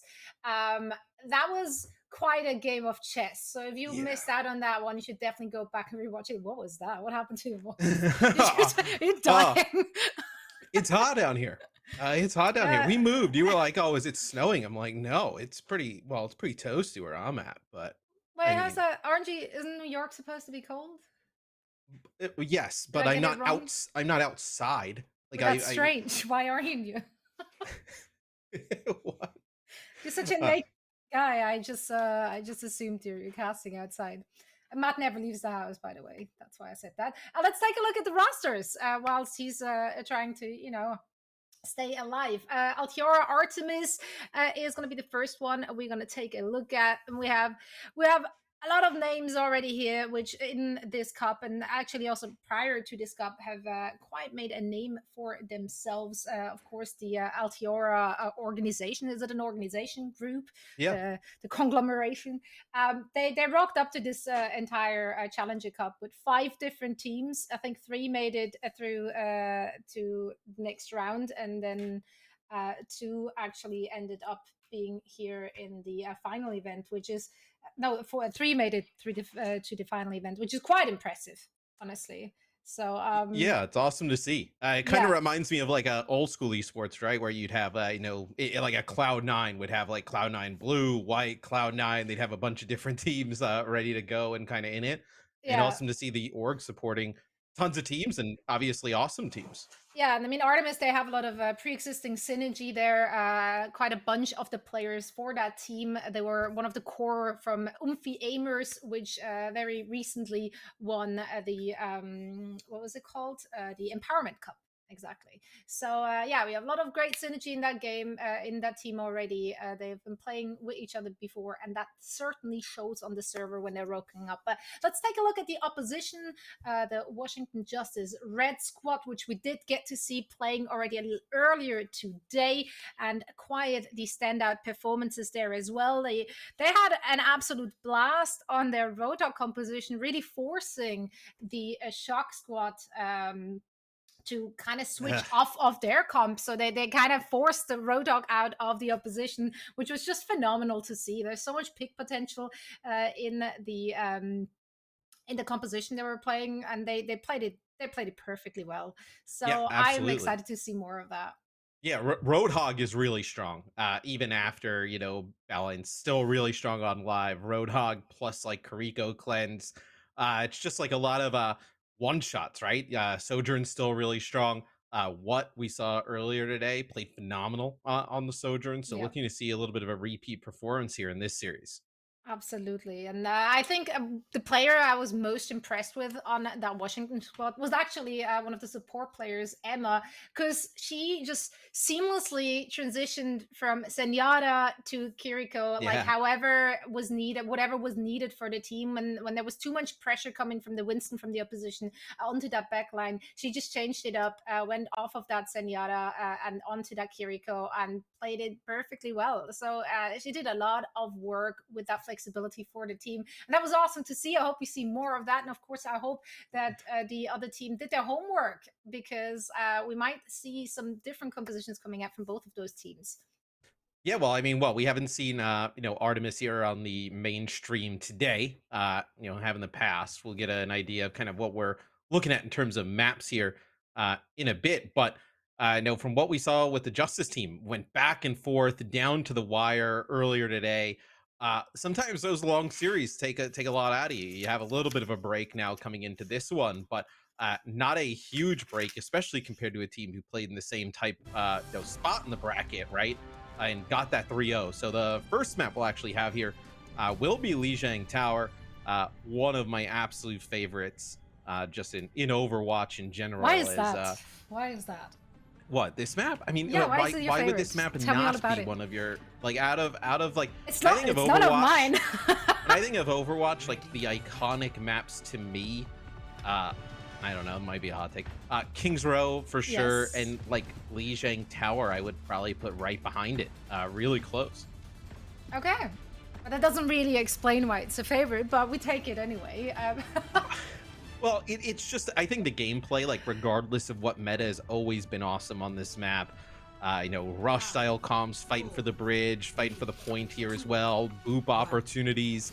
As we'll see the Justice Red here, so they'll come out with that Roadhog comp yet again. Bone on the Tracer and what on the Sojourn, as we'll actually see an Orisa-based composition here from Artemis. Yeah, that is interesting. I wonder how well that's gonna work out for them. As on the other side, we once again seen the Washington Justice Red rocking up with that Roadhog composition, which has served them so very well in their game against Shock. And we already see the first pick. Roadhog unfortunately has to go down against the opposition Sojourn, but it was a good trade still. Yeah, and you see like the effects of both of these compositions right at the start here, right? Roadhog, you're able to get that early pickoff, and then what you want to do with this Orisa-based composition from Artemis, which I really like against this Roadhog, is you can actually run the Roadhog down with the Orisa. You have that Lucio speed boost there as well. The brief moment of like immortality, from the Kiriko cleanse. And it's odd to say you bully out the Roadhog, but that's what you do there. And we'll have a change off that Roadhog comp, so we'll get an Orisa mirror. That's not what I expected to see today at all, but I guess we take it anyway. That's what's been awesome about watching Calling All Heroes throughout the entire tournament. It's just been so many different comps, right? I know even when there's a certain meta in the Overwatch League, is Phone actually a huge pick there with a pulse bomb. Even if we see like a comp like that's like really dumb in the Overwatch League, there's like lots of experimentation, different types of comps we've seen in Calling All Heroes, which for me is just exciting. I love seeing the heroes come out like Junker Queen and now Orisa and Roadhog.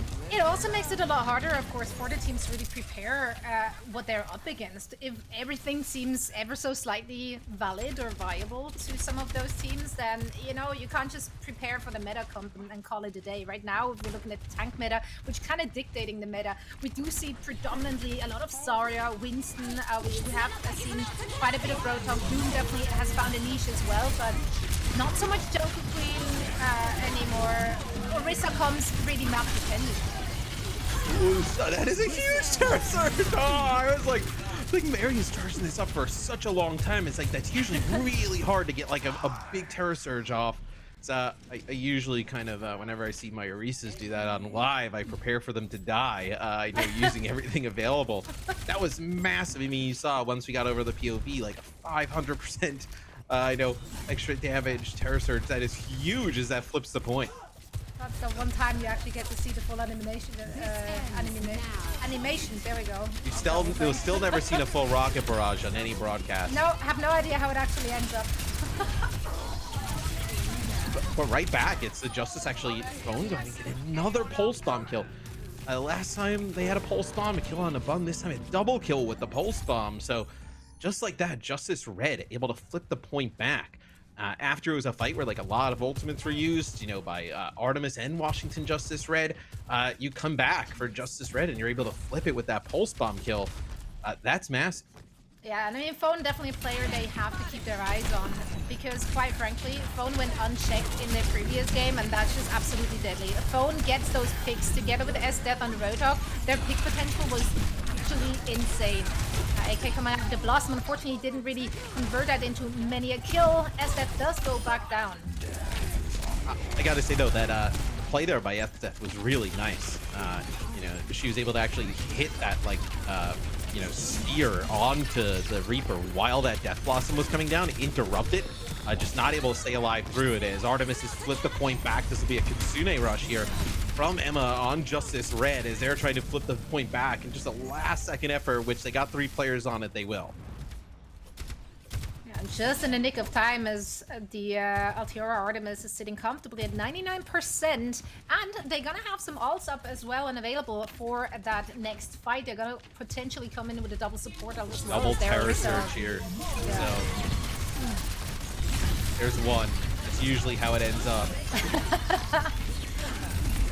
Oh, that is so difficult to keep the Orisa alive in that type of situation, especially with Justice Red. They don't have that sound barrier benefit there. I know as Altior Artemis, they come in, they use that sound barrier that Ana had, and looks like right now nobody able to touch for Justice Red. So really close. Map number 1, you know, 100% to 81, but it's going to be Artemis taking round number 1.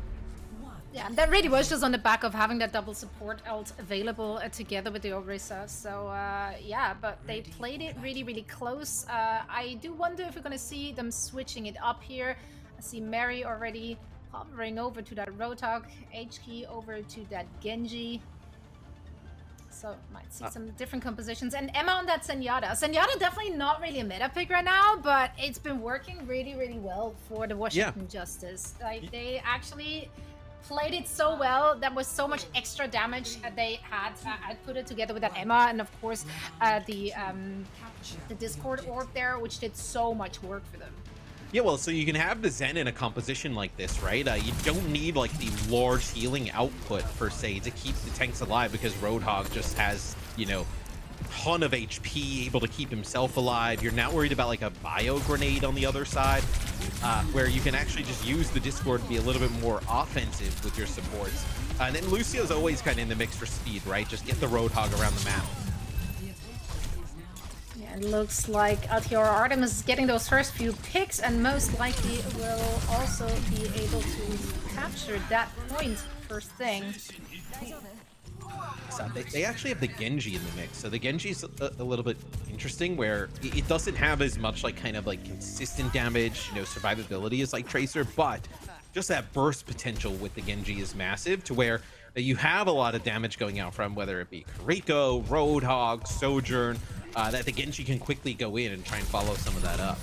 I mean, Genji also just is an absolute blast to play if you have a Kiriko in your team. Because quite frankly, with dash reset, the cooldown reduced with the Kiriko ult, you're just going in and farming kills as soon as that rush goes out. And we saw what earlier on the Sojourn had such a sick performance, and Bun so far, you know, matching or bettering it like this far, like just a really awesome performance from you know, both of the Sojourns on each side, as Bun was able to pick up 2 kills there. I wonder if you're gonna see a single game today without a Sojourn. What's your guess? Yeah, I like seeing lots of different things with the meta. Sojourn is almost a requirement. Another double pulse. Man, I would love to see stats on the pulse bombs for Phone, because it feels like each and every single pulse has hit at least one person. Oh yeah, and that one they were able to connect on the Lucio is like one of the harder targets to hit. I mean, those pulse bombs like turning the tides in some of these fights, where Artemis able to build up to 64% sewing, but you know, that pulse bomb is able to turn it back, maybe give Washington Justice Red some momentum here. Yeah, and quite frankly, he's also being able to charge his pulse bomb so very quickly. He's getting so much damage done, so they really have to keep him in check a little bit more. Yeah, as we'll see now as Artemis come on in, they'll have that opportunity here. So for the double support ult, as Emma will use the continuing rush. And look at this, Artemis, they're actually just going to back out of here. So they're actually going to rotate around and try and take precedent on the point. Yeah, and Anyun just used her rush. And therefore, they were able to actually recapture that point on the back of that. Great defense. Yeah, and I think great attack, not defense. yeah, and the biggest thing there, right, is so the Justice Red, they wanted to get a little bit more proactive. They wanted to go in, use the Kitsune Rush, and it was a really nice play by Artemis. As soon as the Kitsune Rush happened, they realized they don't have to really fight that in that situation. They can actually rotate out. So they rotate back out to the point, and they use their Kitsune Rush there. And what that also allows them to do is hold onto their sound barrier here.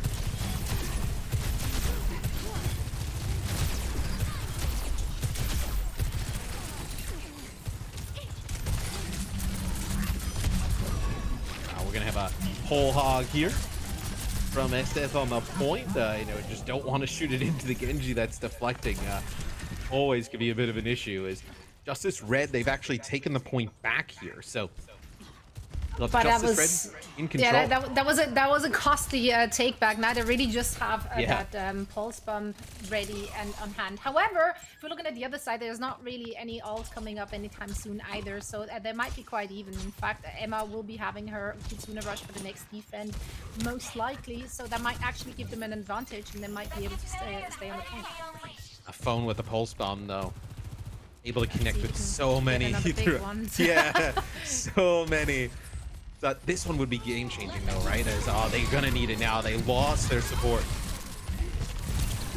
They're holding on to that bomb. There he goes, and he's actually not able to get that connect.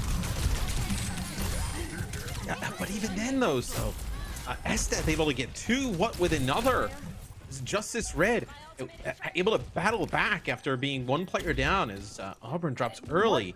Yeah, that was once again though Emma really timing that Kitsune Rush very well, and the team being able to get a lot of value out of that. Oh, his phone is popping off. Takes out Anna, trying to make her way back towards the point as Mary has to make the change over to the Diva just to be able to try and make it back, but a big blade could come through. HK is actually popping off, getting a 2K right there. Let's see if we can get some more done. Bun takes down Emma. However, Anyun also goes down on the other side, so this is looking a little messy there at the very end, but it looks like Azura Artemis is actually able to recapture that point and actually finishing out the map. Wow. There it goes. Wow, what a finish. Oh, man. HK came in with the blade there at the end and was able to just dominate. As I know they get the Diva switch right to actually get back to the point just to get a touch. As this first control map goes down to the wire, both teams really playing at a high level. I know Phone constantly with those pulse bomb kills, seems to always find the supports there. On Artemis, so something definitely to look out for the rest of the series. But Artemis, just a strong performance overall. Yeah, no, and I mean both teams really playing to the strength to their composition. Once again, I want to compliment the Washington Justice Red, even though they did drop that one. They did make adaptations to their composition right away and trying to go toe-to-toe with that Orisa. And that's just something that I don't feel like we've seen that much earlier on in the qualifiers. I feel like the teams really kind of stuck to their compositions and were just like running with it. But now everything on the line, the teams are really switching it up and they're really making those adaptations last minute when they're within the game, which is fantastic to see. Now, we are going into a very quick break, and then afterwards we're back with more action, so don't go anywhere.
Welcome back, one and all. Zoe is here together with Matt, Mr. X, Morello, and we are about to dive into map number 2 of the semifinals, the first match of the semifinals. In fact, LTR Artemis are currently up 1-0 against the Washington Justice Red squad, and that means that the Washington Justice Red will get to pick the next map. We're heading over to Hybrid, and Paraiso is the map of choice.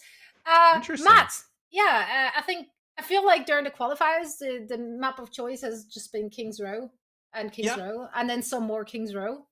Every once in a while, there was an accidental Eichenwalde popping in there, but Paraiso, why is that? It's an interesting selection since both teams really were playing a lot of like Roadhog based compositions. Like Control Center, we saw Orisa, and I think Orisa's just good there overall, just kind of like all the time. Where Paraiso, there's just like tons of verticality. So do you want to play the Roadhog? Do you want to play Winston? Do you want to play Diva?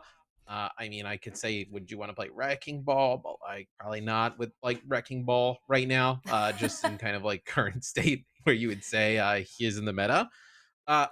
So this tells me maybe like a little bit of a different shift in compositions. Maybe it's the Justice Red saying, hey, let's try out some Winston-based compositions here, try and get some high ground.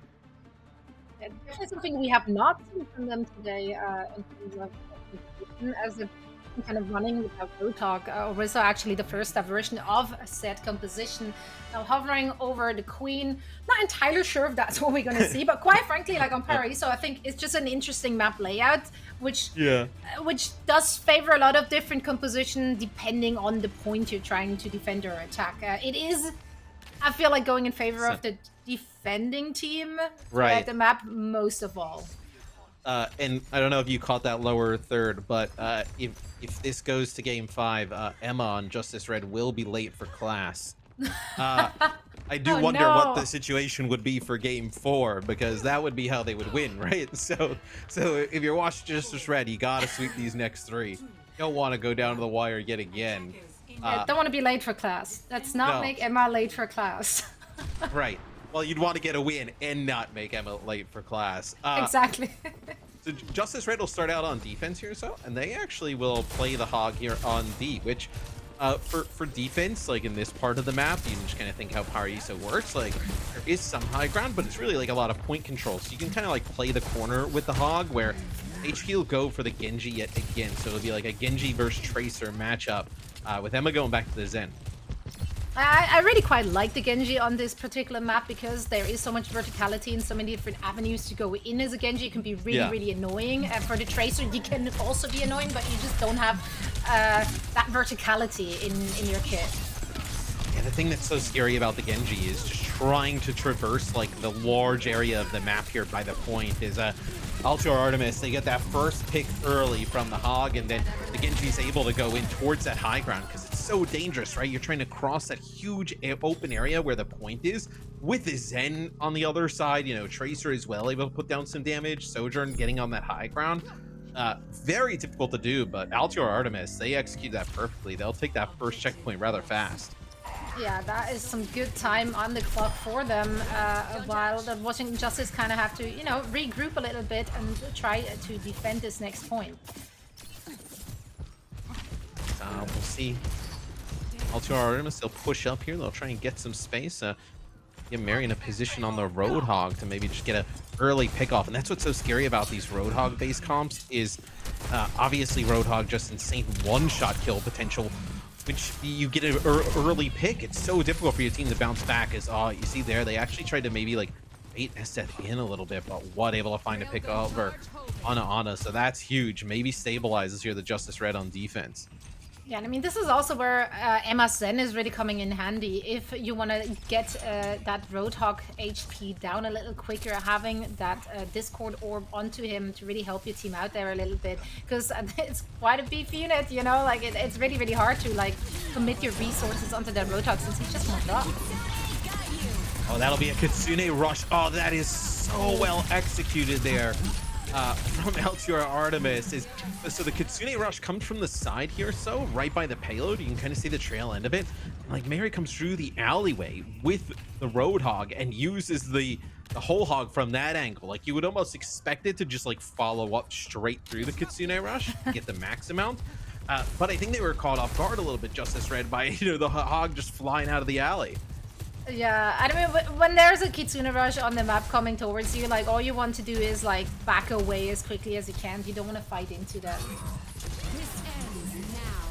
Getting so close to completing the point, and there'll be a Dragon Blade, but there's going to be the Transcendence from Emma, able to counter that. Is Sound Barrier drop by Ana. We'll see it drop by Auburn as well. It's just both teams just dumping tons of ultimates in, but Estes getting that first kill on the Roadhog. So it looks like Justice Red here might be able to hold on for a little bit. Hook. Yeah, great hook there from Estes, and Emma now also fragging out to get with what. So yeah, that's a good time for them. They're able to actually hold it, and that's a great point to hold it at as well. It's going to make it a little difficult for Altiora Artemis to get back in there. Right, because you can hold this high ground here on Paraiso.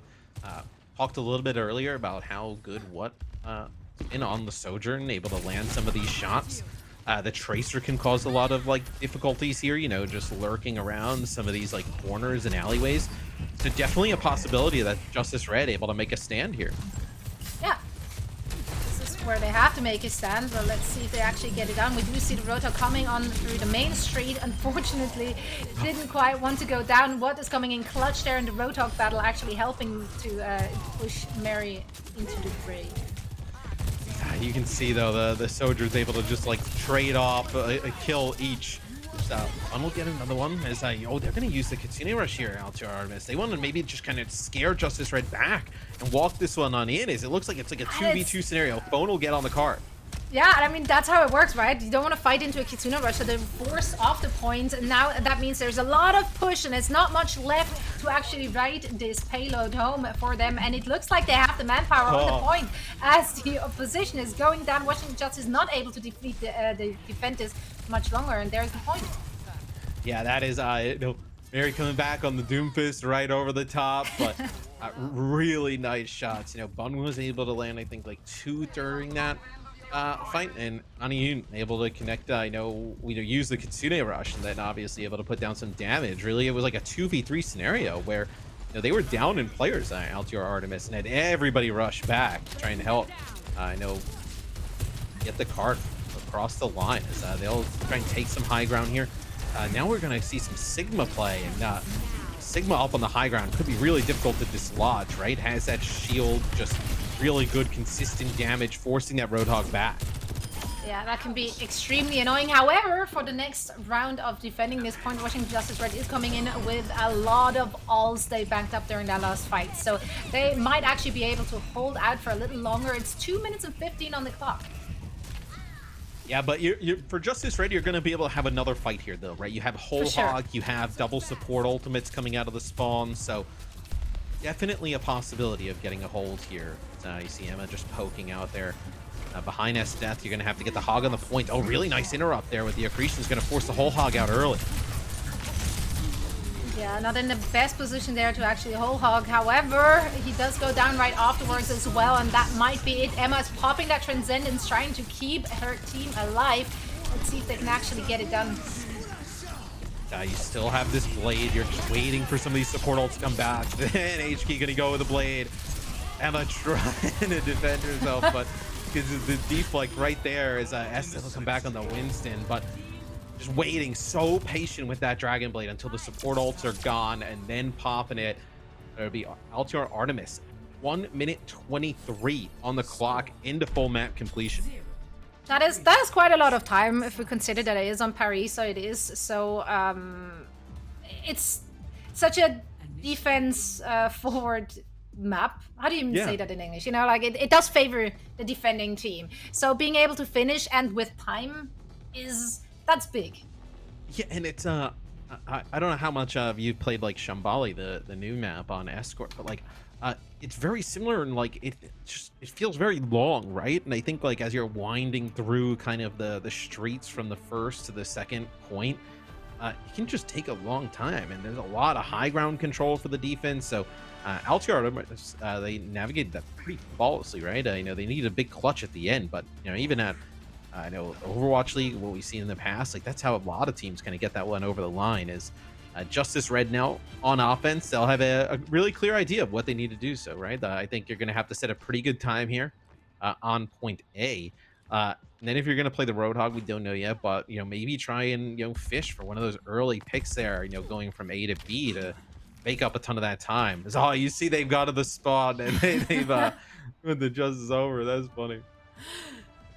I mean, that's what you need to do with their particular lineup. You need to get those early picks. Like that's the whole point of your entire composition with that Tracer, with that Roadhog. You need to get the picks. If you're not getting the picks, then you're essentially just being ground down. Yeah, and you get the Widowmaker shot over the top, and then the switch back to the Sojourn. So the mirror matchup here is we saw Emma on the Zen on defense. The Zen on the offense will be so difficult to get the Zen through the choke. So squishy, even with the speed boost, still probably not good enough. It's really hard to argue against having a Kiriko in the lineup to begin with, and I feel like the Washington Justice Red are one of the very few teams who are opting for that Zen over the Kiriko, just for personal reasons. So you see a lot of damage being exchanged here at the corner. You know, Disruptor shot just trying to slow as Justice Red just trying to poke and poke and poke, just do enough damage to force Artemis into that side room and then take advantage of them all clumped up. But both Whole Hogs coming out here soon. So they're gonna have hers a little bit early. Yeah, starting it off with a little bit of a brawl, trying to maybe get a lucky pick in there or just at least get their ults up and ready for the next big fight. Sune Rush. That'll be the Whole Hog actually just knocking players out. Oh, a long range hook. That is Overwatch 1 Season 1 type of hook there. It's all into the triple pulse bomb. So that is just a sick play there from Justice Red. It looked like for a second. Yeah, it looked like for a second. So when Emma dropped the Kitsune Rush, it was a really nice Whole Hog that maybe like knocked them out of it. But just a sick hook by S-Death into the Whole Hog, and then Phone with another big pulse bomb. And that's kind of what they needed to get this going, right? And I was talking about, yeah, maybe you get a push up, you get an early pick, you're going to get one here. Yeah, I mean, it did cost them 3 ults to actually secure the point. However, they did need it. They did need that. They need that time. They need to make up for it because Altior Artemis is sitting on a good time bank right now, and Mary doing so much work on that Roadhog. Incredible. Oh, it's so difficult to get rid of these Roadhogs. I mean, right there, Mary's able to get 2. They had pretty close to death. And then what happens? Sound barrier. Oh, another kill there. Just going fishing on the hole with the Roadhog. But you have that brief moment of invulnerability with the Rico cleanse, right? You have the sound barrier. Roadhog's just own survivability. So difficult to take the Roadhog out in the choke, and which could have been like really good progress for Justice Red. Altior Armis gets enough kills to maybe stall that out for a little bit. And because there is not enough pressure onto the backline, Anion actually has the availability to use that Suzu on Mary, on that Roadhog, to help keep the Roadhog alive, which is just absolutely massive. As Bun has the high ground, able to find one here. As soon as you pop that overclock, it just forces everybody out of line of sight. Yeah, really nice shot. Ooh, clean Nice. there. Look at those clips from Bun. We like to see it. The 3 headshots cleans up the fight. So this is where Justice Red, so they're going to need to come up with something fast, right? Because this is the part of the map I was talking about. It can get really long and windy, like lots of contests at the end, right? And OT just dragging it on. Need to kind of come up with something here quick, right? To have enough time to, match or beat Artemis at the end. Yeah, they're trying to take the high ground, taking that road there. The Roadhog is waiting right there on the balcony. Not the stealthiest Roadhog. Nope. Oh, and you see how low. I know that they can marry. It's okay. They either used a whole hog there. Now they're investing a blade to try and turn this back. But Justice Red had to invest so much just to try and get that hog off of the high ground, and it still might not be enough.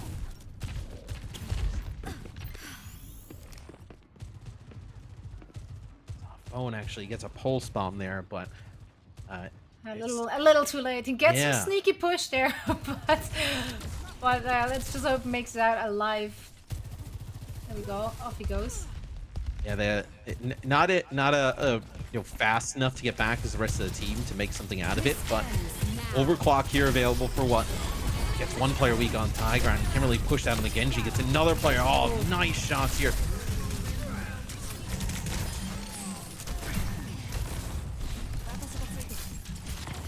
Yeah, but looks.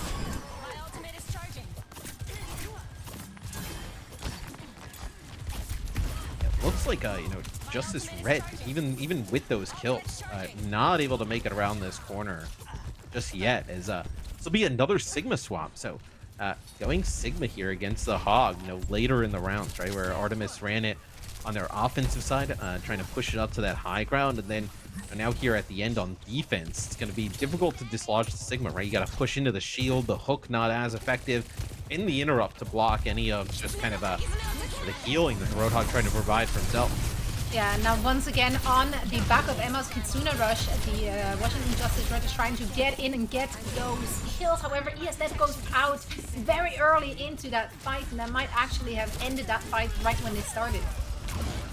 Yeah, it's proven to be pretty difficult to just get this Sigma out from the back, as a Sigma that's kind of been like, you think about how you would play him on a map like Circuit Royale, right? Where can get the high ground, becomes very difficult to get out of the way.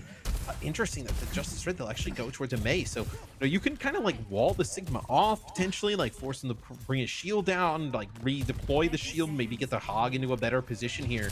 Really playing more of like a rush style of comp now with the Mei and Roadhog in the mix. I'm not sure I don't like it though, because Phone was so instrumental in getting those crucial picks which actually won them team fights and turned them around. HK able to make it out, trying to take advantage, of just Genji's squishiness, as you have to know HK has Blade here set up on that high ground. Whole Hog trying to make its way to the distance, but Whole Hog might not be enough, so I mean there is a lot on the other side.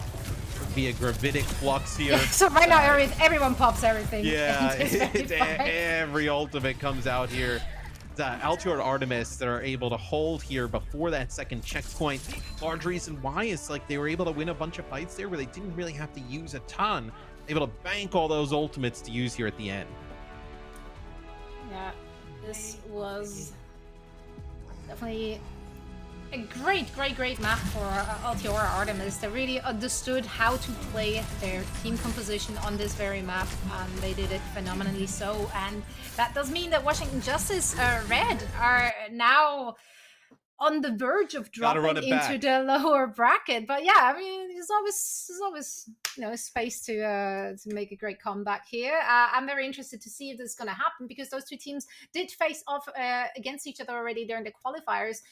In fact, twice they faced wow. off during the qualifiers, and I do believe it was the Altiora Artemis team which came out on top both those times. So now Washington Justice Red has to, reset their mental, not think about those previous games, not think about the previous maps which has happened, and just reset.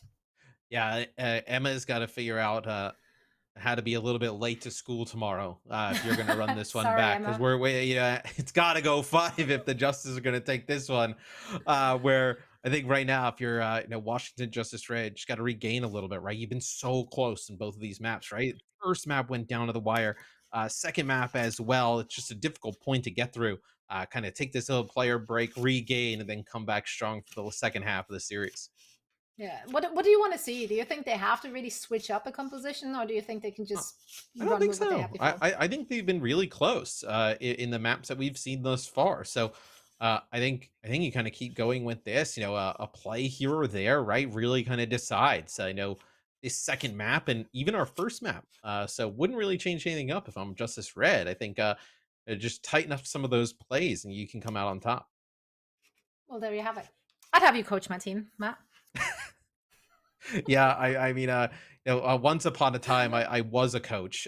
You Not were. anymore. I am Well, out in of the coaching. Overwatch. Yeah, not in Overwatch, but Call of Duty. I'm out of the coaching game Okay. now.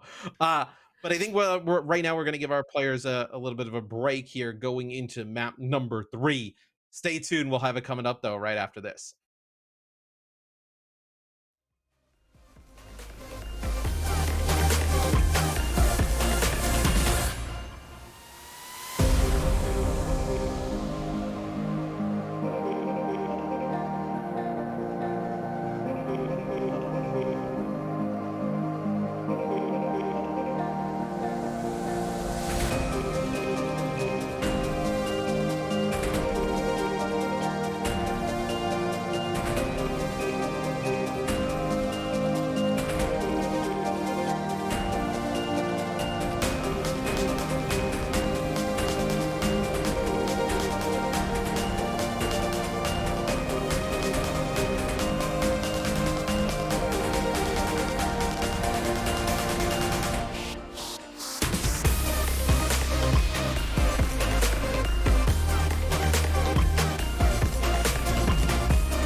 Welcome back, lovely humans. It is Matt, Mr. X Morello, and me, Zoe, and we are at match point currently for Altiora Artemis going up against the Washington Justice Red Squad, who has to climb back into it.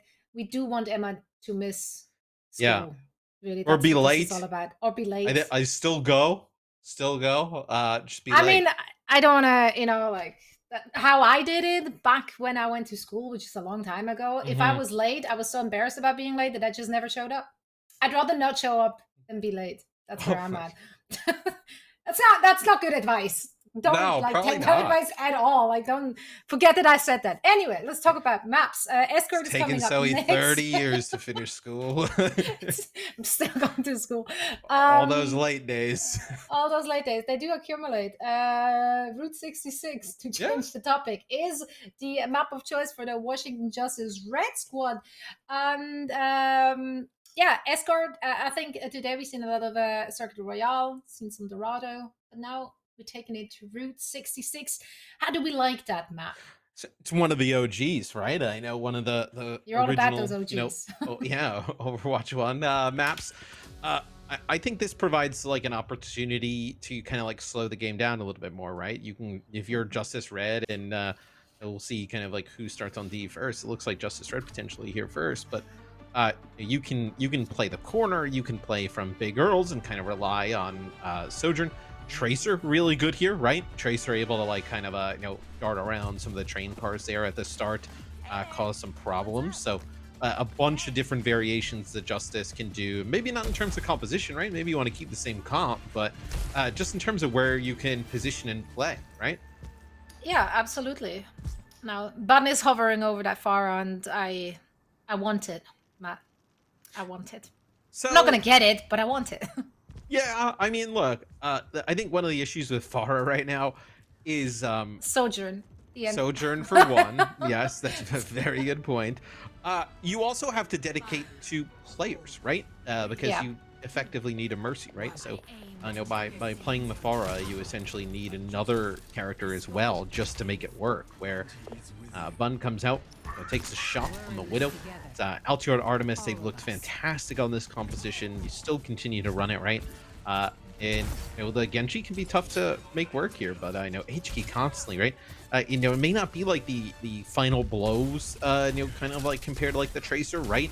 But being able to put down damage, finish players off, right? Get those dash throughs, those final bits of damage to finish players. But then the Dragon Blade, you would typically say way more impactful than the Pulse Bomb, but with the way the phone is played, about equal to that.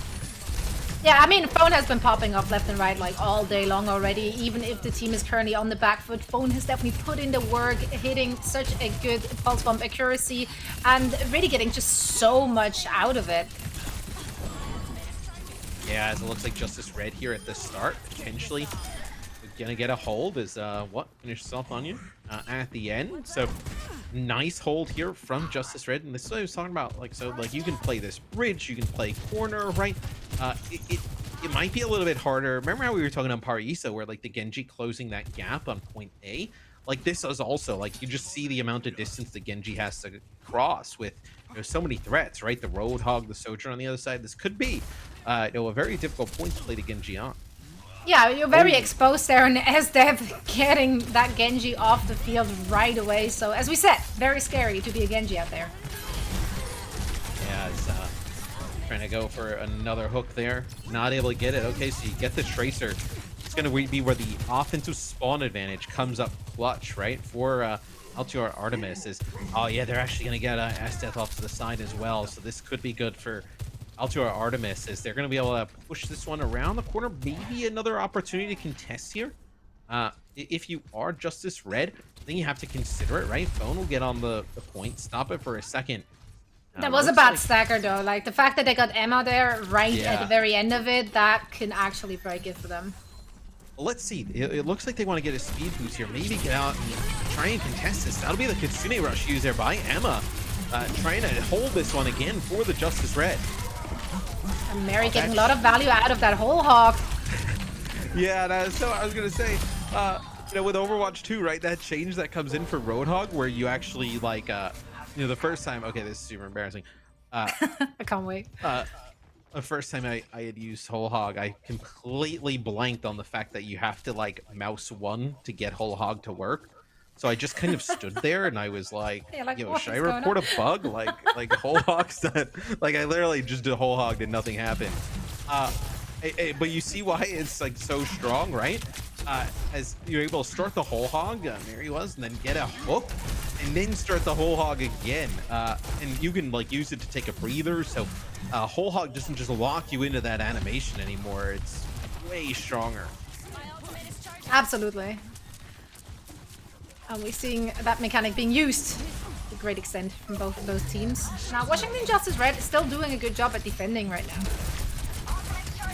Yeah, it's, you do have this sound barrier to use here for Justice Red if you get a little bit scared, and really nice use of the protection suits. They're not able to keep Mary alive, but still really nice, well-timed. Not going to be good enough for Altair Artemis to keep the payload moving as Justice Red will get a hold, and I think the biggest part of that hold, so, is that they're able to hold on to that sound barrier, right? You have to know that Ana on the other side has that sound barrier lined up, so Auburn able to hold on to it. Yeah, I'm gonna see that sound barrier on both sides ready for that next fight, as well as the Kitsune Rush coming up for Emma and being very, very close for Onion. Interesting. So Phone actually goes over to Genji now. So really popping off on Tracer throughout the series. You're now going to try and match with that Genji. May feel you just need like that big kind of game-changing ultimate there. And also the access to high ground here is really essential where Tracer doesn't have it. As well as the Genji is. This will be the Kitsune Rush for both teams. And all it works just like that. Auburn goes down before the sound barrier even opportunity to come out. So Altair Artemis is going to get a lot of payload progress off of that. Yeah, I think the positioning there from the Kitsune Rush for Altair Artemis was just a little bit more convenient for where they currently stood in the map, so they were actually able to really go in on the back of it. Yeah, and how you were asking, like, what does Justice Red have to do to change things up? And I was like, I really don't think of anything that they necessarily need to do. And I think you see just those like little micro plays, the thing separating between these two teams. It's been so close. As if you're Altair Artemis, you have to have an idea, yeah, this blade is going to come out and you don't have a sound barrier, but really nice job at disengaging. Still not going to be enough, even if the blade doesn't get you. So it's just so much, so much focus on that Genji that everybody turns and just clean kills, easy kills for the rest of Justice Red. Yeah, but now comes the switch again to that Tracer. Do you feel like they could have stood with the Genji for a little longer? Yeah, possibly. I also think kind of maybe this is a response to the Sigma, right? Where Tracer can use those blinks, get around the Sigma a little bit easier, make it a little bit harder, where Genji just has the dash to close the gap, nothing to really escape. So interesting that Altair Artemis consistently goes to the Sigma here to try and get this high ground control and then just force that Roadhog in, as that'll be a whole hog here from Esta trying to stay alive, but not able to do so, as even with the sound barrier rolling, not enough. A lot of damage coming out here from Altair Artemis. The overclock used there by Bun. You might be able to get the second checkpoint here. Yeah, that's definitely the second checkpoint. We don't have any bodies on that payload for the Washington Justice Red. And that's decent enough time, Matt. Yeah, it's still a pretty good haul for Justice Red, right? We've been talking about how close the series has been. Yep. So, now we'll get a mirror in terms of Sigma. So Sigma, at least, when I kind of obviously heard like Overwatch 2, 5v5, like one of the heroes I thought would be the strongest would be Sigma. He just has everything in his kit. With how strong like Roadhog has been, and Junker Queen at times, right? Maybe we haven't seen Sigma thrive as much, but in maps like this, in certain scenarios and different parts of the map where you want to play a little bit more control style, Sigma can really dominate it. Both teams now gonna add a Sigma to the comp. I do see the Kitsune Rush coming out from Emma. We do have one ready on the other side as well. Let's see if that one is going to be used immediately also. I think what they want to do here, so is when they have this kind of a spawn advantage, maybe not feel as rushed into it. They're going to wait for everybody to come back, then end up using the Kitsune Rush. And you see Justice Red trying to disengage, but just so much speed, obviously, with the Kitsune Rush plus Lucio. Gravitic Flux there out the back. That's going to connect with two players. Only finishes off one. So payload will still get going. They'll get pretty close here towards the end, but Justice Red will have another attempt to come out. They do have one more fight in them for sure, and it is down to a 20 seconds now, and that means we might actually get to see that last fight in overtime. Oh, that'll be the blade that comes out by HK, but Mary drops early here for Altior Artemis, but HK with 2 kills with the blade. The dash through here, Phone just trying to contest. This looks like it'll be a map completion for Altior Artemis with some time remaining in the bank. Fantastic execution towards the end. Absolutely. Energy dash reset, man. Fun. Pretty good. Fun. Pretty good. Can be pretty effective. Well, yeah, a whooping 2.8 seconds on the clock. Still better than 0. That is so correct. You are a math genius. You clearly never was late for school. Yeah, I was well in your terms, being late would just mean not going. Not going, yeah. Which, hope my parents aren't watching, but I definitely didn't go a bunch. That's accurate. But and here we are. In terms of the and here we are. In terms of the escort rules, right? Having a little bit of time there at the end, right? Could give you a slight advantage, right? But nothing major. Is here's something interesting. I like this call actually to go with the Sigma right off the start, right? A lot of ways you can see this like snowball towards the team on the offensive side, especially with like Roadhog mirrors, is like Roadhog getting those early picks. Or if you feel like that Sigma in high ground control can force that the opposing team off of the Roadhog, you feel like you're in a pretty good spot to slow the game down because you're not going to have so many one-shot potentials in. Absolutely. Always a tease from SF on that Junker Queen, but we're never gonna get it. Saj. No, we're back onto that Roadhog. On the other side, however, Altior Artemis actually do stay on that Sigma. Mary puts her shield down behind in there, and just there's really no way they can access that front, right? So puts the shield down and has just great visibility and just poke damage as everybody coming out of the spawn is. So what do you do, I think, here, if you're the Justice Red side? I think you have 2 like options, right? Do you continue to run this Roadhog and you're really kind of relying on SF to be able to get a pick, or do you try and like switch, maybe go to something like the Sigma and play a little bit more of a neutral game? Well, I mean, the big question is, does SF really have it in their kit?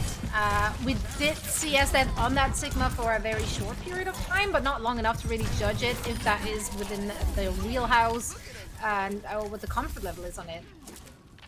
Because right now, if you're not getting value off of the Roadhog with the hooks and the picks, a little bit of an ult battery or just a really big dive target, for the opposing team. And I know with the way Mary's playing, able to land those accretions, right? Interrupt the heal, forcing out the Suzu quite early. So you see, like, just here from that overview, right? The Roadhog has to push in through the Sigma shield and try and make a play.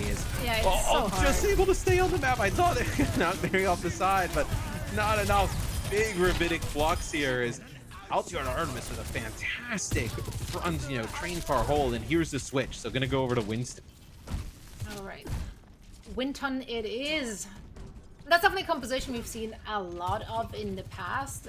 We also could very well see Washington Justice going back to that kind of banana rush composition that we've seen so much. So Phone definitely can play that Reaper and might be playing that Reaper, picking that up. Yeah, that's a great call. Like, do you try and bring a Reaper in the mix, maybe? Try and play something similar to like what we saw like in Owl playoffs. Is Altior Artemis get a huge hold here now with the Winston switch here. Yeah, you're free to go to Roadhog here. With obviously keeping ultimate charge, you're really going to lose nothing for it. So, and you have all these other ultimates. So, a huge advantage here for Altior Artemis here, because you could probably trade sound barriers at this point and then maybe hold on to your Kitsune rush. Looks like they're going to come over the top there with the overclock, and Fun is able to connect with at least one.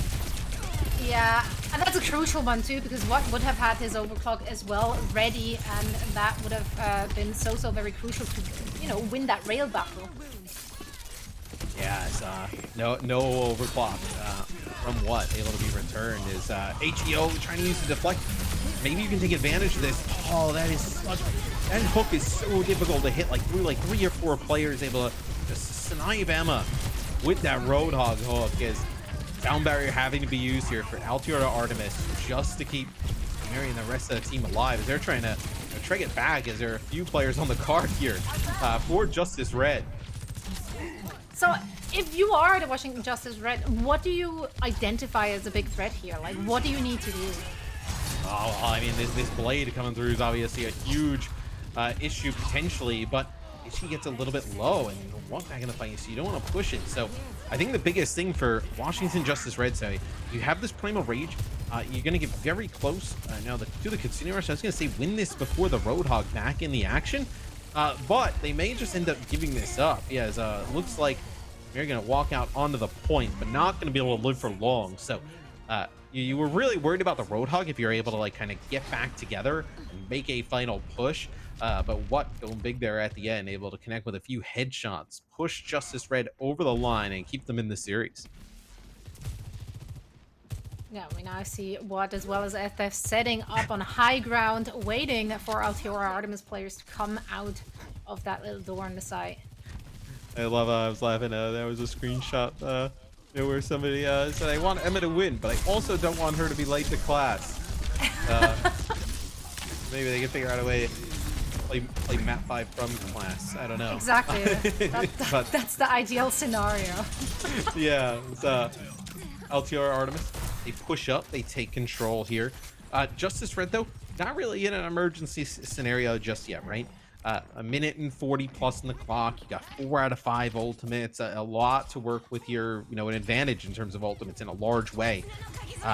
See how they end up using it. So they actually use the Kitsune Rush there on the high ground, and maybe just buys them a little bit of space. But you see the Roadhog just able to just play on the cart just solo and not really worry about dying, right? So not able to get anybody moving there. You see the high ground control from Altior Artemis, not really a worry.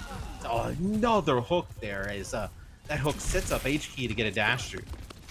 So what was the thought process you reckon behind using that Kitsune Rush from that high ground position? So you're like trying to force them around like inside of the saloon, right? Or like up on the high ground, and maybe you can actually get some payload progress off of that. Like the goal would have been like getting it under the bridge here, like around the corner. But with the Roadhog on the cart, you just can't really get the Roadhog off. Like, because you can give the Roadhog, you know, the brief moment of invulnerability from range. It's not like the Kariko needs to be there. So you can play everybody up on the high ground and keep the Roadhog down low and not really worry about the hog. And that's exactly how Altior Artemis played that, and just were not able to take advantage. The idea behind it from Justice Red was right. It's just, you know, with the composition that Altior Artemis has, so difficult to make another hook. Mary's just going in at this point, like absolutely flanking Roadhog. Why not? Oh, just. Well, we're running out of time here for Washington Justice Red, and this is match point once again for Altiora Artemis. So they are about on the verge of potentially making it one round further in. Washington Justice Red dropping down to low bracket. Yes, now they actually went towards that Reaper that you were talking a little bit about earlier. Is, I know, Mary with that first pick, able to land a hook and, you know, take out what is so difficult to move this hog off of the point. Bun with 2, HK with another.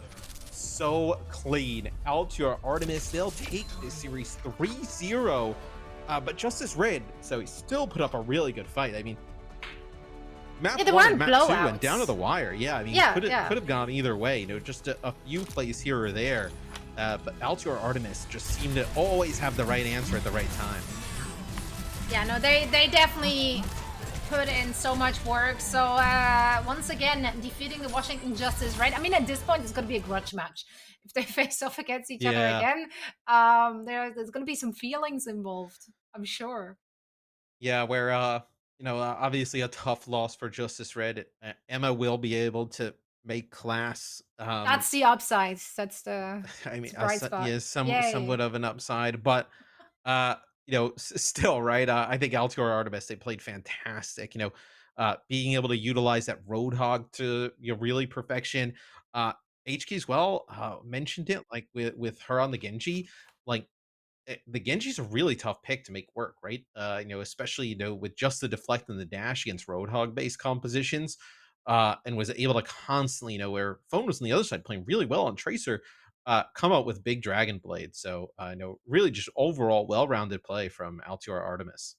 Yeah, no, they definitely they're gelling well as well. Like I think the communication is definitely on point. There were less little mistakes in terms of the general movement of the team when it came to how to go up against the Kitsune Rush, So etc. They Hugo just fell moved asleep on as my. oh my goodness. He was taking a No. he was taking a nap here. It's getting late here on the East Coast, but the dog he He's looked. just a tiny little Ewok. Like Yeah. he's actually the cutest. You had to wake him Look up. at He that can't guy. miss these games. He's usually sitting on the couch watching all these with me, but now he's forced himself over here. But what are your cats doing? Are they arguing? I don't even know whether they've not been super social ever since I Okay. had the baby. I brought it home and they're like, "What is this? And why is it still here?" So Uh, every day is just a surprise for them. Like they don't understand. and now since we've gone into the bracket here for the final event, right? I know we didn't see Altior Artemis on stream a little bit earlier, but they did win their first series 3-0, so now getting another 3-0.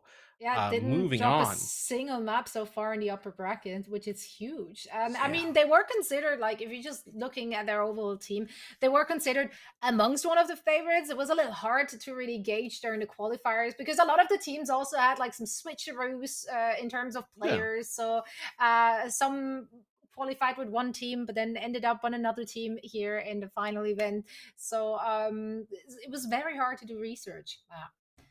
Yeah, no, Especially but especially I if you're think not that's super familiar with the players. But I think that's what's awesome about just like open systems and calling all heroes, right? Is like, I remember I think the first week where there was a winner's interview and just talking about how didn't even know anybody on the team and just kind of got like, signed up as a free agent, met a bunch of new friends, and maybe you play with them again, maybe you jump back into the free agent pool, find another team.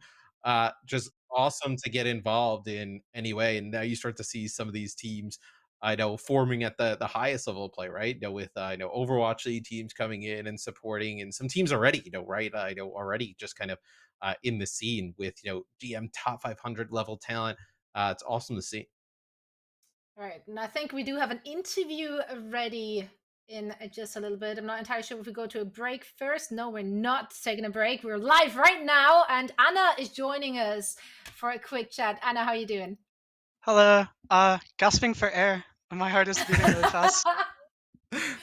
So you and your team coming off a second 3-0 victory, a very dominant performance so far in the upper bracket. Is this what you expected? Well, we did really well in qualifier one, and to be honest, this last week we've had a tough time. So we were a little nervous, but once we got our momentum going, it just felt natural. And it looked natural as well. Now let's chat a little bit about team compositions because during the open qualifiers as well as in the later rounds, it was a little all over the place. I do feel like there has been a bit of a meta being established in this Challenger Cup so far, and if so, which one would that be? To be honest, like the meta right now is like if you're on Hog, you go Risa. If you're on Orisa, you go Monkey. If you're on Monkey, you So go it's Hog, just and playing it's like chess. that's the reason we've had such a hard time. Is it's just like it's so annoying because there's three different comps. And I don't know. I think Monkey's still the best, but we just played Hog because Oh, we wanted to have fun. All right. Do you feel like your team is meta proof then? Like to play that little 3D chess game with the others where you just have to be reactionary in terms of your team composition? I think so. We have really two strong tank players, and as you saw that last map, Mari absolutely smurfed it. So yeah, Mario was awesome throughout the series. We saw a little bit of Sigma as well. Why the Sigma in certain situations? I'm really curious. I think it just deals with the pressure that Hog gives well. Sometimes you want to like speed hook and catch the enemy off guard, and with hook and Sig's grasp, you just can't really do that. We had luck with it and just was like, let's do it. Yeah, it seemed to work really well. I love when the team can just do that. I was like, let's just do that. Let's see. Let's see if we would Just do what like. feels Why right. not? Yeah, exactly. Follow your heart, man. Anna, potentially your next opponent could be Altiora Nimbus or Dart Monkey. Do you have a preference for which team you want to face off against and why? Um, kind of Dart Monkeys. I'm a fan of most of the people on their team, so I want to be in lobby and play against them. Right on. Well, let's see if your wish comes true or not. Either way, we're very excited to see you play again. Thank you so much for taking the time to chat with us. Thank you so much. And of course, congrats to you and your entire team. What a performance so far. How exciting. I can't wait to see them again, but that has to wait until next weekend when we are heading into the upper bracket final rounds. But for now, we're heading into a very quick break, and then we're back with the second semifinals of the upper bracket. Stay tuned.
Hello, loves, and welcome back to the Calling All Heroes Challenger Cup. We are at the final event, and everything is on the line. We're currently in the upper bracket, so let's actually take a look, dive right into all of the action, and see what has transpired so far today, Matt. Yeah, so we just got done with the Altiora Artemis Washington Justice Red match, which we didn't get to see their earlier match on stream, but we just saw them play Justice Red and they looked fantastic. Taking out Justice Red after they're able to, get a really close win earlier in the day. And this will be our second look at Altiora Polaris, on the day as Dart Monkeys will play them here coming up next. So another really close game there in that first round between those two Altiora squads. As we'll see, kind of if Polaris could do a little bit better, right? Coming off of that, really tough, grueling 5-game series against a team that, won in a 3-0 fashion, if they can keep it close. Absolutely. And shout out to the Altiora teams for their cute logos. I'm a big fan. No, honestly, I like your graphics. What can I say? So I was thrilled to see them. So, I mean, it's a beautiful team name already, Altiora. Does it Yeah. mean it's Latin, destined for Oh. greater things, or something like that?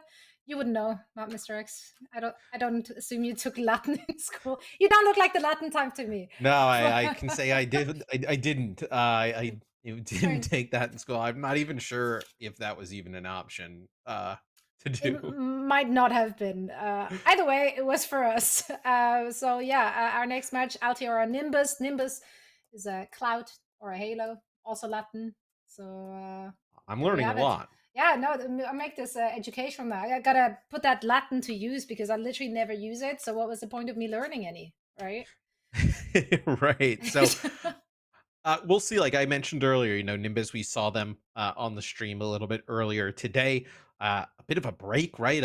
Sometimes as a competitor, it can be really tough to like have a grueling series. You kind of like have this adrenaline dump of sorts, right? And then you're like, wait, we have to play again. Especially, against a team that, with Dart Monkeys who didn't go to 5 games, right? Dart Monkeys kind of went through in a 3-0 fashion. We can take a look at Dart Monkeys for the first time we see them on the stream today. Aspen, SK, 2 players I think a lot of people at home would know. And then Barcode, Zemrit, and Moving Fish rounds out the lineup today. Yeah, Barcode actually also quite a big name. I think a lot of people might have heard of her or seen her. I believe she was fairly known for good Widow. Either way, her hit scan prowess has just been phenomenal and really stand out wherever she played. She's one of the aggressive types of players on that hit scan role, which I very much appreciate. It does get punished here and there, but overall, it's just fun to actually watch it. But I do feel like this is the one team which has some of the biggest names in the tournament, and they are getting coached, according to Lemon Kiwi, by Jake. Yeah. Yeah, As, poor support Jake. Coach Jake has been helping out the Dart Monkeys. We'll see kind of what that leads to, right? A lot of teams trying to figure out where the meta is at right now and just kind of what to play. In our last series, obviously just kind of like playing what feels right. So maybe we'll see Dart Monkeys play that. Maybe there's some kind of a strategy they have cooked up here as Altiora Nimbus. Actually, it's a pretty cool big advantage, right, for Dart Monkeys is essentially like you saw this team on broadcast earlier today, right? As look at this, you see the effects of Coach Jake already. So Dart Monkeys running a composition similarly we saw like the Outlaws and everybody run here during the Owl playoffs, and same with Altiora Nimbus. Yeah, and that's pretty much the composition we saw Altiora Nimbus play against their team, against their fight against Altiora Polaris throughout the entirety of this series. So I expected to see much more of that from both teams. And that first pick by AJMR, pretty huge, right? Your Dart Monkeys, you're trying to take control of that side room. Maybe play for a little bit of a Sojourn battle, and you lose yours first. But Moving Fish and the rest of Dart Monkeys, they make their way onto the point. They actually get out of that rather quickly and rotate out. Putting that Reaper to good use, collecting those kills, and really just some cleanup work right now. In Reaper with the speed boost, from the DPS passive, plus the speed boost of Lucio, that's what really kind of empowers this comp to be so strong, right? You just get the Reaper in the mix. He's like a battering ram. As soon as he gets the first kill, it almost becomes impossible to just disengage from the Reaper, and he's able to put down so much damage on some of these squishier targets. So right there, Dart Monkey's doing a nice job, even being down early on, battling back. Yeah, and they just rotate back in. Let's see if they can actually translate it into some kills here. SK actually getting that kill onto Essel. And another one? Ooh, No. oh, a boot back to the other She's side. like, Friendly "Wait, what?" boot back to the other side. It's AGMR with another nice railgun shot. Maybe that'll allow Nimbus to get in and touch the point. It'll be Aspen with a Kitsune rush. I know, same from him. And moving fish there though. Primal Rage. It can be so difficult. You want to use that Kitsune rush. You're kind of all grouped up together. Primal Rage just comes through, knocks everybody out of line. SK with the sound barrier at the end there, just to make sure they win the fight. That'll be Dart Monkeys with yet another really clean looking fight. Yeah, Nimbus is coming in here with really just 2 ults right now. We do have a sniper, of course, coming in with his Winston ult. AJMR will be having that overclock, which just got used and actually translates into a great shot there onto SK. Yeah, HAMR has been able to find a few kills, I know, whether it be with the overclock or just charged up rail shots. And right there, able to go in. You have to use your sound barrier, but definitely worth the trade, considering you're up to 90% on the point as SK makes it back. Just to contest for a little bit of time there. So, Dart Monkeys, you'll be able to come back here. You'll have your Death Blossom. You'll have your overclock. You know, really it's on Sniper, right? Maybe you can actually use the Primal, force some of these ultimates out, try and stay alive, and then come back, you know, with a Death Blossom of your own. Yeah, but this was a great play by Altiera and Nimbus, because quite frankly, they got it on the back of only the overclock. They were able to keep their Primal still from Sniper. Essel now got the Death Blossom ready as well. Yeah, and that's huge, right? You take out moving fish really early on. Maybe you'll actually able to come back and fight this, but SK's able to get a boop on the Sniper who also had Primal. Is that now you might be able to go? It'll be Barcode using the overclock. Nice Winston bubble with Essel using the Death Blossom there. HMR with another pick on the Sojourn, but it may not be enough. Is the boop onto the Winston there from SK. That is fantastic. It may be enough to actually just give Dart Monkeys round 1. I wish we have player cams. I want to see SK's face during all those booms. This is gonna have a great old time. Zemmer coming around the outside with a Death Blossom, looking to close it out as that'll be 2 getting the Kariko in the Reaper. Quite massive as Sniper no more Primal left. I gotta say, I'm super impressed though with both teams from the standpoint that like AJMR on Altiera and Nimbus, able to pick off Barcode and other members like constantly, but then on the other side of things, Dart Monkeys able to win a lot of these fights, battling back from whether it be ultimate disadvantages or even player disadvantages, really playing a lot of these scenarios nicely. And a lot of it is on the back of players like SK. For her to get those sneaky picks with those boops and whatnot, that really just opens it up for your team to come back into the game. And then, of course, if you have absolute, like, snipe warlords such as Barcode, then good luck if you're the other team, really. Yeah, as we move into the next round, we'll see if there's going to be any comp changes for these teams. Throughout all of the playoffs, right? Didn't really see much of that. A Doomfist was hovered there a little bit from Sniper, but not going to go with the Doom here as a very difficult pick. You can make it work. We definitely seen some Doom in niche situations, depending on the team, of course. Yeah, absolutely. And I think Doom, obviously, on live, we know very strong in his current state is. Looks like Dart Monkeys, they've opted to actually just take, hold of the point here first. Make Nimbus be the team that's, offensive, trying to work through these chokes. Yeah, Nimbus is trying to move in, and they might actually be able to, once again, on the back of AHMR, getting a good pick there onto the opposition. Monkeys down, Lucio's down as well. Yeah, so a little bit of early percentage here for Dart Monkeys, but nothing major, right? Altiera Nimbus is actually going to come up and control the point, now get the lead.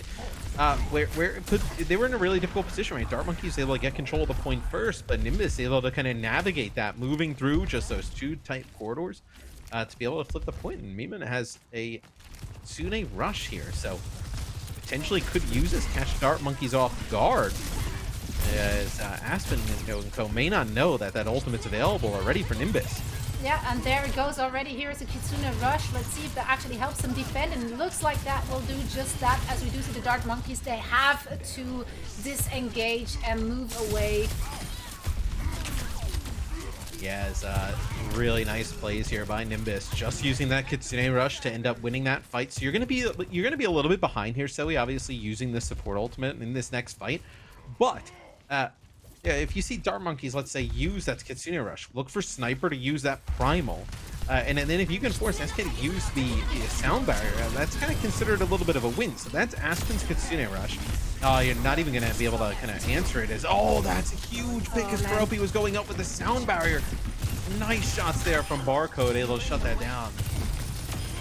Yeah, and the good news here for the Dark Monkeys, who are winning that fight and recapturing the point, is of course that they did it on the back of just 2 ultimates.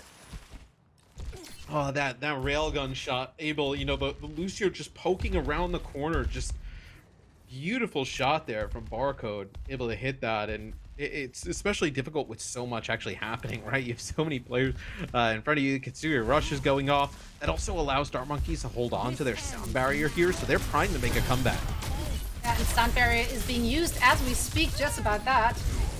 HMR goes down first in that fight, and that, of course, was then pretty much already it, because they're not going to have enough firepower.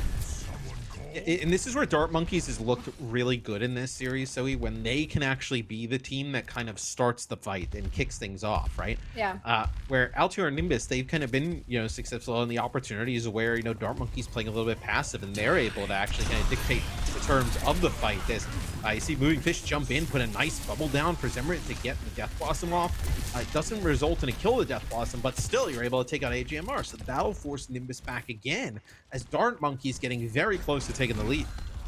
Yeah, clearly a zoning Blossom. So, it's all good. See Altior and Nimbus and back together, trying to go in for yet another fight. Let's see if they can convert anything into a kill. Essel has the Death Blossom ready and will be using it on point. No, not quite yet. I mean, why use it when you got the Reaper just firing the shotguns off in the Kitsune Rush like it's a Soldier 76 rifle? I mean, that is so difficult to stay alive. I mean, no, Moving Fish trying to get out of the way, but what do? I mean, the Reaper's just charging down. He's got the speed boost. Just so much damage being put out with those shotguns. Winston not able to live there, is get up to above 90% here. Dark Monkey's going to have to get a touch.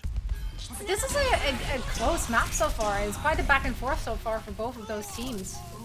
Aspen just used Kitsune Rush to see if they can capture the point on the back of it. Yeah, and there was a Kitsune Rush, you know, with a Reef Protection Suzu. They held with the Death Blossom that came down from Essel, so able to hold here. The overclock use is just trying to get a stagger, maybe. Not able to find it just yet, as now it's going to be on Altior and Nimbus to get in here and touch the points. They have nothing to work with. I was just about to say, however, on the other side, Dark Monkeys, they used everything as well, so it's really just going to be like an equal round for both of those in this fight. As they get on. For a second there, I was a little bit scared. I thought SK with the boots coming over the high ground in that window could have been a difference maker, as the Lucio's in this part of the map could be so difficult. Moving Fish gets so low, not able to keep Moving Fish alive. And the sound barrier, that's huge. SK drops 98% towards barrier as well. The barrier from Karobi may be the difference here. Could turn it in favor of Nimbus. As 99 will tick down, as so we'll have a round 3 here in map number 1. Yeah, but that was 100% on Karopi's sound barrier. That came up just in the nick of time and hit the entirety of the team, keeping them alive when it mattered the most. But it is a close and very contested round, so I'm interested to see where we're going here on Control Center. Would you switch up any of the composition?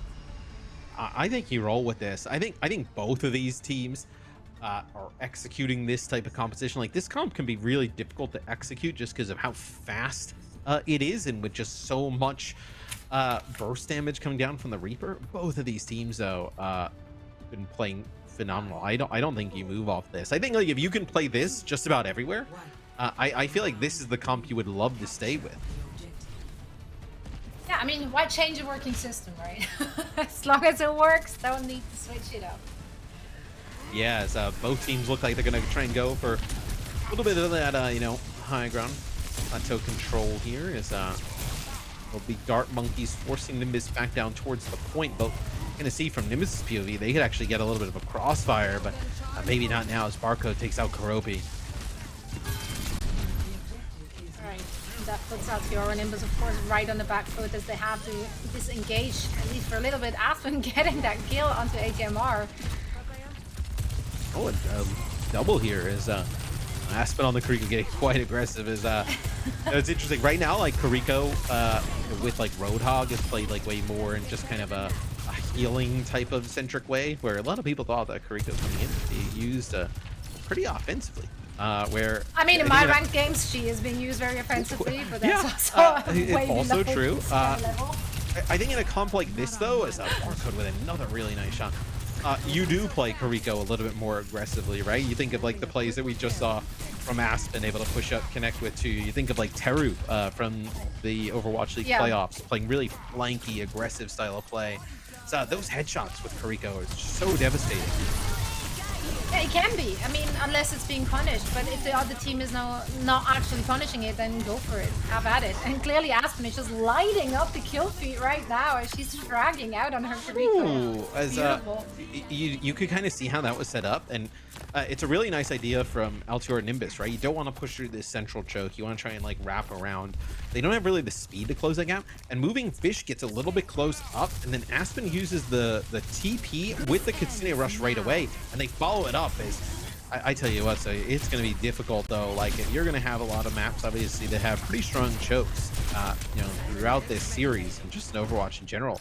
With Barcode, it feels like you're getting a pick every single time now from the Dart Monkeys, where I know round one, it was really kind of split, you know, between AGMR and Barcode, but Barcode really popping off here in our final round. Yeah, said Barcode heading into this, definitely known for her aim, and she's showing just why that is, as every single click results in an actual frag. And me being able to get that pick on the SK is huge because SK had that sound barrier there. So Ro be able to use the sound barrier, try and keep players alive here on Altior and Nimbus, but still not entirely in their favor just yet. Now it is. You get that Reaper off the point, right? The Reaper, in these type of comps, the Reaper's almost harder to get away than the Winston. Like the Winston, you know, you could obviously get on there, you know, test the point for a little bit, but the Reaper, you know, with a lifesteal could be the one that's a little bit even harder. So look at this SK though, he's back with another kill, but just the firepower from the supports. Dart Monkey's been huge, but that's going to be Death Blossom there from Whistle and AGMR with a pick there on Aspen as this one just going back and forth, kills flying I was from about to both say, directions. it's really hard to tell you who's coming out on top if it's literally a back and forth on the kill feed. It's going to be Nimbus in the end, yeah, and really I think, you know, obviously Sniper able to stay alive for the entire time, and AGMR just using the Sojourn movement, just getting around, being able to put down your damage, finishing off a kill there at the end. And even still, though, it just shows you how big of an advantage is Sniper will actually take out Barcode there. How big of an advantage the Dart Monkeys got at the beginning. Like, that fight felt like it took forever. And Altior and Nimbus now just getting over 50%. Yeah, so that definitely puts Dart Monkeys in a still comfortable spot in terms of the percentage they have on the clock. Now HMR will have Overclocker ready for that next big fight. Let's see if they can actually translate it into some kills. Yeah, Kitsune Rush as well, so you may see them back up, give space so they can get good value out of this rush. As it'll be an overclock from the side and then a Kitsune Rush right up the middle. That moving Fish is going to be so difficult to stay alive. Primal, nice jumps, gets all the way out, also gets the protection Suju there. I don't know if you saw that from Aspen, so able to heal back up. Moving Fish, you're going to be able to go back in, maybe end up with your own Kitsune Rush of your own for Dart Monkeys here, but this is going to be 99-99 last fight, so. I love how close these teams are playing it right now, and this is exactly the type of games that we wanted to see. Barcode getting that first pick onto HMR, and that can be huge for this fight. And then even after getting the first pick, just the supports from Dart Monkeys able to keep Barcode alive. The Primal really good from Sniper right in front of Barcode, just taking away any lines of sight, moving all the way back. And they're just like the last series, a really close map number one, but Dart Monkeys comes out on top. I mean, that much firepower with their DPS, but then it's being backed up by supports like Aspen and SK, who are not just keeping their DPS players and their tank player alive. No, they're also fragging out in the backlines of the opposition. So that's exactly what you want to see. Fantastic play here. I mean, both teams really. I mean, this is actually such like a difficult comp to execute. Yeah. Thinking back to like our playoffs, right? A lot of teams experimenting with like Roadhog type comps and other types of things, and then kind of figured this out.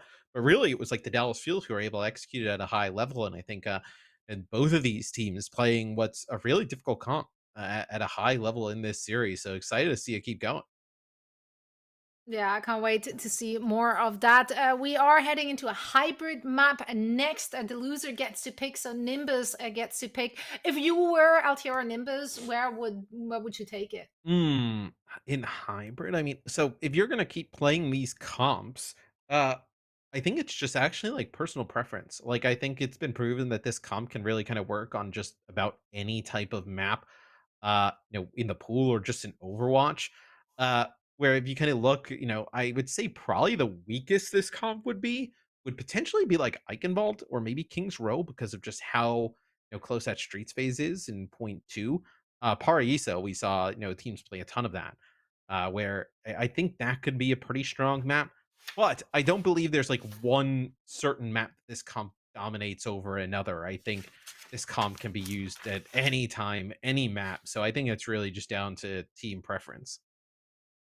I really like the map pool for this one. If you're looking at Eichenwald, the Kings Row, and Paraiso, because all those maps have some choky points, have the high grounds at certain points, which just makes it so dynamic in terms of what compositions or like just niche picks can be viable. Yeah, and I mean, well, you could go King's Row and there's, maybe you play like Sigma up in the high ground if you feel that you need to, but I don't think either of these teams at this moment should feel the need that they have to, change comp to be able to win. So it will be King's Row. Does offer a little bit more flexibility, like you talked about. So, could see potentially like a Widowmaker at the start. Maybe you see, Sigma on the defensive side of things. So definitely some options if you want to make changes. I just don't really feel like either team's in a position where they have to. No, they certainly do not have to, because although it was the Dart Monkeys coming out on top, it was a very contested map, right? So Yeah. there's not really a big need to change anything up when it really comes down to like a few individual plays. Or you just rock up on King's Row with Reinhardt, like just do it. Look, I know you were Selly is a Reinhardt player at heart. I'm sure there's a lot I of players am. out there who love Reinhardt. You'll come back into the meta, don't worry. Yeah, maybe, It's just a matter of if you time. want to play Ryan, maybe find a custom game, maybe find maybe jump in a quick play, maybe some Shambali only, I don't know. Yeah, I Uh mean, is a competitive tournament where everything is on the line the place to do well, it? Probably not, but no. And I just think with how much speed uh is kind of like in the game, with how good like Reaper can be, especially like it comboed with a Winston and this type of thing. now you just get bullied as a Reinhardt. Like there's nothing in your kids Yeah, you do to this. help You do you. the sad Reinhardt dance where you hold your shield and you just jump up and down, and you're just turning, and you're not really Yeah, that's accomplishing me. much. Uh, it just feels like you need a ton to make the Reinhardt work. So, although it's kind of like a Kings Row classic, I feel like if anybody is kind of encroaching on territory, defensive Sigma I think is kind of coming up there. Zarya, you think back to like Beta One was really strong on Kings Row and just overall. But I think you see both of these teams just commit and play, that Winston based composition. I think they both looked really good. You kind of look at how this first map went down, right? 2-1, but it was like 2-1, like 99, like really close back and forth. I think you just kind of play that mirror again if you're Nimbus. Yeah. But I mean, we did see compositions like throughout the qualifiers so far of the Challenges Cup. We did see that Zarya Sojourn, Genji, Lucio, Kiriko kind of composition being played, not just on King's Row, but like on plenty of other maps. Like Zarya still Yeah. obviously being a really, really strong pick, really helping the Genji stay alive there as well, and is really kind of lessening the load on the Kiriko as well with her Zuzu, right? Because you have the bubble to keep that Genji alive, and that means that you can, you don't have to commit your Kiriko Zuzu onto that Genji. which makes it viable for the next big fight. I actually yeah. think so. I think instead of like playing the Winston, I actually think the comp you quite well could entertain potentially would be the Roadhog base comp, right? Roadhog not incredible against Reaper, but if you wanted to try and take advantage of like Winston, you most certainly could try and play the Roadhog. So Nimbus on defense, they'll play the Winston based composition. Teams like sometimes actually go Sigma here just because like it can be really difficult to play Winston on D is puts a lot of pressure on Sniper. There's not like a ton of cover here for that Winston. I like the Semrid tease on the Bastion. Yeah. Got a hat now. Very strong. Right. Good stuff. Yeah, the hat didn't make him quite strong enough. That's what you say. I mean, well, look, maybe with some of his season 2 buffs, we could see the Bastion come into play, but Barcode right off the bat able to find one. And this is where it becomes so scary, like I was saying, where it's so difficult to play that Winston on D. Like, look at Sniper's health bar drops below 50%, has to back up into that corner, and it just provides, insane sight lines for the other team's hit scan players. And Barcode takes advantage, and that'll be point A already over to Dart Monkeys. Yeah, so aggressive. Moving Fish, moving in there right away, like really pushing them back, enabling the rest of the team to capture that point uncontested. Now as we move into the streets phase of the map, with Dart Monkeys, they win that fight so fast. And it's like, so it's really like just about instant that they're really building up towards like huge ultimates for either side. So Aspen a little bit ahead in terms of Kitsune Rush, and maybe you're just going to play here to farm that up, right? You see Moving Fish just jumping out, taking some damage. You're letting Aspen farm up this healing, right, to be able to try and use that ult. Oh, so Barcode actually ended up in the side there, Sonny. How in the world did that happen? I have no idea, I just tried to figure that out as well. By the way, Barcode is down, so that gives LTR and Nimbus a good opportunity to kind of regain, regather themselves and hold on that choke, which can be quite difficult to overcome. I think this is where you're going to see the Kitsune Rush here from Aspen. They push on in, and then you get the speed boost from SK. You see everybody just trying to hightail it from Nimbus. Not able to make it out, and I think, yeah, you chase this if you're Dart Monkeys, right? Semrid ends up finding a kill in the feed, leave one on the cart, push up a little bit. This is where you can start to get a large time advantage, right?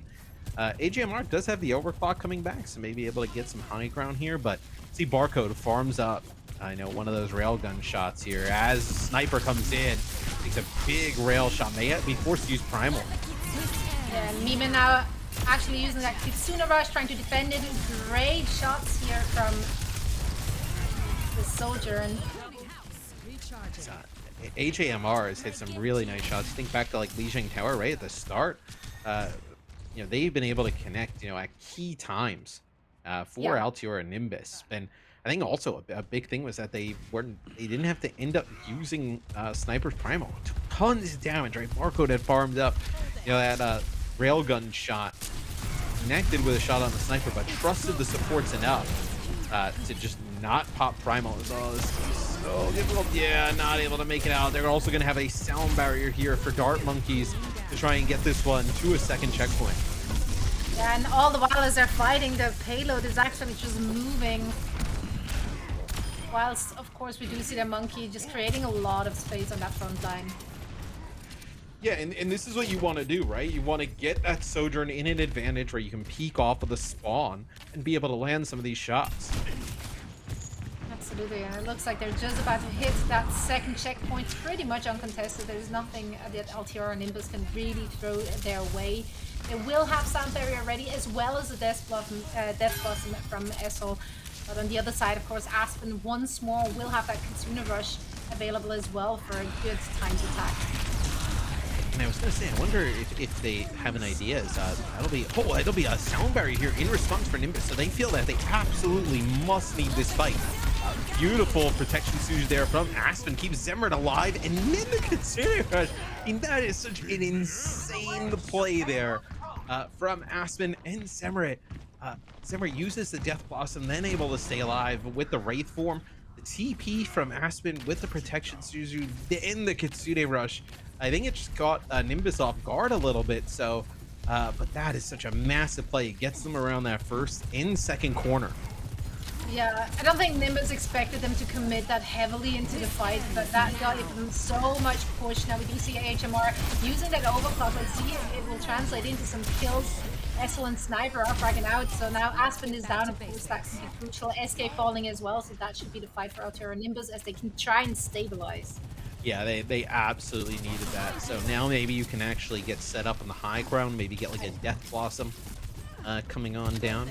Maybe you kind of like play around the corner. And I was going to say, maybe use the Kitsune rush into the Death Blossom, as that'll be Essel uses the Death Blossom early. And that is so important. So at that moment in time, right, you had lost your Sojourn right off the rip. And you're getting to a point where, you know, Dart Monkeys needs one pretty good push to complete the map. And right there, Essel responds with a huge Death Blossom. Yeah, we do have the Primal Rage available as well for both teams right now, as we're waiting for any other ults to pop online. I know you want to use the Primal early. You want the Primal for the survivability, like towards the end, as see Moving Fish taking some damage, then uses the Primal to get all the way into the back line, and yeah, just trying to knock players away from the fight. Anyway, I think from both Winstons right now is Sniper trying to make it back. That'll be Barcode with that overclock, and they have to use that sound barrier, push on through. Sniper getting so low. No, that's going to be Dart Monkeys getting pretty much a clean sweep here, so he might be able to contest this for Altur and Nimbus yet again, but Aspen's got that Kitsune rush that they come out of the spawn. They might not even make it to the payload in time. Nope, they will not. And that is round one completed with plenty of time on the hand still as well. 152. That's not too bad. No, they got really close to making it back. I believe there was like a boop there in the mix that I know knocked a player back from getting on and contesting, but still really well played by Dart Monkeys. You know, 1:52. I gotta say, for Altur and Nimbus though, pretty good third point defense. That was the one where, you know, it could have been a fantastic, even better time for Dart Monkeys, but Altur and Nimbus was able to win a few fights there to, you know, keep them in this one. Absolutely. I mean, I just applaud both of those teams. They are playing it close, like throughout the entirety so far of the series. There's not been a real blowout at all. You see a lot of opportunities they give themselves to like get themselves back into the game. Yeah, as we'll see what Dart Monkeys decides to do here on defense. You know, the ball echo, not typically the combination we see, especially Classic, with yeah. the Lucio in the mix. So we'll see what they actually decide to end up running. They'll end up playing the Winston with the Reaper Sojourn as well. So just like how I talked about Altur and Nimbus, they have to be so careful, you know, especially Moving Fish, being able to stay alive. Not a ton of cover to use. Let's see if HMR is gonna get one of those early picks. Yep, they do. Is a Sniper actually goes over and will play the Sigma on offense, which is interesting. Maybe they thought there was going to be a Sigma on the other side to contest some of that high ground. So typically we see Sigma on defense here, but it'll be the Sigma on offense for Nimbus. They'll push up to the choke. They may get a really fast take on this point, eh? Yeah, I mean, being able to actually connect those early Widow picks. I mean, usually you just have that Widow pick at the beginning, like that's not very often actually resulting in a kill, right? So for them to take out SK right from the get-go, opening up so much point time. Dart Monkeys though is battling through this, so you see Moving Fish goes on in. SK was able to juggle the point a little bit. It'll be 2 ticks over to Altur and Nimbus. It's JMR trying to find one of these picks yet again. They've been fantastic throughout the day. 100% charge, lands a shot on the Moving Fish, but look at this. Aspen is already being able to charge up this Kitsune rush. Yeah, and there it goes. Kitsune rush is being used. Oh, the Flux does so much damage, but they're able to back out. SK actually uses the speed boost, gets them a little bit back towards their side of the map, and it's still This is actually Primal incredible. Rage, as it looks like Dart Monkeys are going to be able to battle back and win this fight. It's incredible that we saw the Kitsune Rush being used, as well as the Flux being used, and absolutely no kills were resulting in those two ults. Like, nothing. Yeah, and I think now here, this is where Nimbus, like, you have to take advantage of this, right? You got them to use their Primal, you got to use them the Rush, and really you just kind of traded your Gravitic Flux for it. You have double support ult, big advantage here. Yeah, absolutely. And they are coming in with the Kitsune Rush, forcing Dark Monkey to actually go around the corner and kind of get out of the way of that. If they want to make it out alive, which they will not. Karopi is getting that kill on Moving Fish. And yeah, this is Dark Monkeys having to retreat. They have to give up that point.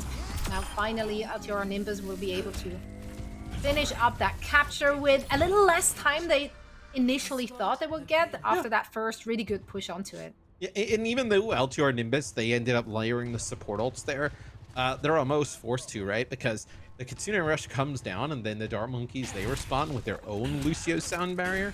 And at this point in the game, if you're Altior Nimbus, you just couldn't risk it, right? You ended up having to use that sound barrier while inside of the Kitsune Rush, even if the Kariko may have been able to apply enough healing just to be safe. You needed to end up using that barriers. Looks like it's going to connect the Flux with like a few players. Is all they're able to keep Esca alive. That is huge.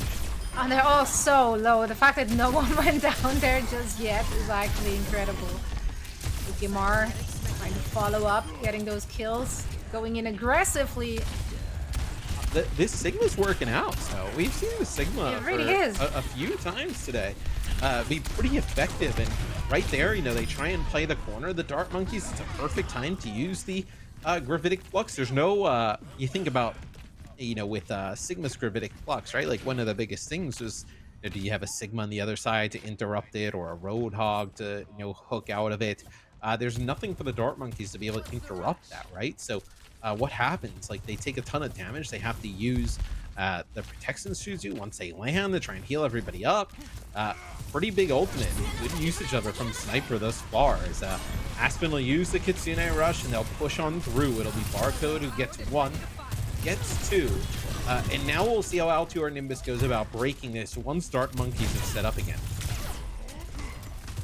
So why do you think the Sigma is actually working right now? I just think he's pretty difficult to dislodge. Like, even with a Reaper in the mix, right? Kinetic Grasp, he can just, you know, take all of that damage in, is just extra healing. He's got the shield, so it denies a little bit of the poke from the Sojourn, and then also has like the accretions to the big stuns. So you're always a little bit scared to get close to it.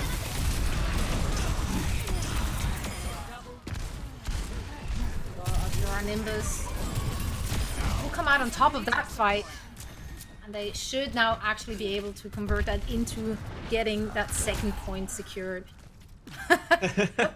No separate. The Reaper TP, the least stealthiest TP in the game, is yeah, if you try to be stealthy, don't announce it verbally. teleporting. It's Flanking. Let's go. Yeah, Reaper. Reaper. It's been 6 years and Reaper hasn't gotten the memo. Maybe next year. Dark Monkey, quite a forward defense, trying to push Altiora Nimbus back away from that payload. Look at that though. As they're disengaging Altiora Nimbus and Dark Monkey's trying to get close, they use the Flux and they're actually able to get a pick. And you know, the Flux just does a little bit of extra damage. Everybody pushes them back. As now you get HAMR set up on the high ground here. And look at this time that, you know, Altiora Nimbus is potentially setting here, Zoe. 2:23. They're down the home stretch. Yeah, and a lot of that is also on the back of Essel doing a lot of work on that Reaper. So much damage, and right now it's just kind of free firing uncontested. As Zemric comes down with the Death Blossom, you see a little bit of that, you know, eaten up, by the Sigma as Kitsune Rush. That's actually going to get the sound barrier out here from Altior Nimbus. As Aspen using the Protection Suzu, get a little bit more aggressive there. Pushes on up, does a little bit of damage, forces back Altior Nimbus. So just eating some clock here. This is going to come right down to the wire. Is that a trade you're happy with?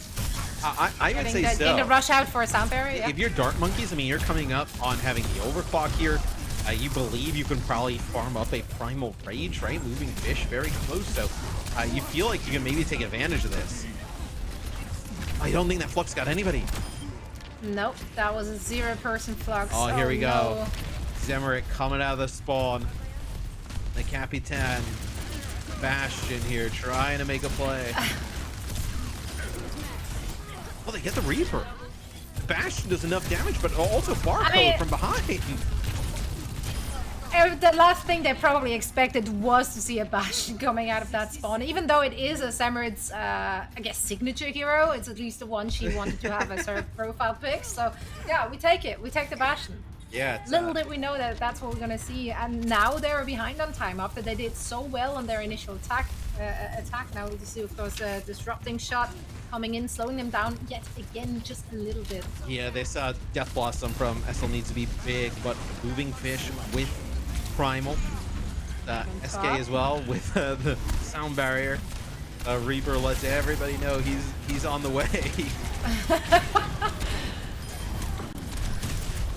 Oh, they get a pick. So just trying to find a good in for that Death Blossom. That'll be the sound barrier here that comes out from Dart Monkeys, just trying to keep everybody alive. 10 seconds left.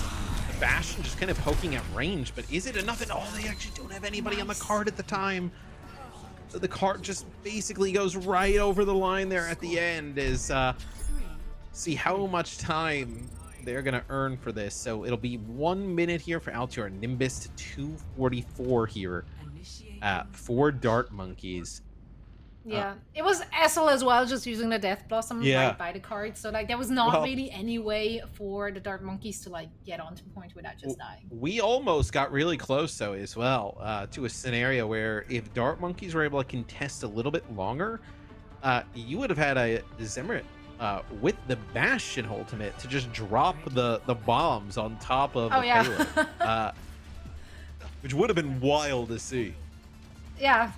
Alas, no Bastion ult yet for us to enjoy in the Challenger Cup, but you know, still got some games to go. It's still a long way. Yeah, and it'll be the Dart Monkeys here on defense. So Dart Monkeys on defense, Altura and Nimbus on the offensive side. Dart Monkeys, yet again, they'll actually end up playing this Winston-based composition. Altura and Nimbus on offense, they'll end up potentially going with that Sigma again, which I think they made work. They're gonna have to be pretty close to perfect here at the start. I wonder. I was gonna say AJMR. I was gonna go back to the window. I wonder if SK is still up here. No, can't do that yet again.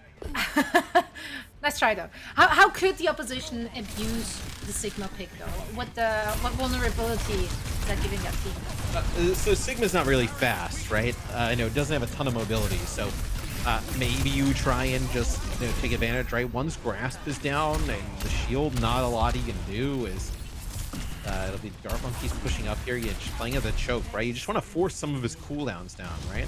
Or alpha cooldown. That's when Sigma's not really too dangerous in this type of situation.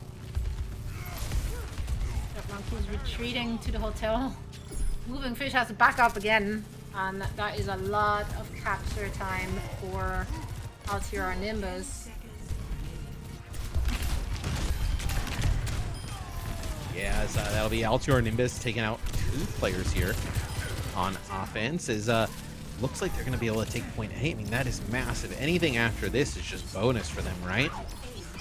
Absolutely, with just 1 minute on the clock, like this is they're playing on house money right now, and we do see Sniper going quite aggressively forward with that Sigma, trying to just maybe get a lucky pick here or there, while as we do have only one body on the payload, trying to move it forward.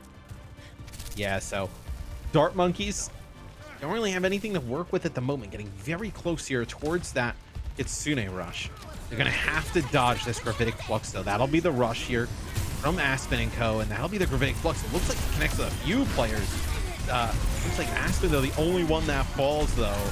The Kitsune rush is just so strong, so with the extra attack power, the speed pushing on through, knocks players off of the cart, so that will be the end of Altior and Nimbus's attack, but they did get point A.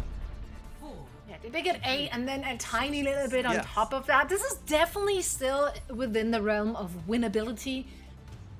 244 is not that much time, so that's Winnable, holdable. for sure. Winnable, for sure, yeah. Look, you just need a little bit of a good hold on point A. I think the thing is, though, that if you lose point A, if you're Altior or Nimbus, right? You really have like one shot here on point B, because any type of like kill trading, Dart Monkeys has such a huge spawn advantage, right? Oh, yeah. The walk back for Nimbus is forever. So you have to, if you lose this point A, you have to be perfect here at this choke. You almost can't lose anybody. Absolutely. They really just didn't get it far out of the choke, so it's not a long way to go, as you can just see on your screens. And it looks like Altior and Nimbus, they're sticking to that Sigma comp, which has been working well for them. On the other side, also, of course, no changes. Because why? Why would you change anything? Yeah, the only thing I would say is, like, I'd love to see them take some high ground position with the Sigma, right? Like, play the Sigma off on, like, a little bit of an off angle, right? When you play the Sigma on this low ground, you don't want to say, like, easy to dive, but kind of lose some of the best things about Sigma, where if you play him up on the high ground, you can create really, like, interesting crossfires with a Sojourn, you know, put down some extra damage. As you see now, right, they can try and just bully the Sigma back out. Pushed him back quite a bit, but that was a great shot from HMR onto Barcode. I think Dart Monkeys, they back out a little bit. They realize that without that Sojourn, you just do not have enough firepower across the point. So they back out. They wait for Barcode to come back. Oh, AJMR with another pick here onto Barcode. So throughout this series, I know both Sojourns, they've had some really big moments, but AJMR stepping up big here for Nimbus and OT. And that kind of like removes a little bit of the lead that Dart Monkeys had in terms of time. Yeah, absolutely. We're now down to 145, so at the moment they're looking pretty good. No team has any big ults to work with as of right now, as there has not really been much in terms of fighting going on to actually charge that up. Now we do see Memon going in with the Kitsune Rush right there. Yeah, it'll be a Kitsune Rush for both teams, as Moving Fish ends up popping the Primal, just trying to live, as force the Sniper onto the point to try and contest alone. Is Ice Secretion there on the Zimmer, now going to try and use the huge you here is nice protection to you, keeping Zimmer alive. A minute to go here, and you don't have point A unlocked for the Dart Monkeys. No, just got one single tick, and that could be it for Altior and Nimbus. That was fantastically played. They do have Overclock ready. A beat is coming out anytime soon as well on both sides.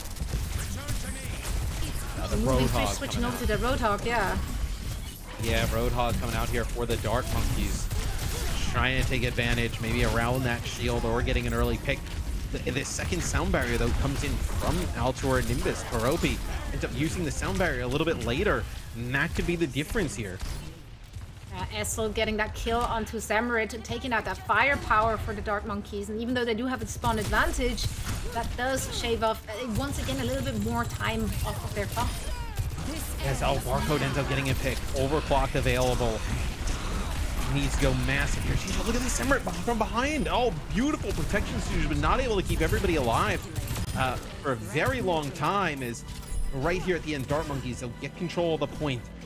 Altior and Nimbus, they need to get out here, so they do still have another opportunity at this. And I think the thing for Altior and Nimbus, right? It's going to take a little bit. This door's going to open up. You're going to be able to regroup. This Gravitic Flux in this choke could be huge. But you do have to be careful. The Roadhog can end up getting that hook out of it. Yeah, we say Essel coming in as Tracer now to get onto that point and just have a little bit more flexibility. Oh, Barcode with a pick. Movement. Oh, man. Oh, and that's what I was talking about. Such a stick hook there for Moving Fish. Is I was talking about before, you know, right? The best part, you know, about the use of the Gravitic Flux there was that there was nothing on the other side to interrupt it, and they switched to the Roadhog right there at the end. The Flux about to go off. A nice hook there from Moving Fish. That'll put Dart Monkeys up 2-0.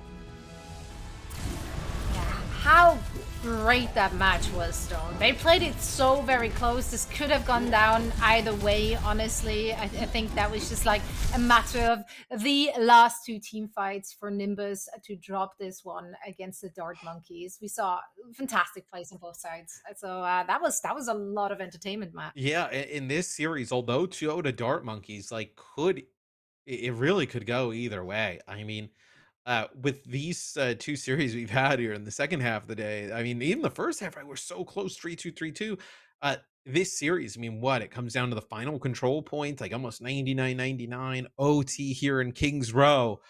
This series not over just yet. No, it certainly isn't. We are heading into a very quick break, however, and after that, we are back. It is match point for the Dart Monkeys. Let's see if they can get it done.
Welcome back, everyone. Zoe here, joined by Mr. X Morello, and we are ready. It is match point for the Dart Monkeys. However, Altiora Nimbus has been playing it close, and they will be deciding which map we're headed onto next. So the big now is, where do you want to take it, Mr. X, since you are the unofficial coach of literally every team? The unofficial coach of every team. That is a large statement. I mean, Jake is the coach of Dart Monkeys. And they've obviously the official one, yeah. They've obviously been doing pretty well. It's honestly, like I said earlier, like I don't think the difference between these two teams is which map is selected. Like Altura Nimbus is what, a fight away. I mean, maybe even like a Flux getting off away from tying this series and taking that second map. That's why I so think on- we're gonna go to Circuit Royale. I mean, yeah. I mean, if you want to play, oh, okay, there you go. So Circuit, yeah. I was gonna say, There we go. if you wanna play more Sigma, which we saw them play Sigma really well there on King's Row. This is the perfect Sigma map to do it on, right? I mean, this is the one we see Sigma on all the time. Yep, there we go. Called it. It's happening. I can't wait. It's going to be fun. Circuit Royale, a really, really fun map to play because we do see some diversions from the quote-unquote regular meta, because you can play things such as the Sigma, but also because it has those long sidelines, right? So we might see some double sniper there, which is really, really fun. We might see them busting out the Widowmaker together with the Sojourn. A lot you can play on this map, and viably so. I also think if you're the Dart Monkeys, do you just not do that? Do you just play the Winston, play that, like dive and just keep on going, right? I think that easily could be an option that they decide to go for. This is the saddest pool floaty I've ever seen. What do you mean? It's just alone. There's no one having fun. It's very shallow too. So what's the point? Well, I mean, it's pretty cool. I think it's a cool pool floating. I love it. I love it. It's sad that it's not used and loved. You know, the situation is sad. Yeah, the floaty. Floaty's great. You saw there. Visit the Calling All Heroes website. We have a ton going on with the initiative. We did the caster bootcamp. I think that was like 2-3 weeks ago now. That was tons of fun. Getting in submissions here shortly, starting to do some real review with that. So a lot of awesome programs going on for Calling All Heroes, and get involved. Yeah, make sure to check that out. So we hope to see much more of these kind of opportunities. So we have a sub here, looks like, for LTR Nimbus. So Senna comes in here for LTR Nimbus. Play some Widowmaker. Yeah, we did see Senna already playing a little earlier as well. But yeah, as I said, double sniper works definitely super, super great on this map. We do see both teams rocking up with that Sigma, so no big surprise right there. Yeah, and for the Dart Monkeys, you can now put Aspen over on the Baptiste. SK will pick up the responsibilities here of the Kariko, as you do want the Kariko in every single comp. The difference here is that no Widowmaker for Dart Monkeys. They'll actually go with the Hanzo in play. It works just as well if you hit your shots, so no complaints on that end. Absolutely. Zemrid taking out the opposition there. He may not have that like long range damage here, right? For Dart Monkeys with no Widow in the mix, as I say that barcode switches, but you do have that Hanzo who can be very dangerous, like in that medium to close range. You talk about like one shots in the game with like Widow and Sojourn. Like Hanzo can do that as well, especially now, as Aston's building up to an Ant Matrix. Like Ant Matrix plus, Hanzo can do loads of damage in a short period of time. Yeah, absolutely. That can be extremely scary if the opposition has good aim, which we definitely see on this play here from Zemrid. Dart Monkeys trying to connect those shots, and great shot there onto Senna. Now this will be a Gravitic Flux here. Nice job at dodging the accretion there from Moving Fish. His Immortality Field, keeps, I believe, who's that, Groby alive for a brief period of time. So I gotta say that pretty tough here as well for Senna. You're down 0-2. She comes in here light, right, against a team in Dark Monkeys that is very highly rated, like just a high skill to come in here at the end. A very tough situation, right? To come in and play him. We even see pro players at the highest level they come in just to play the Widowmaker at the end. It's so difficult. That's exactly it, right? Because when you're coming in as the Widowmaker, there is a huge expectation on you to obviously hitting those shots, because that is your job. That's what you have to do. It's like Big Boss Pine, right? You subbed in to play that Widowmaker. And you see there from that POV, caught it perfectly as Kropi uses the Amp Matrix. They actually just fire the Hanzo Dragon Strike right on through to take away the ability to just stand there and fire through that. So did get the kill onto Barcode. Barcode caught a little bit far out there, playing around the corner. As Dark Monkey should be able to hold this for a little bit longer. As we're getting close to OT. Some good shots there onto that Hanzo. HMR actually manages to result in a kill there with it. They do get some movement in the payload, but now are they gonna be able to hold this for a little bit longer now? As Aspen will fall. Same with SK. As they did end up having Barcode come back off a spawn and hit a shot you thought possibly could have maybe just jumped down onto the card, but Dark Monkeys, pretty decent defense there at the start. It'll be Altior and Nimbus though who complete that first checkpoint, and they push on up. This is the toughest part, I feel like, on this map, to get that push around the corner and up, because the defense will just have that height advantage. Yeah, nice use of the immortality field there, able to keep Sniper alive as they were caught inside of that Gravitic Flux. This is kind of where they need to snowball off of those kills. Get it around the corner, and they almost got it done now. Yeah, as Hanzo trying to track down a shot there. That'll be the Kitsune rush here for Altior and Nimbus as Moving Fish just trying to live. They're going to lose Barcode.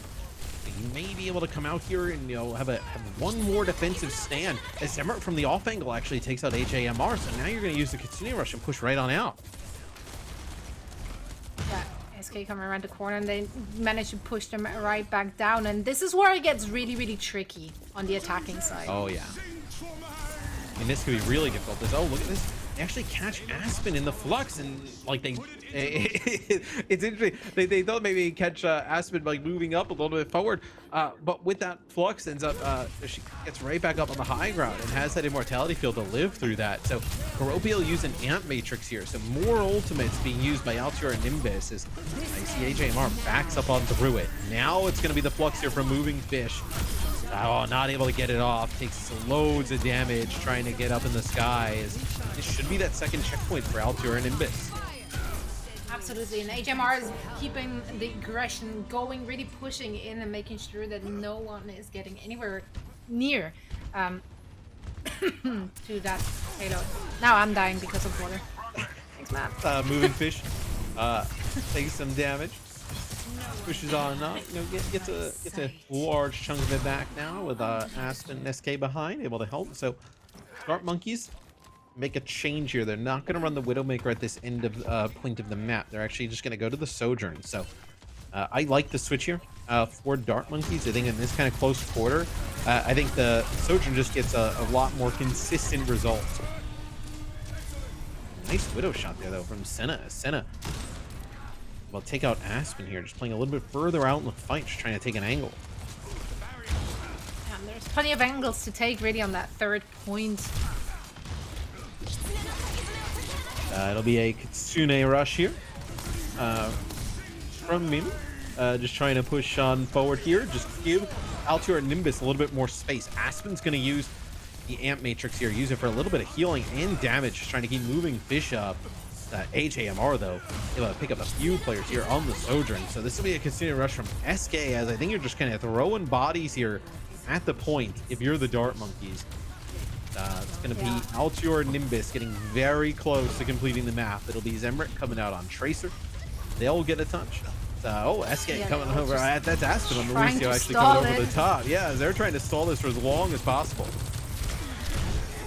I mean, so far that stall is actually working quite well for them. SK getting that pick up. Senna, of course, getting immediately on Zemrid, however. That one less firepower on the opposition. Yeah, that's like a gravitic flux there from moving fish is not able to keep it going for long. But look at this SK barcode. You have Aspen alive as well. Nice protection Suzu there from SK, not backing up into the pulse bomb there. Senna's now over to the tracer. Doomfist here for moving fish. We got a barcode of Bastion coming out as oh yeah, this looks like you're going to be able to get a hold if you're the Dart Monkeys. Took just about everything though to be able to do it. So now you just kind of take a look at where we are in terms of what does anybody have left here. I mean, it made so many switches on one side anyway that there is nothing left really on Dart Monkey's Yeah, side. so Dart They have Monkeys. Zemrid, of course, maybe with a good pulse bomb. Yeah, you're gonna have a pulse bomb here, and for Altair Nimbus, you're gonna have this gravitic flux. Can they get in a good position to use this though?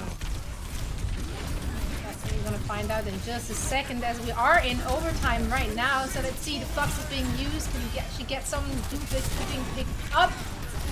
No kills resulting in it. Yeah, and Doom is just, the mobility is so crazy. Just get out of harm's way. As it will be 2 kills though, going in favor of Altair and Nimbus. Make it 3. That'll be a Kitsune rush, but I just don't think you have anybody else here. So wait, look at this barcode on the backside of the point. Able to get one. Aspen still here to be able to contest.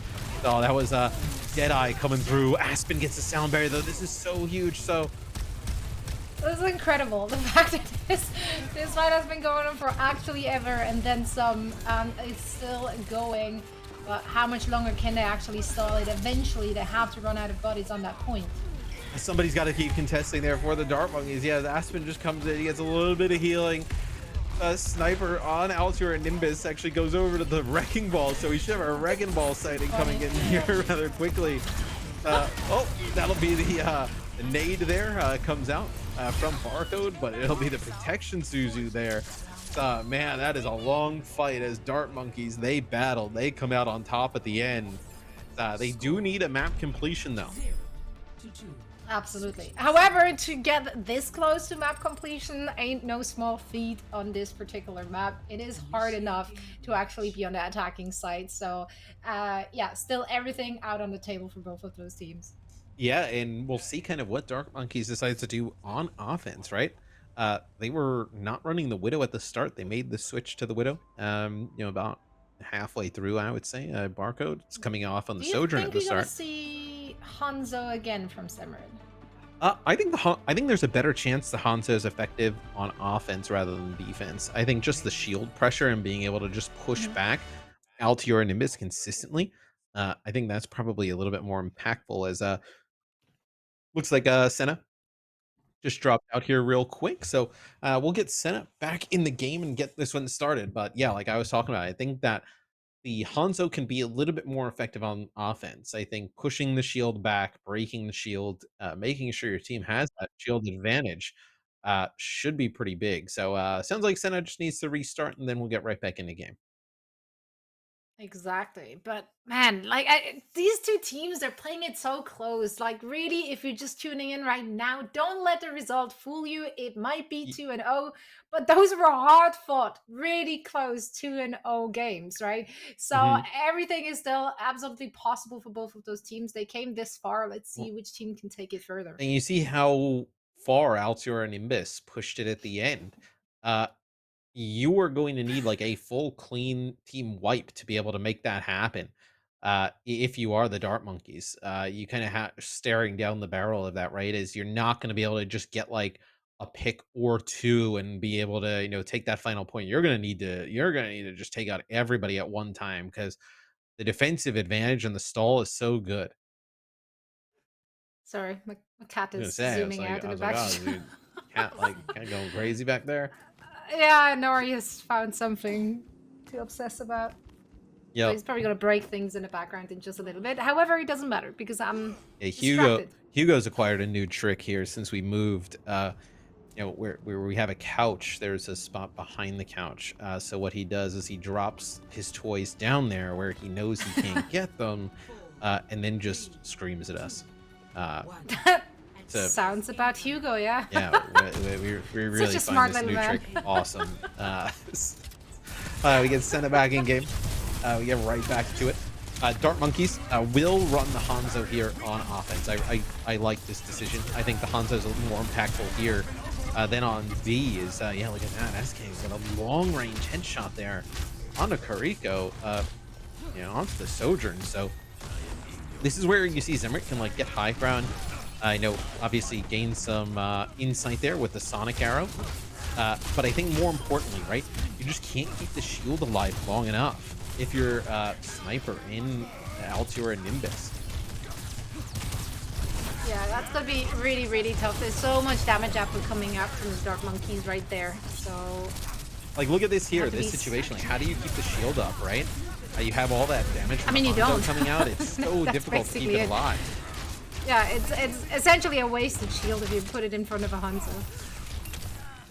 AJMR with a really big shot there as he needed to stop the offense that was coming in from the Dart Monkeys, but just as I say that, Zemrit answers back with a headshot. This crossfire is so dangerous, right? Sniper knows that there's going to be a Hanzo on one side, a Sojourn on the other. That'll be the dragon. Is where does the dragon come from? Does it come from like the side there? Potentially, it just not get anything with that ultimate. So this could be good for Altior Nimbus, and as I say that, it's completely jinxed them.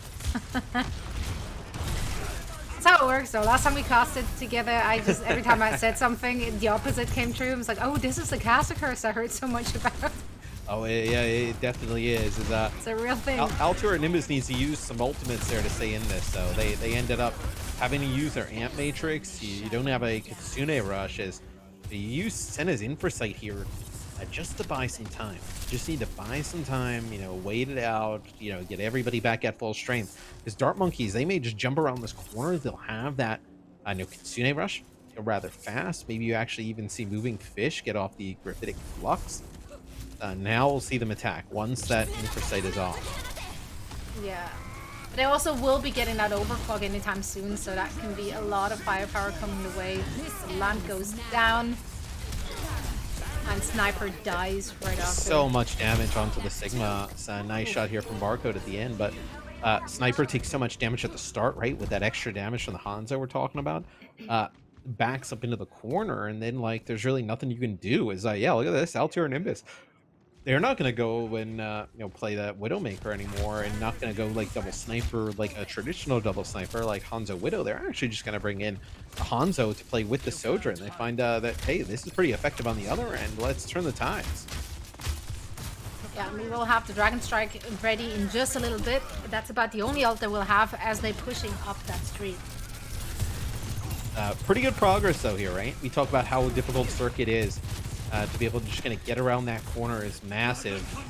Dart Monkeys, look at this. It's going to be like a little bit of a dragon through the ground. Separates a few players, but maybe not enough to get an advantage. Oh, Hirobi takes a big hit of damage there, so have to wait up. Nice accretion there as that actually takes Sniper out of the Gravitic Flux, but still might not be enough. Yeah, Matrix for both sides, but the SK with another pick. Look at all the headshots there. SK harassment on that Kiriko is just absolutely scary to go up against. It's essentially an additional third DPS player. Yeah, just such a sick support line as Moving Fish hits the Gravitic Flux there. Now just push on forward as Sniper in a tough spot. I mean, you got the Hanzo on one angle, the Sojourn, and everybody else on the other. So this looks like it'll be a second checkpoint here for the Dart Monkeys.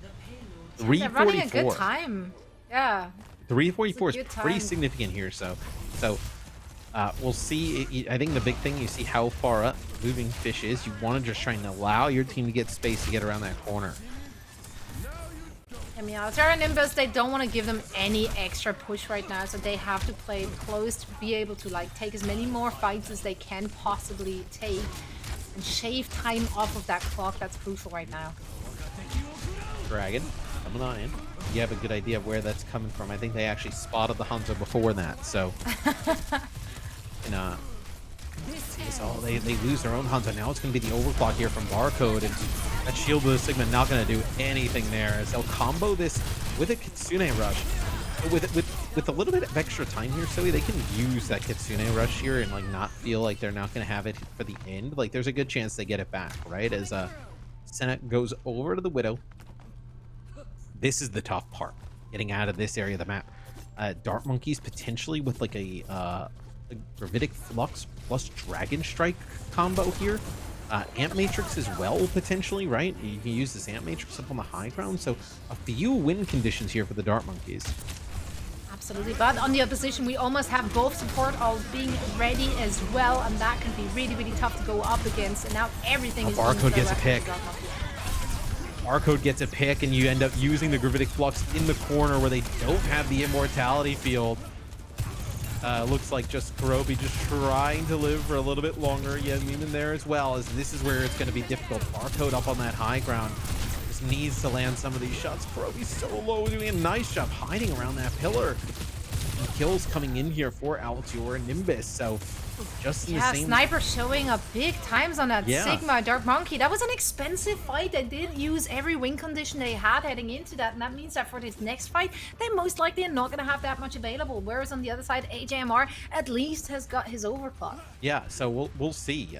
Use that overclock maybe here in this fight, or wait if it gets a little bit scary. So Dart Monkeys, you're looking to just try and poke here, right? You need to farm up a railgun shot onto Barcode.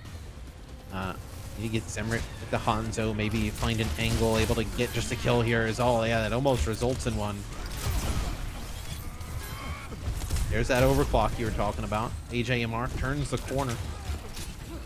It's just a lot of damage coming down from the Dart Monkeys here. Is Altior and Nimbus, they know how crucial this is. They have to play perfect from here on out. Just one lost fight is going to result in the Dart Monkeys taking the set.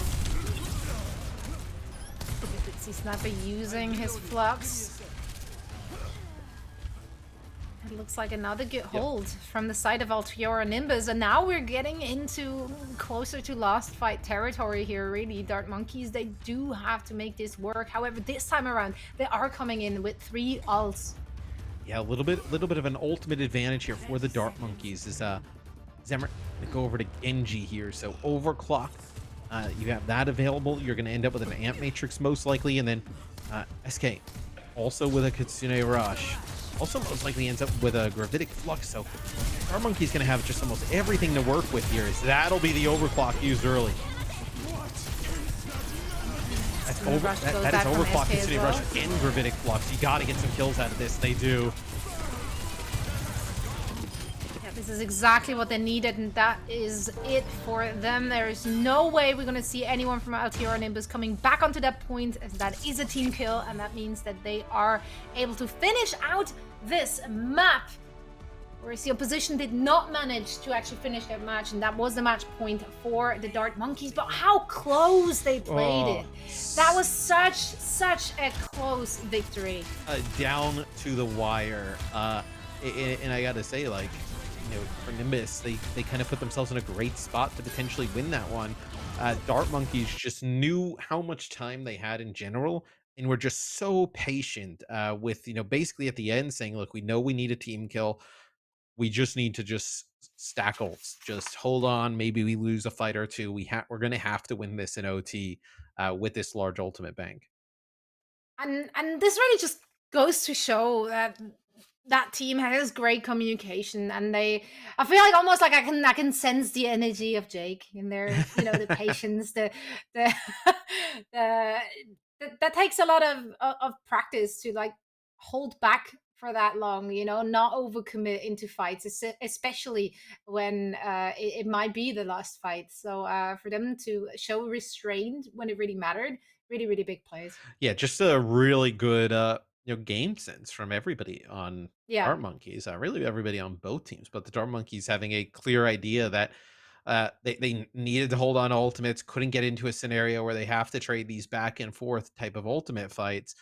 Uh, and they end up holding on at the end and coming through, right? Using the overclock, the Kitsune Rush, I believe there was like a gravitic flux there at the end. So having a ton of ultimates being able to use, and they get another 3-0. Absolutely. So both teams, which made it into the semifinals, are winning their respective games 3-0 in both instances, Yeah. quarterfinals and semifinals. So neither has dropped a match, and that will make that upper bracket final match all more exciting. But speaking of excitement, we do have SK on the line now for a quick chat. SK, congratulations. Thank you so much for joining us. Hello, thank you. I am SK. Well, we all know who you are, certainly. No introduction needed. Let's chat about that match 3-0. However, that was a hard fought victory. They played it really, really close. What do you think gave your team the edge? We're just cooler. That's all really. That's a You fantastic know, I mean, answer. there's not much you can do that's about simple as that, it so is. yeah, Yeah, it's no, you tough. can't really work on your coolness, right? No scrim Mhm. will do that for Something you're you. born So with. there is that. Exactly. Now, when we were watching you guys play, honestly, there just seemed to be a lot of great communication and synergy. How much time did that team spend prior to this Challenger Cup playing together?